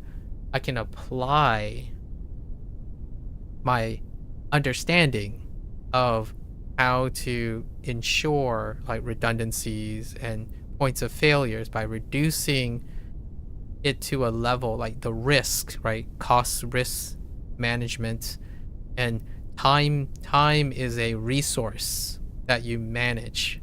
So there's costs and risks and return on your time invested.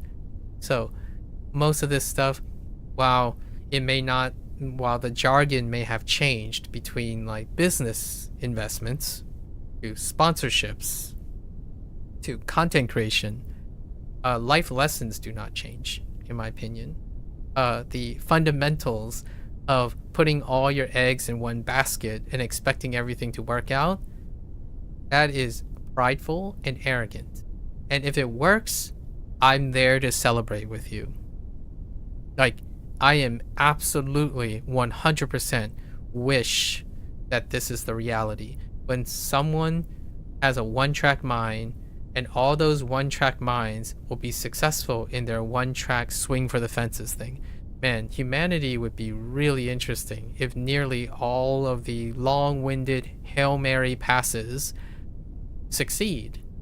Unfortunately, in my almost 40 years of life soon, I feel like I spend 90% of the time not entertaining Hail Mary passes. The internet, when you're looking at the best examples of everything, it might seem like everyone and their mother succeeded in a Hail Mary pass with your Cinderella story, and you're like glossed over rags to riches, instant overnight sensation, and viral things could be the essence of your reality. I would think that when you step back, the consequences of the people you see around you and seeking other examples, there's a far larger pool of people who are successful, but they don't swing for the fences. They swing for the fences on various things. Overall, though, they're not swinging for the fences every single time they can. It's in fact often taking a risk and mitigating it with redundancy, divesting when something goes well. So when I got WaniKani up and going, it's going well. I divest into something else. You keep the ball rolling, and those balls don't like roll on the same track. basically. When suddenly like WaniKani gets stuffed, I don't magically quit on Bunpro or HanziHero, right? Like, this is what happens, in my opinion, when I talk to people who are burning out from negativity. When they can't do WaniKani, then they can't do, I don't know, Bushu, which then they can't enjoy manga, so everything collapses in their day. They don't have independent and dependent variables arranged in a manner that doesn't derail their entire day. So it's kind of like one of those people who, if they start the day off poorly, there's no chance for the rest of the day to go well, or anything in the day to go well. If I wake up one day and I'm really congested, there are many things that I do that the congestion may not affect. Right? Sure, my running might go really terrible, but I don't run for the whole day. Even on the day schedule. Now we're talking about weeks and months and almost multiple years. So we're more in the area of months. So things can, you could see like it's kind of noisy. This is probably the longest project that I have recorded for YouTube. And some people have asked me, oh yeah, you should like do a summary article about a summary recording about, oh, what does it feel like to get to level 60 and summarize and post it on the forum. I'll try to do that in the future. For the record though, I'm taking a bottom-up approach. Basically, did the thing end? Sorry, the brown noise just fell out. I'm like, oh, okay. So my thought is that I can always simplify, sort of. I can always compress information. So we're doing top down. It's going to be 5 to 7 years in the making, but at least now I have done something in the 1.5 year range. Now there are a couple other things that are going, and it has been going for 2.5 years, and then there are a few other things that have gone for 7 years. So these things will come to fruition at some point. I'm basically looking for particular avenues of scaling without necessarily introducing more and more uncontrolled variables. And that is related to my comment about plans. Oftentimes, not only are the plans serialized, as in one has to work before all the other ones have to work, there's also the idea of planning those different steps. The planning of the different steps often has an imbalance. Oftentimes, when I see a person's plan, it deals with luck, uncontrollable variables. Like, for example, you might not think of this as a control variable, but one of the results is to ace the N4 by 6 months. Technically, you could argue, well, you do have control over how well you do on exam. Yes, by how well you study. You can't predict if you're going to pass or fail the exam. That is a different perspective. Like what score you're going on the exam, it is related to what you're doing. So you focus on what you're going to do to improve the chances of the score. Not whether you get an A or B or C or something like that, or not pass or pass, right? The goal can be set very loosely that you're going to pass. Leave room for doing better than you expect and worse than you expect. And then that would be the average you're looking for. Not think about the ideal case and then that's the only thing that's acceptable. Ace the N4. Like, well, if you're looking at the most ideal top case, then it's gonna, in the end, it's likely to be dissatisfying and a disappointment any other case other than the ideal case. That's like a young teenager, myself included, when I was younger, the only way to feel satisfied like you did something is get a 4.0 or a 100%. In fact, it got to a point where you're supposed to get more than 100%.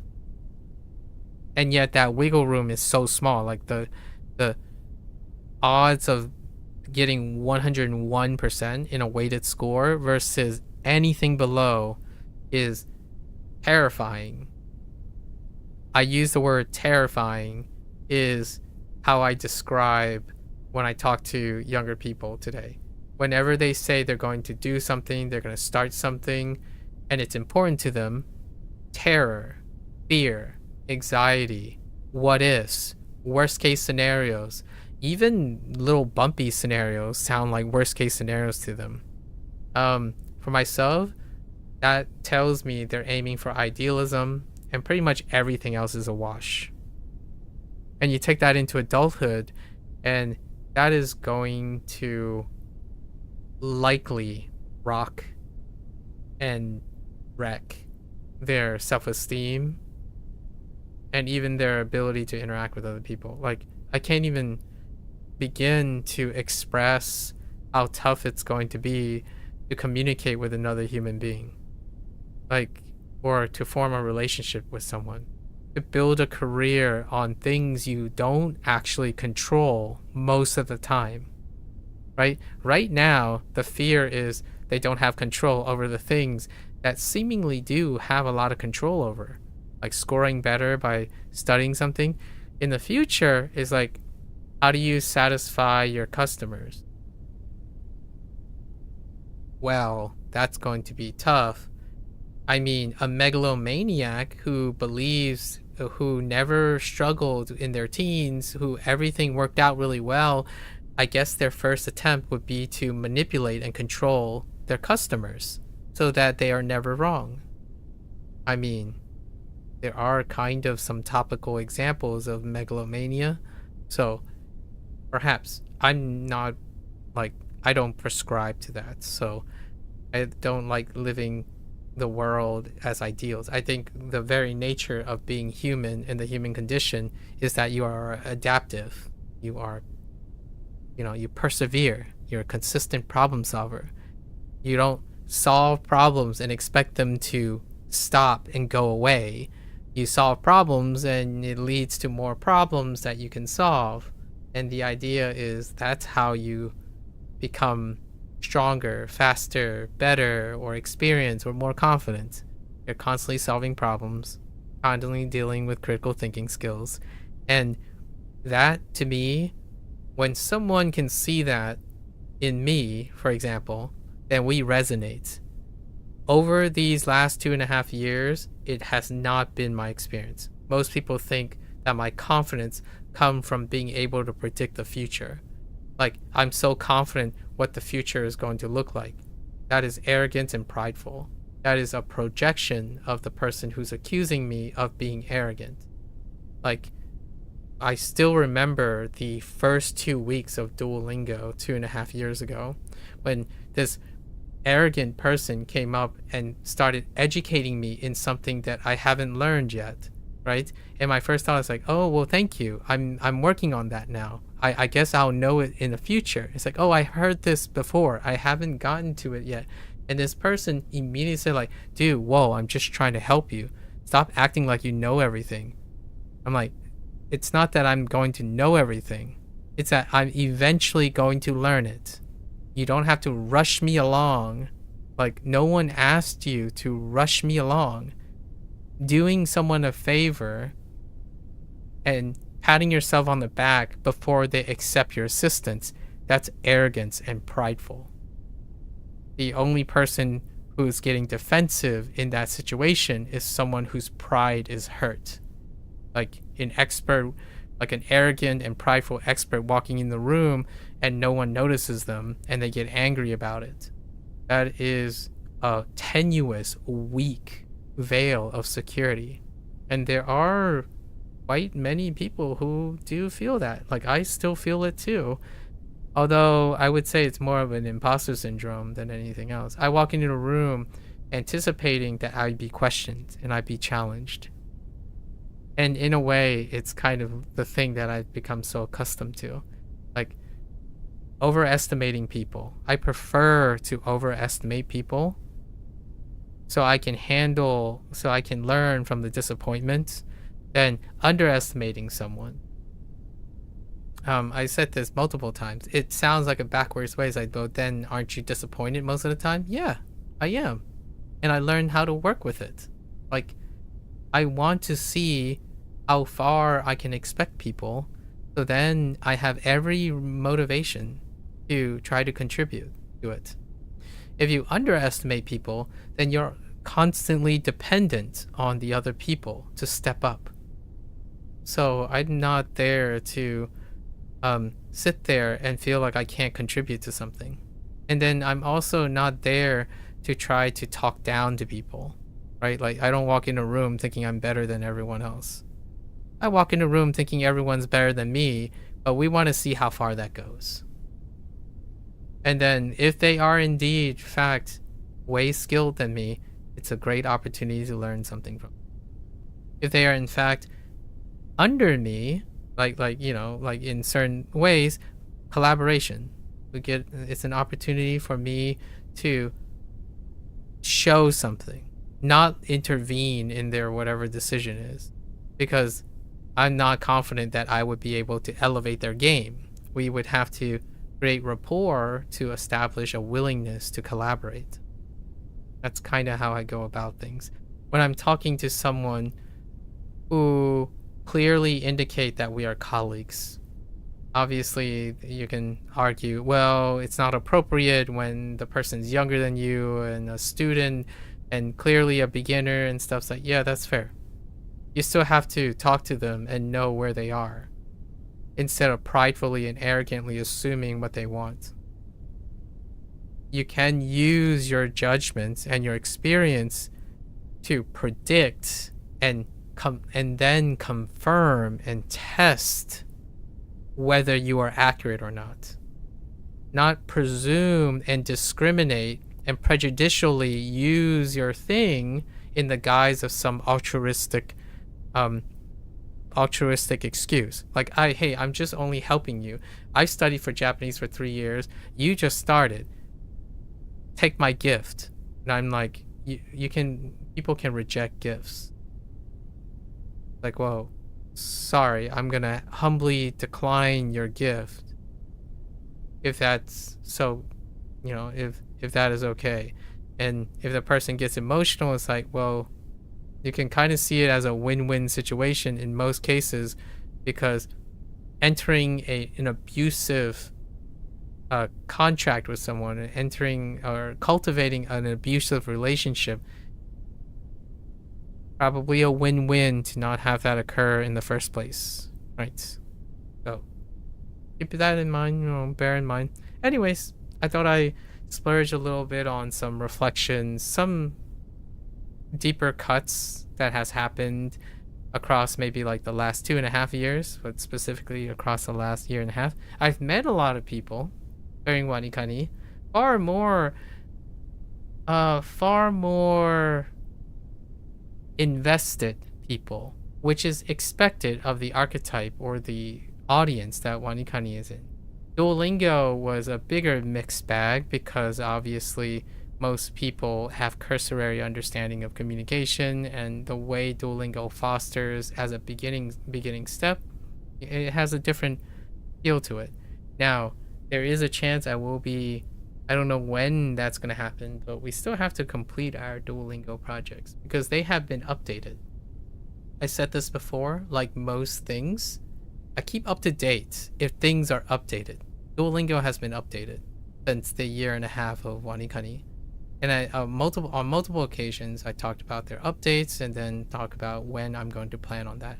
I update my stuff.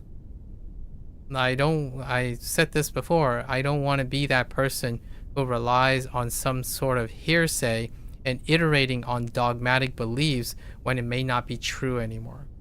Like someone who gave me an article about something and it was like 4 years out of date. Or like they link, oh, this expert said this and it was like 6 years out of date. That's not me. Like, personally, I try my best. Obviously, I can't update everything at every time. I'm not omniscient. However, I would welcome anyone to remind me or share with me that, hey, things have changed. Things have been updated because learning process, critical thinking is a adaptive, constantly high maintenance, consistent requirement of maintenance to use. You can't simply stay complacent. When you stay complacent, well, you learn less. If you stay complacent, well, you will fall behind in the way you solve problems. Like, how do you help Gen Z overcome the hustle culture and the fear of disappointment? If you were a millennial or a boomer and you still think most of that is trivial and that millennials, like boomers, learn that through life experience, that is a rude awakening in complacency. Because that's not the environment, in my opinion, that Gen Z thrives in anymore. So you have to adapt to it. Learning, education, scholar, those things is ever changing. You can choose to feel happy. Like, I'm not saying this is the key to happiness. In fact, I would argue keeping up to date is more of a discipline thing, and it's neither happy nor sad most of the time. It's a busy work. It's a work that you want to stay relevant. If you're old and you have closure and you're comfortable with your complacency and your bubbles, that's great. Being happy and having closure and feeling like you can cruise the rest of your life, that's great. I typically don't want to cruise. I honestly feel like I can continue doing most of what I'm doing now, which is, I'm not talking about content creation and whatnot. I'm talking about learning things, critically analyzing things, evolving, looking at the times, keeping in touch with all the generations, and fostering new relationships. That I can do for a lifetime. I want to be hip, with lack of a better word. I like being in touch with humanity, like the people around me and the cultures that I get exposed to. So, don't be shy, I suppose. With that said, if you're going to watch this later, arigatou gozaimasu. As always, feel free to follow along. Well, in this case, probably not WaniKani, but I will come back in another 6 months or so to update on WaniKani. You can pick up WaniKani for yourself, right? Come on by, yap. Let me know what you think. Exchange ideas, discuss, keep each other motivated. Curious. Word is curious. And until next time, 皆さんまたね。見てくれてありがとう. Thanks for watching, and I'll see some of you in the next project. Bye.